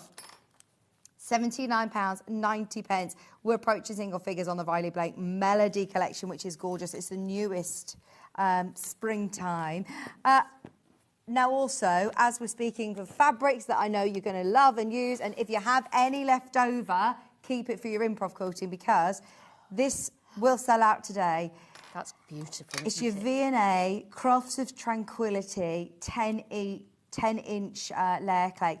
Absolutely. Use this with Trapunto for the moons. Love it. So you popped it into the hoop. Put it in the hoop. Again, you need to put it a bit tighter. Take all the stabiliser off the back and the little slit that you've got, just sort of tease out the stuffing that you've got. And with a pair of tweezers, I just push it in. And then if you've got like a long pointy paintbrush or something like that, and you don't want to put too much in it, and just put it in and then keep going to the front and keep smoothing it out. Then once you've done all that and you've got it all in that you want, you literally just sew that little slit up at the back with an overstitch and then put some fray check over the top. And then you'll cut... Fray check over the top of the little slit that you've got in the back. So there you go. So you've got the little tiny slit. So once you've sewn that up, so you'd sew that over. But because it's had the stabiliser on, it sort of stabilises the back of that quite well. So just hand stitching. Little hand stitch, a little overstitch there, and then just put a couple of blobs of fray check on it and it'll just hold it. And then with this one, you would just cut then that the size of the backing block that you want. And then you can put that onto anything. So well, that could be incorporated into a block on a quilt, couldn't it? Absolutely, yeah. Yes. Yeah, so wherever you want to put it. So if you've got a block and you've done a block and then you want to put some Trapunto on the top, just do that. So just sort of keep adding it onto it. And it tells you, it tells you in the book all about how to do it. Make the most of the book whilst it's on offer today. You've got a £10 discount. It's $19.99. There's so much information. It's a big book, isn't it? Yes, yeah.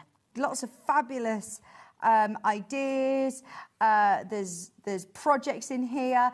As I say, not the step-by-step instructions that we're familiar with our quilting patterns as normal, but giving you loads of inspirations to just dare to step outside the box a little bit. Absolutely, yes. Some fab inspiration, some lovely history. For anyone who loves sewing or loves quilting, this is a really, really lovely gift, isn't it? Oh, it's a beautiful book, yes. If you've got a friend that's birthday or even put it away for Christmas, for a Christmas stocking or something for them, they'll find it absolutely fascinating. Even the fact that you've got the history of it, then you've got modern updates with it, then you've got all just, it's, as I say, he doesn't give you patterns, he gives you ideas for how you can make your own. and make it your own as well. And if people like doing memory quilts, there's some beautiful ideas for doing memory quilts in here as well. I do love it. That's the author, and it's quite a bit about him Yes, as well. yes. And if I'm not mistaken, this is a quilt, isn't it? Yes, There's that's right. 365 Yes, squares. yes. And there's the mixture of letters and all sorts yeah. of. And I love the name of it because we used to say, you say, oh, it's either use or ornament. Yeah. And he said that's what his family used to say. I think it was his gran that used to say, "What have you got that for? It's neither use nor ornament." So he's put it's use or ornament. And then there's like a little quote from William Morris where he's saying you shouldn't have anything in your home that isn't useful or beautiful. So make something really beautiful to go in your home. This is such a great book. It's been very, very popular this hour. It's $19.99, which is discounted today while stocks last for the signed edition. Right, now, we've got lovely Dewey Jumbo.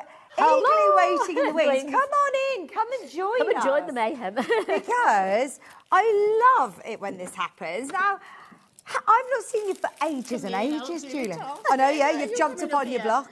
I know, I need to as well, don't I? What I love about the Sewing Street community is the two of you have actually become really friendly through the Sewing Street. Besties, yeah. And we met here. That's amazing, we isn't met it? in the green room, didn't we? Well, we met my husband, wasn't it? Andy in the green room on my first day, and I were all over flap. I love and it. He calmed me down. Because it's right in your way, Julie. But that's what's so lovely. And so from there, you've both done some fantastic collaborations, and we've got some brand new. We're going to start with the Comfort Wave bag. Now, tell me about this and the idea. Right. This one came out a while ago, didn't it? Yes, yeah.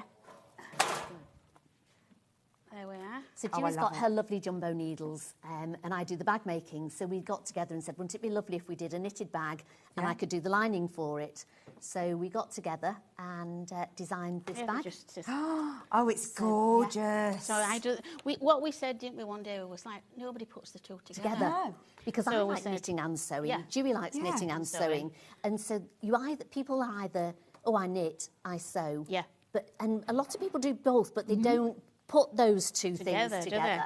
So we wanted to do it, didn't we? We wanted to have a go at doing it. So for anybody who is a new sewer, but you are a knitter, is this achievable to be able to make a bag? As Definitely. Absolutely, yes, yeah. Because the knitting, it's a very good pattern that Dewey's done. So, I mean, would you say that's for a beginner as well? Would you? An advanced beginner? An advanced beginner.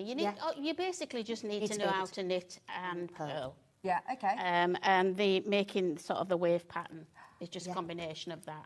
This is such a cool pattern, isn't it? And I love the fact that you can see that pop of colour with the lining as well. We've done a double lining inside it so that you've got... Inside, you've got quite a nice bright colour to pop and a pocket in it as well. But then you can see on the outside, so we've done it as a double lining so that when you can see through, you just see the back of the fabric and the seams on it. So we said no, so it's done like a double bag that you then sort of stitch into the bag. Right. I mean, it is gorgeous, isn't it? And I love the flap. Look at this. Yeah. That is gorgeous. Because when she first said to me, oh, I've done a double lining, I weren't like, oh... I mean, I can sew, but knit, it's not my main thing. And then I realised, because you'd see the back of the fabric, wouldn't you? Because it's quite an open weave, you can see it through, and I wanted it to look really nice looking through. So have we got bundles for this, or is it use your stash? It's usual stash. Amazing. So how we are a bit like that. We like to use, I particularly like to use up with so much. I mean, I do as well. You see material, like the material you had on today, you see that and you think, I'll buy that. And then it's often put away, and people like to stroke the materials, don't they? But it's put away, and people don't tend to use it. So we're both very much, why not? Because I do scrappy things. Dewey does with all hers as well. I think that one main thing we had in common, wasn't it? Andy said to me, you need to meet my wife. We're both into scrappy things. You've included the full-size We've got the full-size patterns inside it as well. Fantastic. So is it sort of two different patterns within here that you're going to be able to make the lining in the bag, and then Dewey, you've done exactly it, right. Right, so then you've done the knitting side of it. And it's all in the one pattern, Right. So we've got full-size patterns for the inside bag, and then all the pattern that you need for the knitting side of it as well. Now, if you do you're more a visual learner. You've Yes, also there's done always the full pictures step-by-step inside. Yes, photos. So yeah. anybody who is more of a knitter and hasn't sewn before, don't panic with your instructions. No, because I find Brilliant. this is why it came about, wasn't it? Because you said to me, why don't you do a knitted bag? And I said, yeah, because they need to be lined, because we need some structure.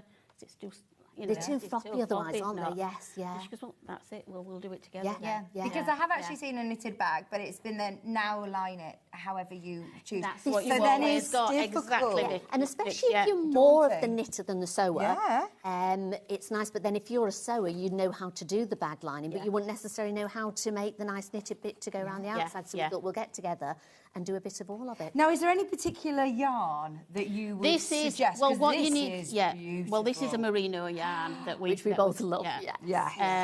So it's a little bit more pricey. Right. That one weren't, were it? Yeah, That that was just something on acrylic. Acrylic yarn. yarn, But you need a super chunky weight.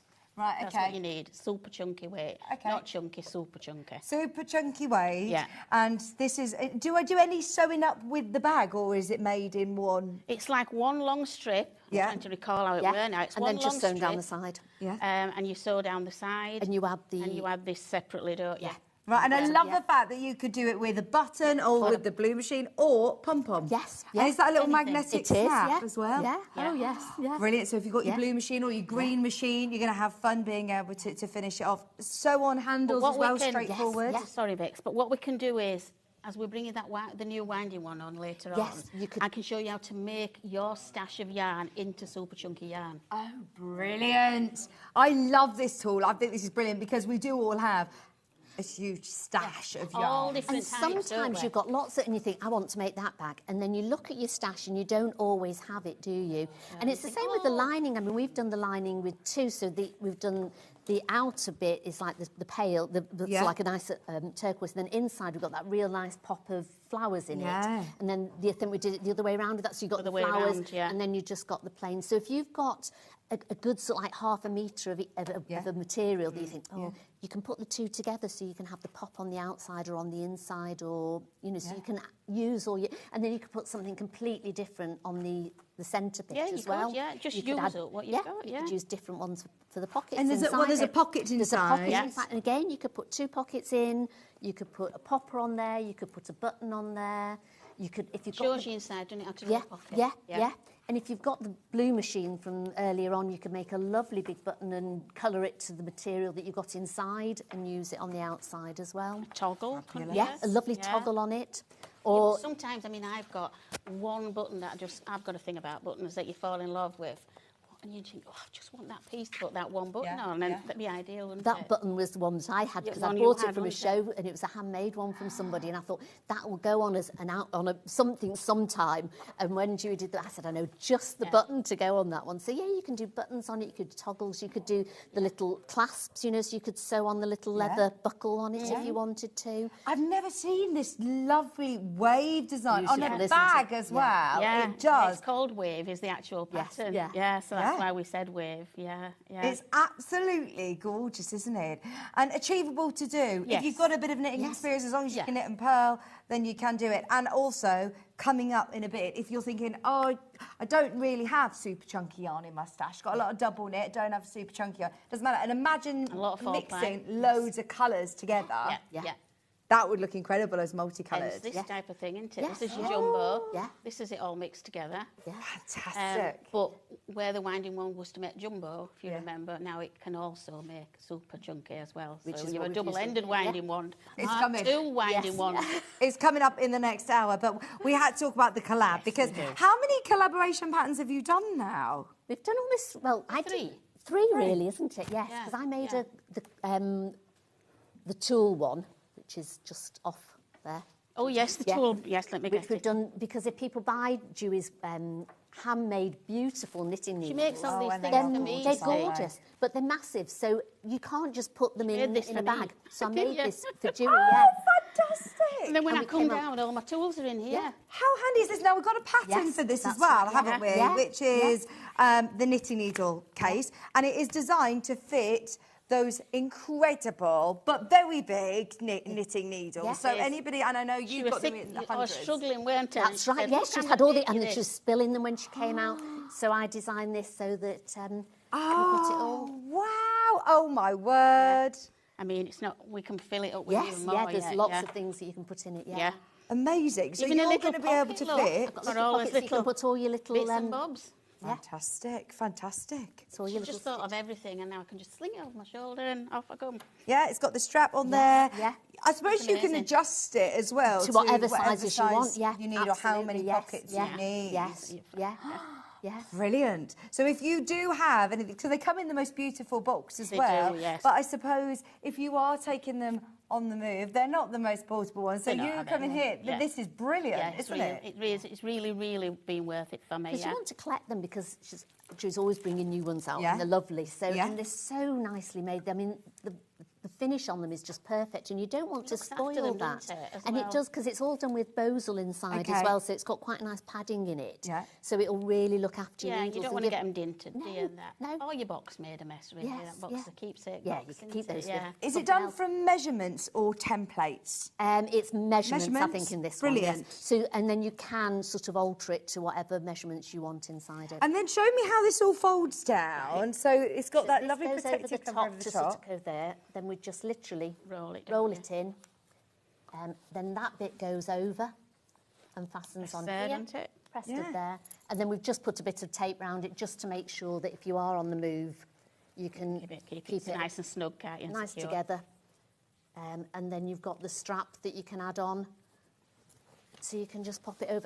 I've tied it inside there, but normally you would Yeah, put it, and then, yeah. and then you've got that to sort of hold them. And you can make that That's to the dog whatever coming with size you me. want. Yeah. Yeah. Yeah.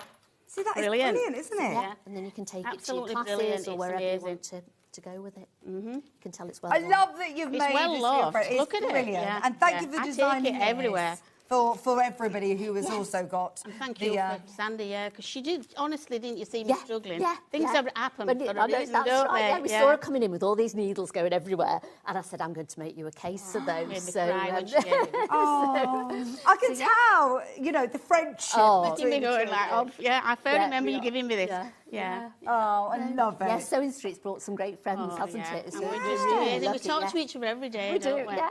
Or every other, Yeah. you know. Yeah, we've got some exciting Oh, things yeah, coming we're up. working on something really Oh, exciting. watch Really this space. exciting, yes. What's Yarnstorm?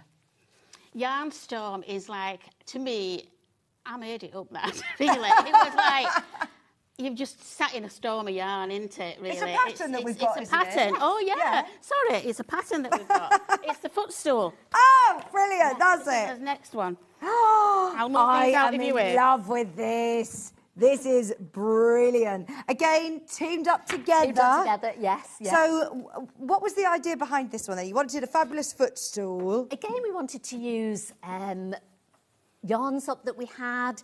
Often when you're down at night, you think, oh, I want to just put my feet up a bit. And I was saying to you, I need to put my feet up because I have a bad legs. Age, I think it is. And You know, she we said, were looking oh, at time of year as well, weren't we? Yes, Because yeah. I'd done that cake, the cake, which is next. But I said to her, you aren't really going to want to have knitting. A lot of people don't want to knit in the summer. In the summer, yeah. Or spring, you know. Especially But something what like do a you big need? blanket, yeah. So this is what happened. This is what his theory behind it was. He said, well, we can put his feet up on that. And then Yes. I said, and that, you see, when after you've been sunbathing all day and it comes cool on a night, instead of sitting out in an old blanket, you can just wrap this round you instead. And So put your this is how feet we up on came here, with it yeah. all together. And these yarns are all made again With the winding wand. with the winding one, which is all of your, you know, your scrap yarns basically that you've managed to put together to create all these cool variegated yarns. It's a big footstool, isn't it? And then, Sandy, you've also lined this. Yes, so I've lined that as well, yeah. So I've made a lining for it, which is really easy. I've got my little bit somewhere. Here it is. Because the fabric's for the lining, do I need... How much fabric do I need? 1.5 meters? Yes, about 1.5 meters if you want this size, because you can make it to whatever size you want, Yeah, really, of course can't you can, Because yeah. Ju will Yeah. show you how to make You'll it. just reduce your amount of stitches. Yeah. If you wanted it smaller, if you wanted it bigger, you'll put more stitches. What a great idea, honestly. I love these. I've got Yeah, a it's good, few isn't it? sort of, you know, big, what you can take out into the garden if you want. You can have as a football. They're as Kids love it. Yeah. Grandkids love it. So are you going to use this with, you've got the polystyrene pellets You in can see it. them but all- I suppose you could also put your stuffing in here. So you could use toy stuffing. Can we open it? Yeah. Yes, it's underneath. So. How do you open it then? Yeah. You can use it as toy storage. Yeah. Oh, does it open Yes. like this? don't know if I've done a knot. Yeah. Let's see. Oh, my word. Because you know what you knotted, didn't you? Because you can see they're all different yarns. But, I mean, if you've got a big pack of, say, an oatmeal colour or something like that, you could do it all in one colour. Lovely, yeah. You know, you don't have to use your stash. I don't know if I did. Some people like things that are just one colour, don't they? Yeah. Not crazy I like might have us. knotted it too tight because I knew I was coming here and I didn't want it to. Right. Done. But yeah, so you'd knot it. So this is, it opens up here. What I'm going to do so is, you've got, yeah. I'll show you. Can you?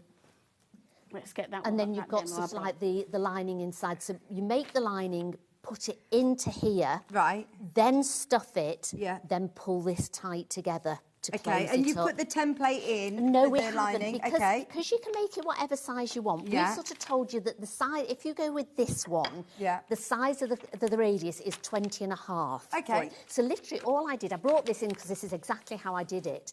I got so Dewey gave me the cushion all sort of done, and I literally taped some bits of paper together, sat it down, and drew round it. Right, okay. And then is that what you did, yeah? and then I folded this into 4 and just neatened it off to make Yeah. sure that you got a nice circle on Yeah. it. And then I cut out 2 pieces of material. But when you cut out the second piece of material, make sure you put a pleat in it, because we're going to put a zip in that, so it Right. gives you a bit of an extra. So Right. then I would put this over the top and cut it out. Fabulous. Whilst you're at it then, get this pattern, get your zips and fasteners That's right, handy, yes, guys. absolutely, yes. Brilliant. Yes. So then what you do, so you've got the bottom one, then you've got the top one. So you would open that out after you've done it and cut it down the centre. Yeah. Then you sew it together again, but you'd sew 3 inches in on one side, 3 inches in on the other side, and then baste it across here. Yeah. With the longest foot that you've got. It's all written down in the pattern. Okay. And then you'd open it out, and then using sticky tape, you would put your zip inside here, so it's only in the middle bit, because you don't Yeah. need a huge opening for it. Do you want quite a heavy-duty zip, though? No, it doesn't matter. I've just used Just like the zip on a There you go. rolls that we were using that's what we've earlier. done, yeah. You zip a So jib. it's about Yeah. a 5, I would say, on that 5 one. or You 6, could yeah. use smaller if you wanted. And I would put that just in the middle where I'd basted it there on the underside and sew it in. Then I've got a wall or a gusset to go round it. So I've got 2 pieces which I've sewn together. And then literally you would just then put this onto here and pin it all the way round. Yeah, yeah. Until you meet at the far end. And then I've given you a bit of extra so that you can then join together. So you can see I've got the line over. So you And would remember, start this it is here. the inside of This your is the bean inside. bags. Don't panic. And then You're not then you do the top on, but don't forget when you sew the top on, make sure you have your zip open. Open. You're Because gonna then wanna otherwise turn you it sew it through. all up and you're thinking, how do I put anything in it? So you have it open, sew that on, turn it inside out. Literally, this would take you an hour, if that, even to draw the circle and everything. yeah. And then I put it into the bag Yeah. before I'd stuffed it. And I'll show you how it fastens. Yep, so you popped it into the bag, then we filled this one with the polystyrene beads. Yeah. And I also put That's a lovely, couple isn't of bags of like the plastic beads, you know, the bit heavier ones. pellets, weren't They're they? like the pellets, just to give it a bit of weight. Yeah. So you could have maybe a bag of rice in it to make it, if you wanted it heavier, you know, don't want it to sort of float around anywhere. You could put old stockings in it, you could put old scraps of material that you've Yeah. got in it that you couldn't make into a quilt I or had, anything. you know, again, scraps of yarn. and Scraps of stuff. yarn, Filled it with anything. Absolutely really. anything Yeah. you can put in it and fill it as big as you want to, you know. So, Yeah. And then I you just- absolutely love it. Yeah, then So how join you it up. construct So then- how yeah. you construct it is, you've got. You come on over this side. Oh, actually, no, you've got your step, Yes, haven't that's you? right, Yeah. So we've, So how you construct it is, it's Thank one you. long, a long rectangle. So this is what I'm making, a rectangle, and then you join it in a round. Right. Right. So the cast on and cast off edges, join them together, just back stitch them together, Yeah. and then turn it the right way around. Right, and then that's when the magic comes. It's so simple. You feel a fraud showing this, but you basically are just going to. You'd have a needle, but you don't have to have a needle because it's so thick. Is that you're just going to go through, thread some spare yarn through, all the way around, and go at the top, because I actually, when I started doing it, I went lower down, but it doesn't fold, sort of close up as well if you go lower down. So just go in your top edges. This is exactly the same at the bottom and the top. Yeah. just go around them all. Can everybody see this? I'm in the right... Yeah, you're in the right place. Right. You can see you.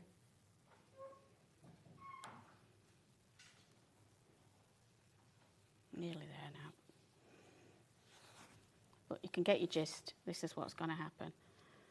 We're just going to be like... And that all gathers. And it'll gather it all together. Yeah.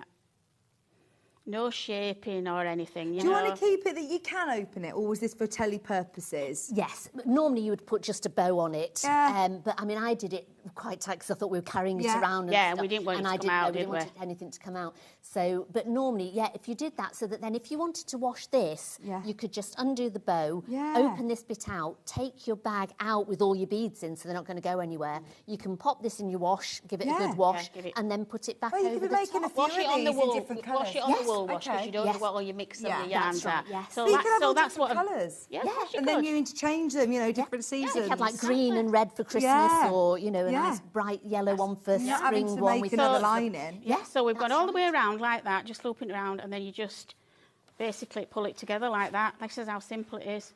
And then we put big pom-pom on the I top. love the 'cause we pom-pom. we love the And it pom-pom. draws together like that. Yeah.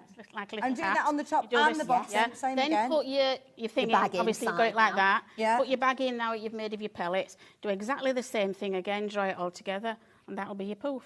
Put a pom-pom if you wish. Put a pom if you wish. It's Or a big great, button on the isn't top, it? or This is the first time that we've done anything like this. And And then just pull it absolutely apart love like that. So usually, you know, when we haven't tied it, That's you right. just pull it apart again. Take your it bag out, yeah. Wash it. Put it back in. Pull it together And when again. you're filling it, just zip it up for a bit and take. I use like a little funnel or something because the beads go absolutely everywhere. The cat loved it. It was full of beads everywhere. But if you're doing beads, do that. But if you're stuffing it, just sort of push anything you want in it to just sort of make it.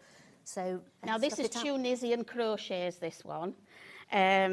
But you can knit it if you want. You could do a knit if you want. But we used Tunisian crochet, didn't we? We decided on that because it's a lot more structured. You can feel it's a lot more structure to it. It's quite sort of tactile, isn't it it? So, is. tactile And it gives a sort of nice basket weave. Yes. And again, I get my pattern. I get All the instructions are on the in the pattern Tunisian crochet. Also, you've got a YouTube that I can link to as well. And it's me demonstrating Tunisian crochet. fantastic. So if you've not done Tunisian crochet before, what hooks do I need for this then? You need the, again, it's in the pattern, you need the large Tunisian crochet hook. Yeah, because these are a bit unique, aren't they? I remember when me and you launched these years ago. Yeah. And they've got the hole on the... Am I the one? Oh, no, you're on the winding one now. Oh, yeah. But to do this, it's the Tunisian crochet hook. So you need it to be longer because with Tunisian crochet, you leave your stitches on your needle. And you crochet, but you sort of take them off and put them back on. Take them off, put them back on.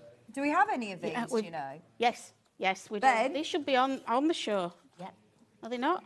What we'll do is we'll bring those in your hour then. We're going to go to a Perhaps quick break. that's where they are, And then we'll bring you the Tunisian Tunisian. crochet hooks. We've got loads of your tools. We've got the wool winder as well, haven't we? We've got to let Sandy go home now. Yes, we'll have to go. Oh.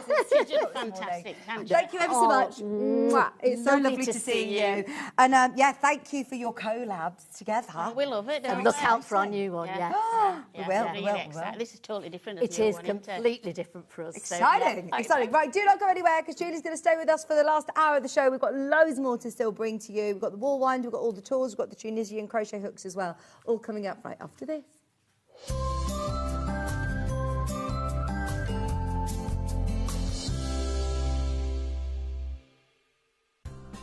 Looking for the perfect gift for the sewing enthusiast in your life? The Sewing Street gift card is just the thing. Choose between a physical card delivered to their door or a convenient e-gift sent straight to their inbox. It's easy. Just head to the Sewing Street website, scroll to the bottom of the page, click Gift Cards, or use your smartphone, scan the QR code and go straight there. Pick the amount you'd like to load onto the card, and that's it. The Sewing Street gift card, the gift of creativity made simple. Want to know what's coming up on Sewing Street? It's easy. Just visit www.sewingstreet.com and head to the TV Guide section for all the latest show details. Stay ahead and never miss a stitch with Sewing Street. Shopping with Sewing Street couldn't be easier. You can shop via our website at www.sewingstreet.com where you can watch our live shows and see all the products from that day. We also have a huge amount of products on our website, from your sewing room essentials to fabrics, sewing machines and much more. You can download and shop on the go with our Sewing Street app. Simply head over to your app store and search Sewing Street. Alternatively, you can contact our UK-based call centre 24 hours a day on 0800 001 4433. Shopping made easy at Sewing Street. Here at Sewing Street, we only charge one P&P throughout the day. You can add as many items to your basket and check out and still only be charged once. Once you've checked out the first time and want to order again, you simply add the item to the basket and click on the Combine Order button. Remember, standard P&P is £4.95. Charges may differ for outside the UK. Or upgrade to our premium option for £6.95 on certain items. Shopping made easy at Sewing Street. Did you know that we can deliver to over 20 different countries worldwide, spanning 4 continents from the UK to Australia? Check out our website for the list of countries and delivery costs. Sewing Street, stitching the world together. Shopping with Sewing Street couldn't be easier. You can shop via our website at www.sewingstreet.com, where you can watch our live shows and see all the products from that day. We also have a huge amount of products on our website, from your sewing room essentials to fabrics, sewing machines and much more. You can download and shop on the go with our Sewing Street app. Simply head over to your app store and search Sewing Street. Alternatively, you can contact our UK-based call centre 24 hours a day on 0800 001 4433. Shopping made easy at Sewing Street. Want to say hello or ask a question to our guests? Then send a message to the studio.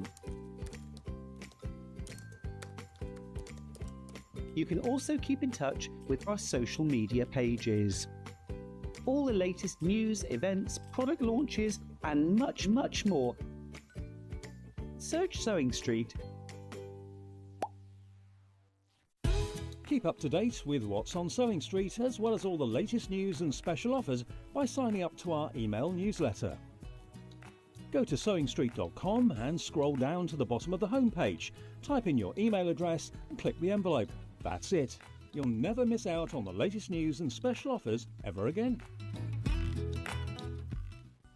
Never miss a show by watching on the go with the Sewing Street app. Head over to your app store now and search Sewing Street and simply download to your smartphone or tablet. You can watch the shows live and see your favourite presenters and guests. Click on the Today button to shop all of the products that are featured in today's show. Want to know what's hot? Then click here to see today's bestsellers and highlights. Have you missed a show or want to watch one back? Then click the schedule button and you can go back 7 days to watch and shop, and you can also see what's coming up over the next 7 days. Want to say hello or ask a question to our guests? Then send a message to the studio. You can also keep in touch with all the latest news, events, product launches and much more by clicking here for our social media pages. Never miss a show by watching on the go with Sewing Street. Are you ready for a creative journey? Stay right where you are, because from 1 p.m. to 9 p.m, Hobbymaker is here to inspire the crafter in you. Join us for an exciting lineup of crafting demonstrations, exclusive deals and expert tips that will spark your imagination. Whether you're a seasoned pro or just starting out, there's something for everyone. And you're in safe and crafty hands as we work with the biggest brands the crafting industry has to offer. So grab your favourite drink, get cosy and don't miss a moment of fun. Stay tuned and make sure you keep it right here and let Hobbymaker fuel your passion for creativity. See you at 1 p.m. Our UK-based call centre is always on hand to assist you 24 hours a day, 7 days a week.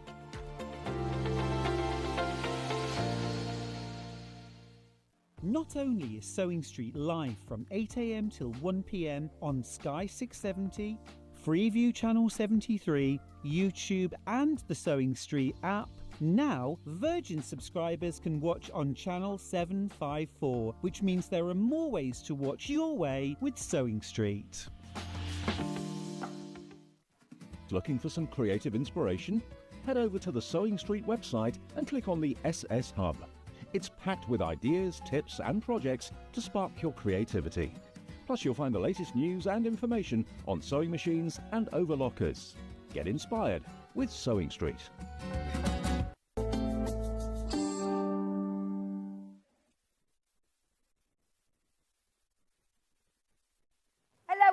Welcome back.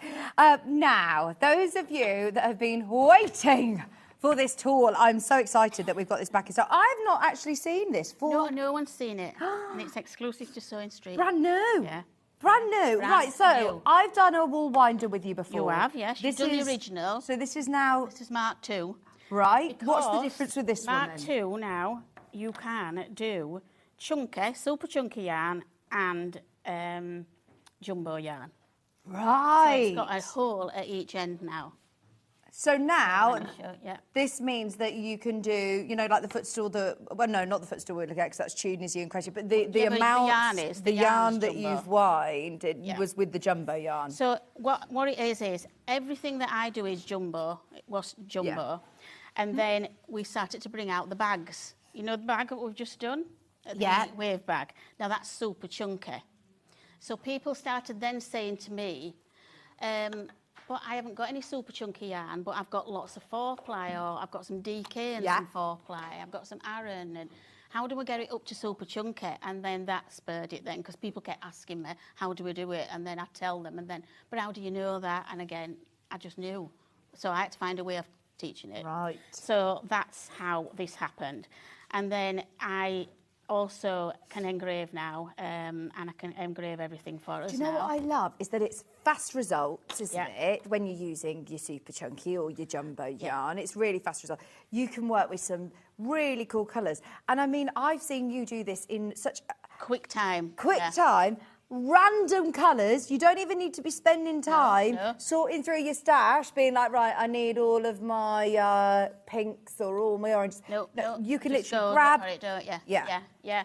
So what it basically is you're going to now be able to do a yarn that's thinner than a jumbo. Yes, so brilliant. And we've got loads of DK. I've got loads of DK yarn or Aran weight or different yarns in there. So the difference is just the size of the hole. So the holes make the difference now. Right. So and I love the fact they're all engraved. They're all engraved now, so you won't get confused. So we know that that's the hole for the super chunky, that's the hole for the jumbo, and it's there saying what size needle you need to use for jumbo, 25.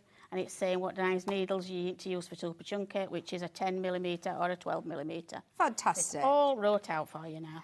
Now it comes with instructions, QR code. And this QR is new. code, Right, where's this taking me to your website? Yes, it's taking you to the YouTube website, and it's showing you how to use it. Oh, fantastic. And there's just a quick run through how to use it as well if you don't want to go on the YouTube. Brilliant. Now, also, I must say, the packaging is beautiful. So if you are gifting it to somebody, I mean, Ollie, you've just said, was it your niece loves crochets and knitting, but wants to work with the real chunky yarn. She's only 16, loves it. Right, yeah. So this would be a great gift for somebody as well, as it's in that beautiful packaging as well. Can you show us how quick and easy this is to do? So if you've got a random stash here... So we have a random stash here. real random stash. You've got some real fluffy yarn. We've got some fluffy yarns. We've got variegated. some 4-ply, variegated. We've got some cotton. Let's try that. And so you can literally, there is no rhyme and reason into what you can. No, you can do anything, So what I'll do is, I tend to put a few together, because you'll get to know eventually how big or how many strands you need. Okay. I tend to put a few things together to start with. And then you remember, we were always losing a pokey tool. And now we've got a pokey tool in the box. So you've put that in there as well. Yeah. So we're just going to poke these through the hole. So they come out the other side.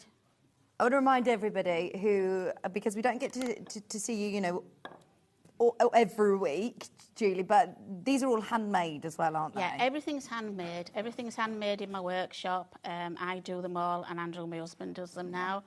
And me and Dad started the company, and sadly Dad's no longer. And so Andrew's taken over, so everything's made by us. We don't buy it in or anything. We do it all to get together. So what you see now is you can see the super chunky. You can still see light through there. Yeah. So it means we need to add add some more.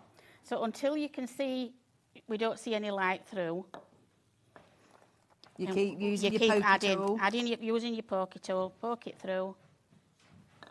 Crochet hook will work as well, but just that people always saying, oh, I wish I had something to poke through. So I just I listen to what people want, really, and I've gone wrong way. I am sorry. You know, it's always usually the idea comes from something someone said. Yeah. You know, oh, why could I do this? You know, and then my brain starts going in a strange way. So do you spend most of your time now making these? Yeah. Yeah, I do, yeah. Because what happened was I sort of diversified a bit and we were doing more yarn. And there is a lot of yarn shops out there and it wasn't my love at all. I mean, we want yarn to be able to do it, but the actual selling of it and all that just didn't do it for me at all. And then we got busier and busier. I just couldn't afford the time to do it. So I'm totally tools now. Yeah. It's not going to be lots of yarns and things. You know, we can use other people's, but I'm totally tools. And it's using up your stash. And it's using That's up your your stash. passion as well, That isn't was it? Yeah. the original thing when we first started that me and Dad said. It all started because I had too much wool, too much yarn. So that's how it all started. And I've gone really pivoted back right to roots now. And I just feel right about it. Yeah. So we've sort of got enough. I think we might just fit one more in. Let's just find another thinner one. But if we'd have used a thicker one, you see, we'd have filled the holes now. But I think one more, and that's a double. So what happens if I've only got so much of one yarn, like you know, a ball that's not as big? Can I join them? Yes.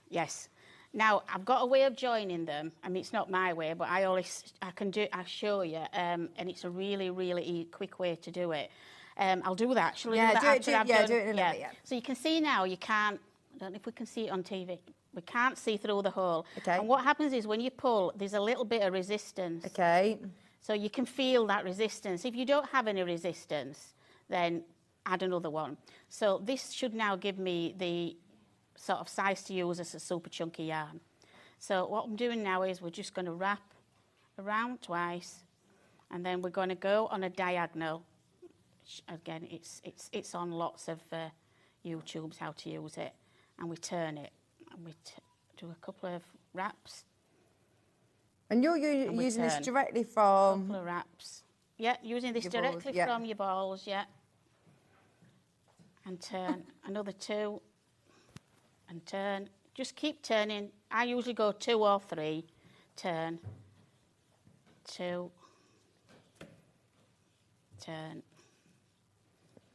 And you are essentially like here making your own new cake or your new ball. Well, it comes out like a cake, doesn't it? Yeah. You see, you've remembered, haven't you?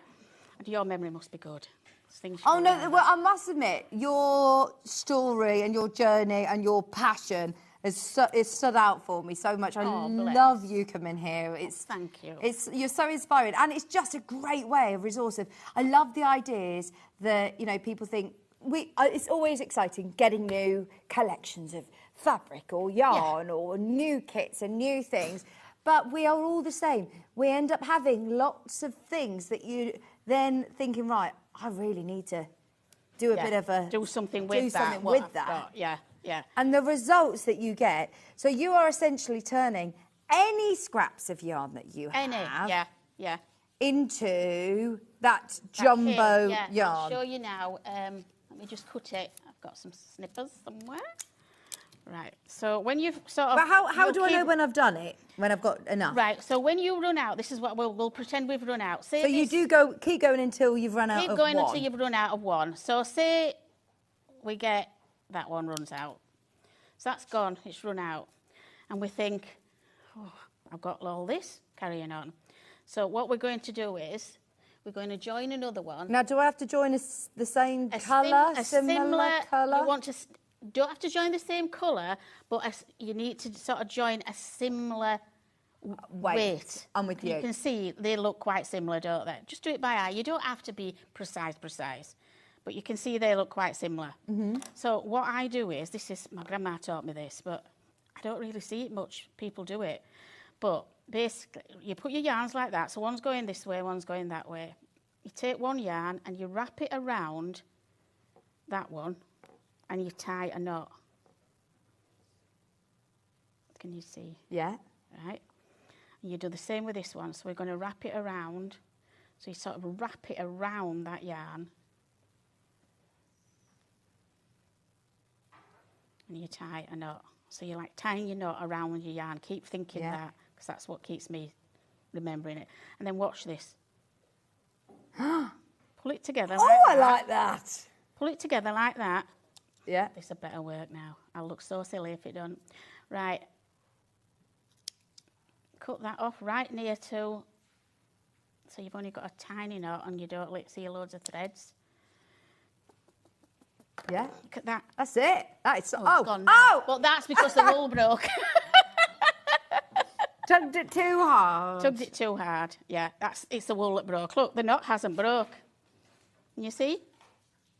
The knot's still there. Yeah, the knot's still there. But it's the yarn that broke. I knew this would happen. Yeah, that's because that's a really soft yarn.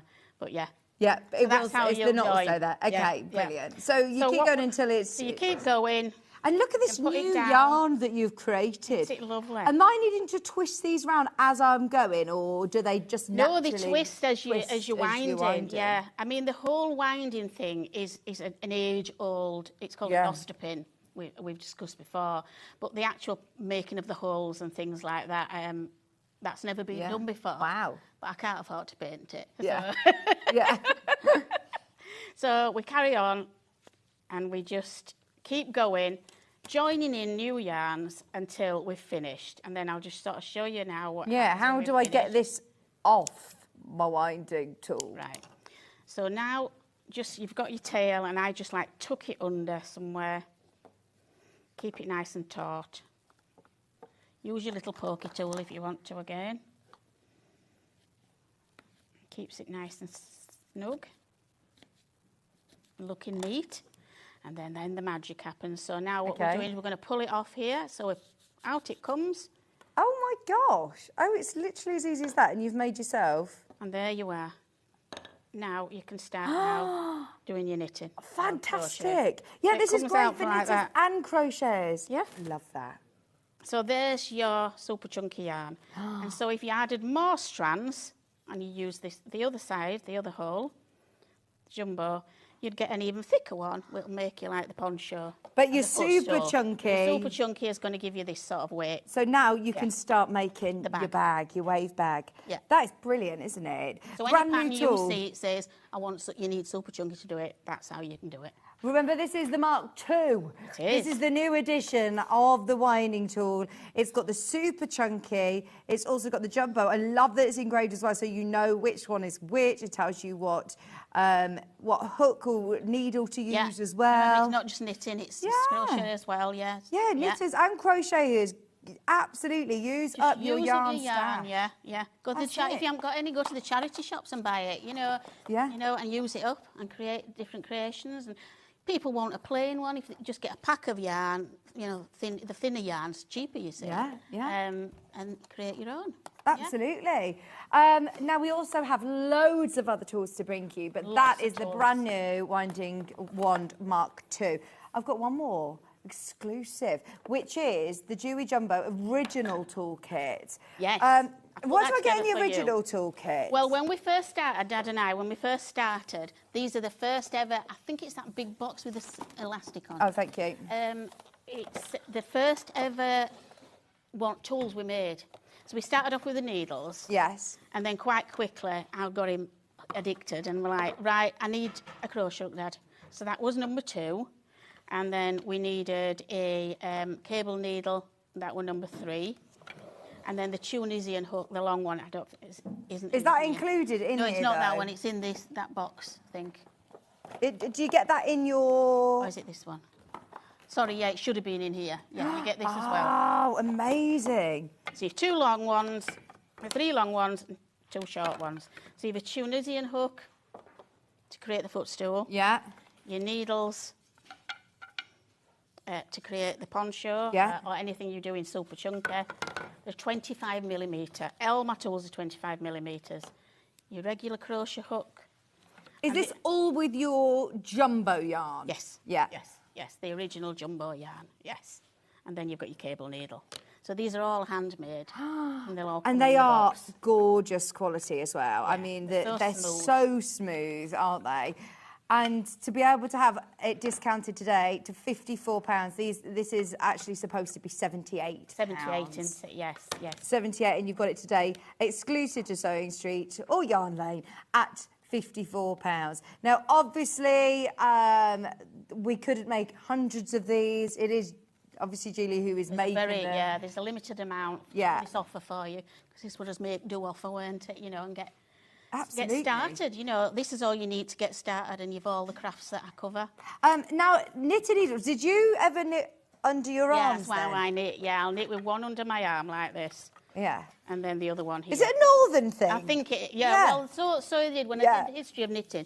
It's a northern thing. Yeah. Yeah. That's why it came from in the north, up in the Shetland Isles, or places like that. They tended the sheep, so the ladies knitted at the same time as tending the sheep. You know, they were like, it was to make money. They obviously had to knit to make money. Those the fancy ganses, you know, the Aran sweaters and things like that. So they could walk about knitting. So what happened is they used to have a knitting belt. And it used to be a belt that went round, and needles then didn't have an end cap. They were two double pointed, so they were like this, a point to each side. So they went in this belt. Both points went in this belt, so they'd walk around knitting while they were tending the sheep. Then eventually it made its way up under the arm, because they got ends on them, and that's how it happens. They could like walk down to the shop, so because they'd be miles to a shop, and knit at the same time. They were always working. No way. Yeah. That's so cool. But I mean, this is something that I know you had only seen. Was it in America? Yeah.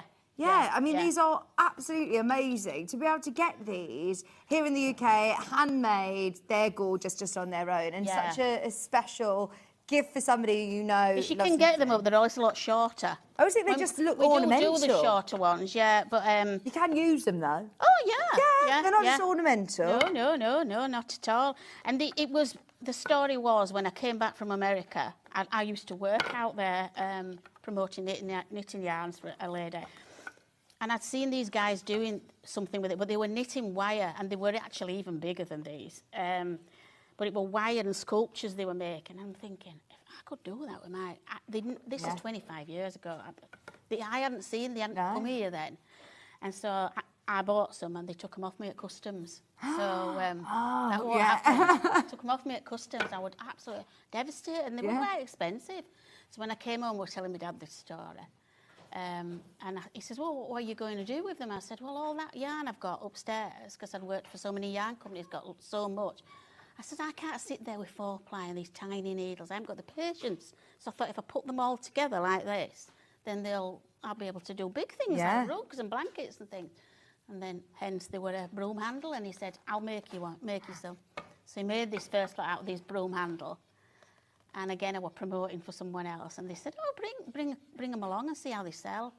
And I got him to make, I think, 20 pairs, and 10 minutes they'd gone. Yeah.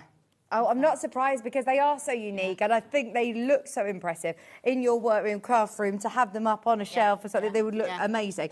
But not only do you get those original, now they're the biggest jumbo needles. They're the biggest ones, aren't we? Yeah. Then you also get your Tunisian crochet hook. So if you watched the hour previous and saw, where's my amazing foot still gone?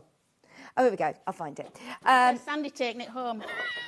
We got it. So this is Tunisian crochet, which I'd never heard of before. I had with you. Done this together. Me and you have done it together, but I hadn't heard of Tunisian crochet. Again, in America, it was.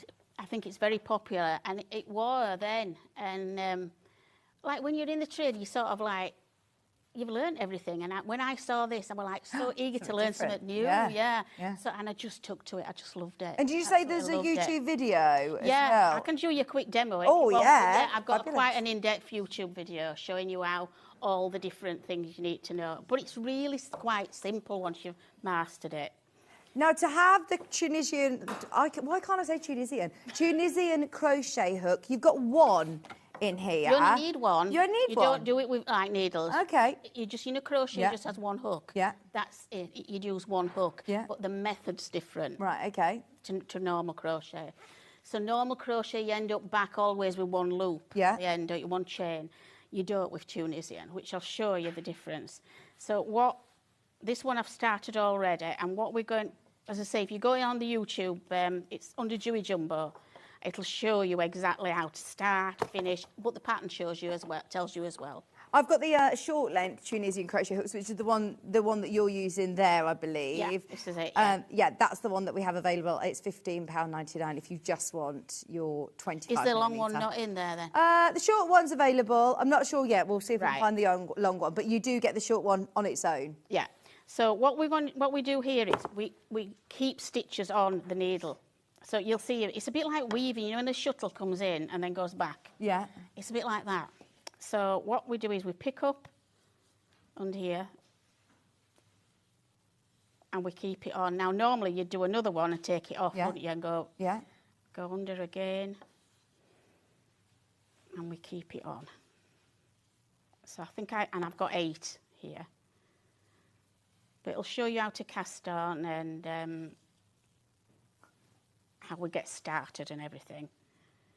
And the pattern goes into it as well. It's got a full page of instructions on how to do Tunisian before you get into the pattern. So it's quite an in-depth pattern.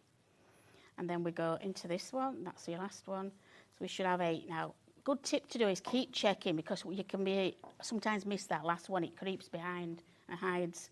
So 1, 2, 3, 4, 5, 6, 7. See, it's done it. We've missed it again, you see. Then it hides behind here. Right.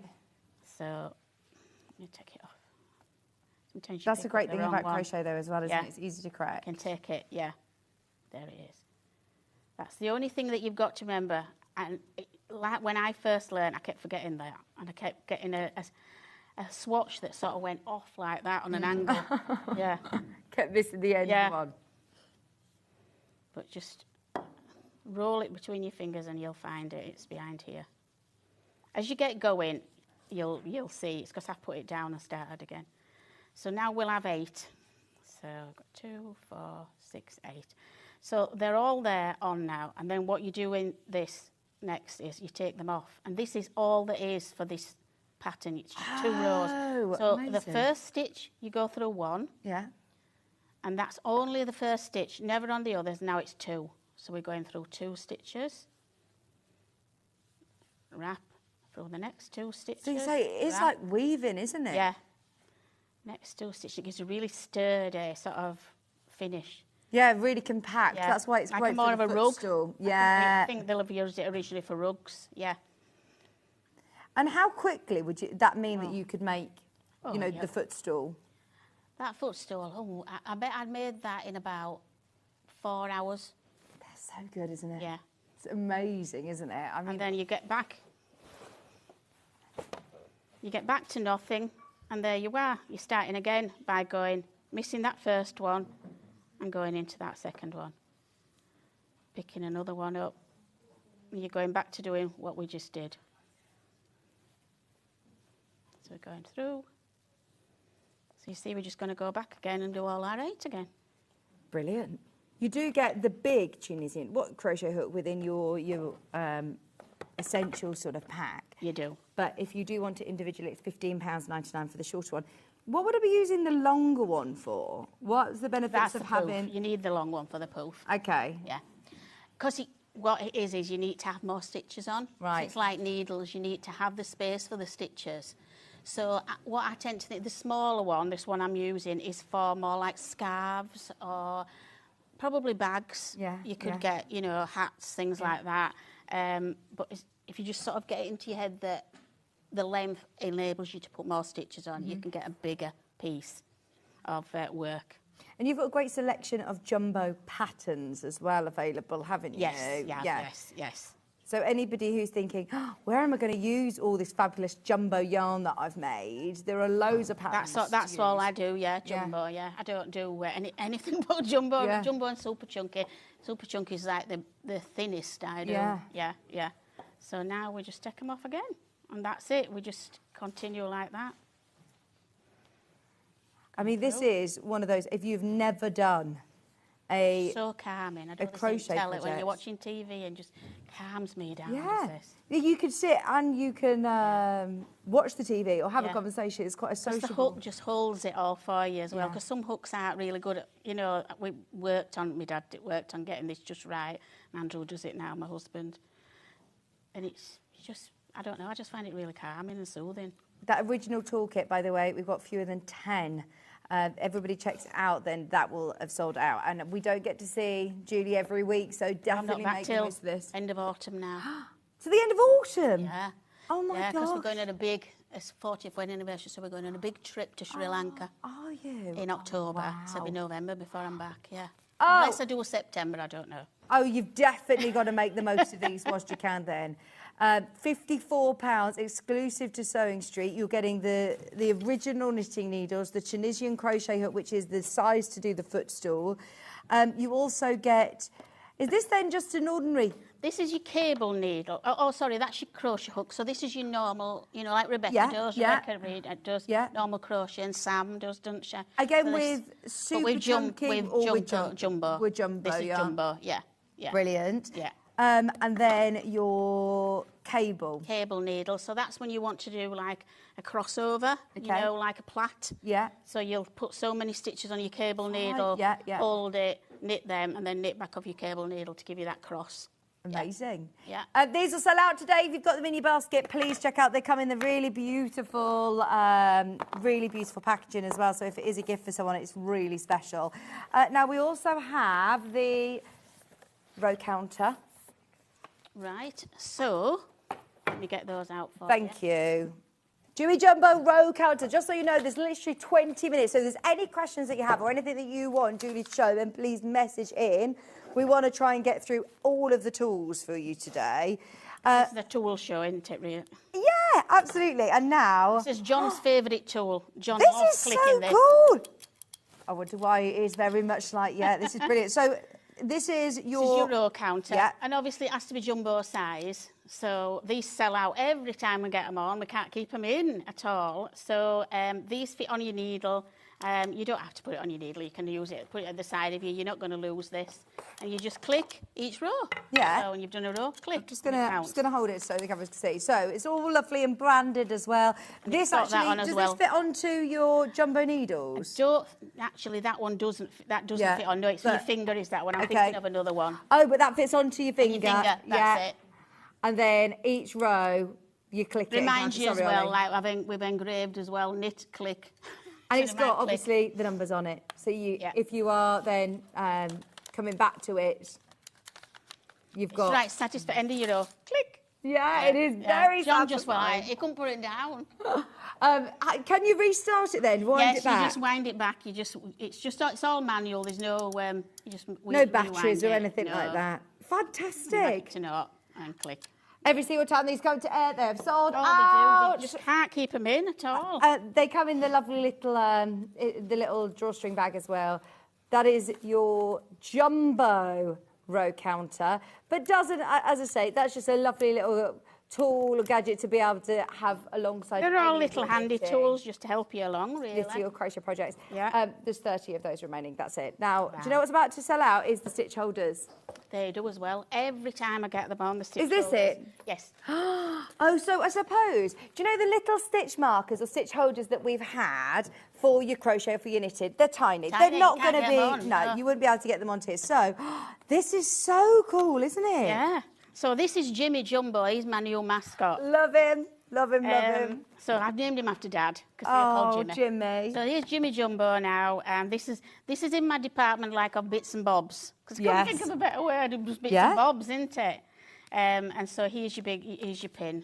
Get him off your card. It's a nice strong pin. That is brilliant, isn't it? Yeah. Really strong. Yeah, Branded. once again. Branded again. These are going to sell out. These are going to sell out. We're in single figures. If you have been waiting for them, as we said, we're not actually going to be seeing you till after the summer, probably into winter. Earliest, I think it'd be September. Okay. Earliest, yeah. So now's the time to be able to get these. Now is the time to grab them all whilst you can. They're about to sell out. They are going to sell out any second now. Can we do more bits and bobs? We've got lots of bits and bobs. You got a tape measure? Yeah, we've got the new scissors as well, Ben. Don't forget those. Scissors. Oh, yeah, I've got new scissors. Don't worry, we'll make sure we get through all of them. Here's the tape measure. Oh, it's lovely. Here's your sweetheart tape measure. So you've got Dewey, and then it says, oh, I have to put my glasses on. Give my heart a squeeze. So you squeeze it, and it pops back in. Oh, amazing. I just love things like this. Oh, a retractable tape measure is so satisfying, and whether you are any kind of crafter or just to have in your handbag, these are brilliant. I carry one of them all the time with me, yeah. That's you it, just have never it in your know when you want handbag. a tape measure, do you? Absolutely. Well, I was chatting to Sam Sabido, who was on doing her crocheted garments, and she says if she does a dress, she says, or a jumper or something, and she does a workshop, she says to measure yourself. And she says she gets to the workshop, she says, right, who's measured themselves? Nobody's measured themselves. No one wants to do it, do they? So she was on here, last time she was here, and she went, right, I'm going to do it in front of everybody now. And she just was like, look. Good on her. And I was like, yeah, exactly, good on her. So maybe it is that you are thinking, right, I do want to start making garments, and I want them to fit right, so I need a retractable tape measure to be able to do that. That's a really cute one as well. Or even like, I think we were looking for blinds, me and my daughter, and she said, oh, I haven't got a tape measure, Mum. And I went, I've got one. Yeah, absolutely, just have in your handbag. Right, that's about to sell out as well. No, I didn't know you had new scissors with you, scissors. These scissors are gorgeous. Oh, and I must say, I love all of the lovely little bags. bags. So your scissors say, shiny, sharp, and all mine. Leave them alone. Well, we are very, very, they are lovely. They are, it's such a personal thing, isn't it? And we all, as crafters, how many scissors, do I dare ask how many scissors you have, Julie? I wouldn't know. Honestly, I bet I have 50 pairs. Yeah, I couldn't believe. Sandy's got 100. And how precious over our scissors we are. Oh, yeah. Oh, they're beautiful. Look at that iridescent rainbow. Yeah, they're lovely, aren't they? As crafters, as sewers, we all need a lovely pair of snips to the side of our sewing machine or for our embroidery projects. Sharp to the point, and they're literally a tenner. Add to your order if you've bought anything else. They are really pretty. I love these. I remember showing them Sandy, and I said, oh, look at these scissors I've got. She went, oh, they're amazing. She's going to have a pair. And I said, yes, you can have a pair. They're lovely, aren't they? Yeah, and I love the fact that they're big thumb loops. Do you know what I mean? I know that's, with little embroidery slips, sometimes it's hard to always squeeze your fingers in. These are lovely. Another pair of handy embroidery scissors, or, you know, to have with your yarn as well. Yeah. £9.99. And come in the little bag.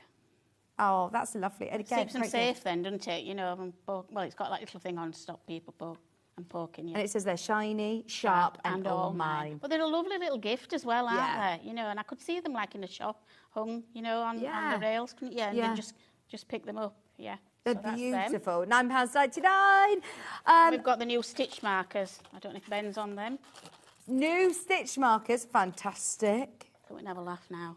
Oh, this is hilarious. I can see Mardy Bum on the side of it. So these are your Yorkshire saying stitch markers. Brilliant. Oh, I've got to get some of these for my friends up. They live in Warrington and they love crochet. Look, this one says Mardy Bum. You're going to have to say it in your Yorkshire accent. So you've got, well, we'll start off. We've got Mardy Bum. We've got berate. What's berate? Berate. It'll be all right. It'll be all right. Yes. It'll be all right. And then sit this end down. Sit yourself down. So sit yourself down, yeah. Wash the hands. Wash the hands. It's just dropping H's, isn't it? Wash the hands. So I could have put, there was some a lot worse, and I thought, I can't put these on. Not for telling. Nah, then. You know that, you've had it. There's a mucky pup. That's what my nanny used to say to me. Ta love. Put wood in thole. I love it. I love it. Put wood in hole, it means shut door. Oh, okay. I'm pleased that you've cleared that up for me, because Ben meant something different. Trust Ben. Now, these are your stitch markers. Stitch markers. So these go on your needle. They do fit on your needle. I have to get them off, won't I? should have brought some at once. With your Yorkshire quotes, we all know. We all know. And I'm going to add to these as well, so they're going to be collectibles. Oh yeah, So- can you do a Brummy one, please? Yes, I will I'll send do, you yeah. Brummy quotes. Yes, you must do, yeah, yeah. Definitely. So these fit on lovely. You can see. So these come back. Like I always forget when I'm doing a cable, so you can get to, say, knit 4 stitches, put your marker on, Yeah. then take your stitches off for your cable. It'll just remind you. Brilliant. Also, you have them as a key ring if you And want. yes, Gift you for can have them as somebody. a key ring as well, yeah. So, yeah. So they do fit, so I can show you they fit. Lovely. So that's your Yorkshire ones. Okay, where else are we going to now? Right, oh, we're not going to another place. Oh, okay. We're going to these are just for crafters. These are Oh, your crafting lovely. ones. So these have got crafting sayings. So we've got maker of pretty things. Maker of pretty things. I'm crafty, yeah, and I know it. Just 5 more minutes. We all say that, Brilliant. don't we? And let the stitches talk. So these are nice, sweet, and then we've got let the stitches talk. Just 5 more minutes.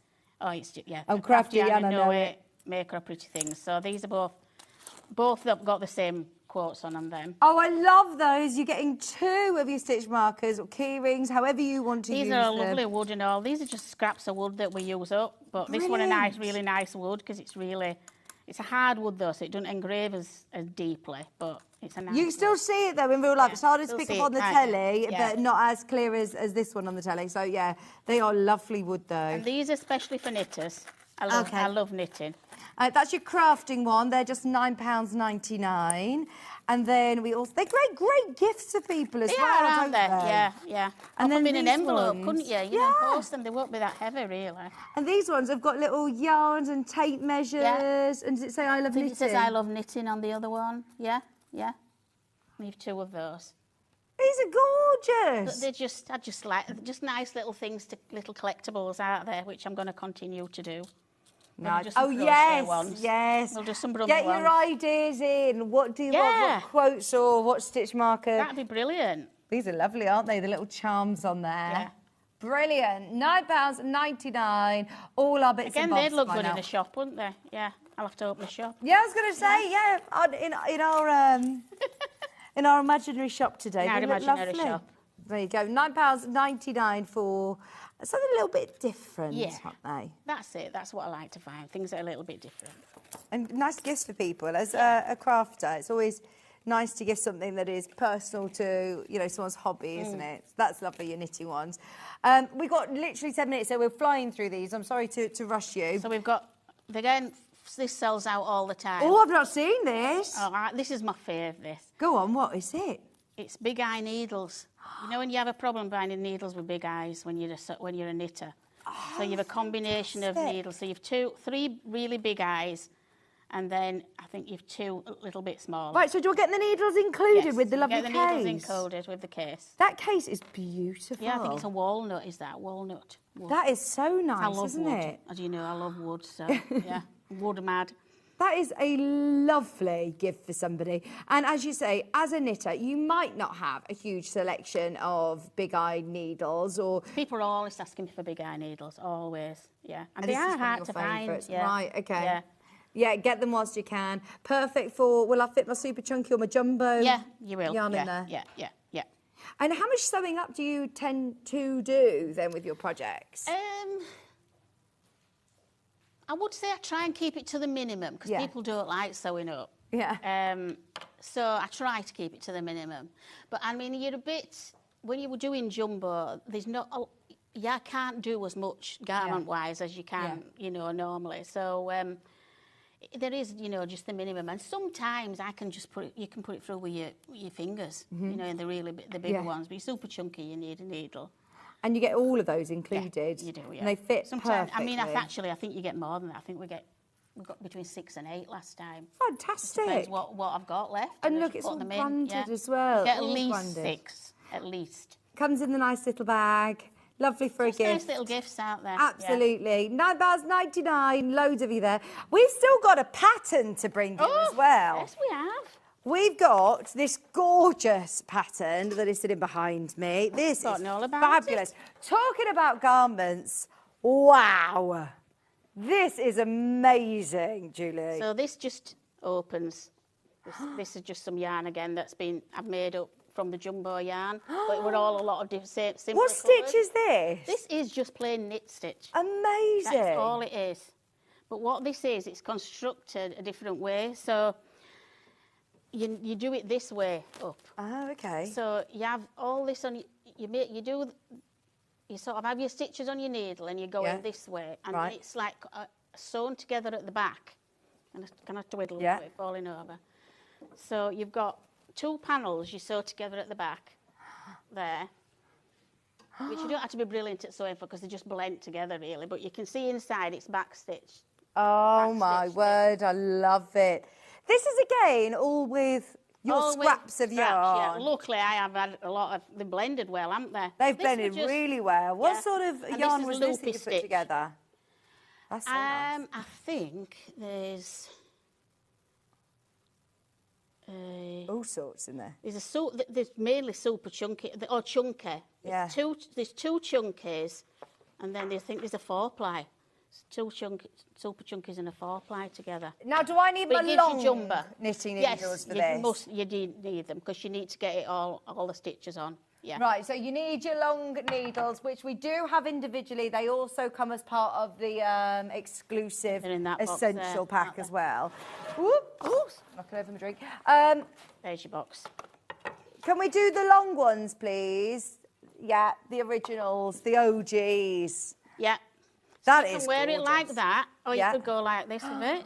Yes. Wear it as a wrap like this. And I just, like I said to Sandy, was like, you know, when you sat up in the garden and you've been sunbathing and night it comes cooler, you can just drape this round, you can't. That it is look very stylish, stunning. It rather is than stunning. a blanket. You do have your pattern, we bought that for you, and you need these knitted needles, the original ones. If you haven't already got them, today we have, fingers crossed enough to go around for everybody who's missed out, £24.99.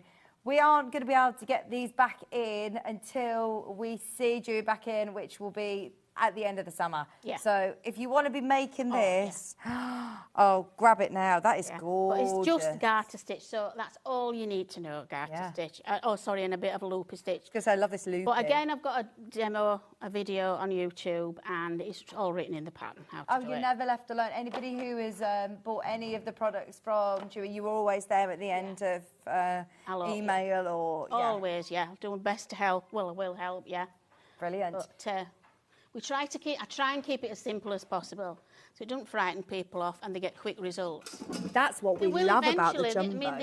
They'll might go on to regular knitting from there, but it just gets you interested. Yeah, you get absolutely. Quick results. Well, you want to see the results, you want to see them quick, don't you? So this is the way to do it with your jumbo Especially children needles. as well, you know, because they want to learn, but they get bored easily, don't they? Yeah. Crochet as well as knit. Yeah. With these, so... Thank you very, very much. I can't believe where that the time has gone. No. Have a look underneath us, though, over the next few minutes, because there are a few other bits and bobs that I haven't had a chance to bring you. I'm intrigued by these knitting needles. Those are the super chunky ones for the wave bag. Right, get those. They'll be underneath us on the website. There's a few other bits and bobs that we haven't got a chance to bring to you, but they're all listed there. Tomorrow, Stuart's going to be with you bright and early from 8 a.m. with House of Alistair, with Catherine Wright, and with also Tracy Perks from the Rope and Anchor. Couldn't remember the name of the company. Rope and Anchor. She is so lovely. The whole day is going to be amazing with Stuart. So please do make sure you tune in bright and early tomorrow morning at 8 o'clock. Thank you ever so much. Thank you so much. We will see you soon. Keeping us under control. I know. I love you and Sandy together. We love being on with you as well. Oh, thank you. We'll see you soon then. Enjoy your summer. Around September-ish, Yes. Keep in touch. Second home, Do make sure you check it out on all of those products that you've seen underneath on the web, and stay where you are for more crafting, as Shiz and the team at Hobby Maker are going to be taking you through your afternoon show and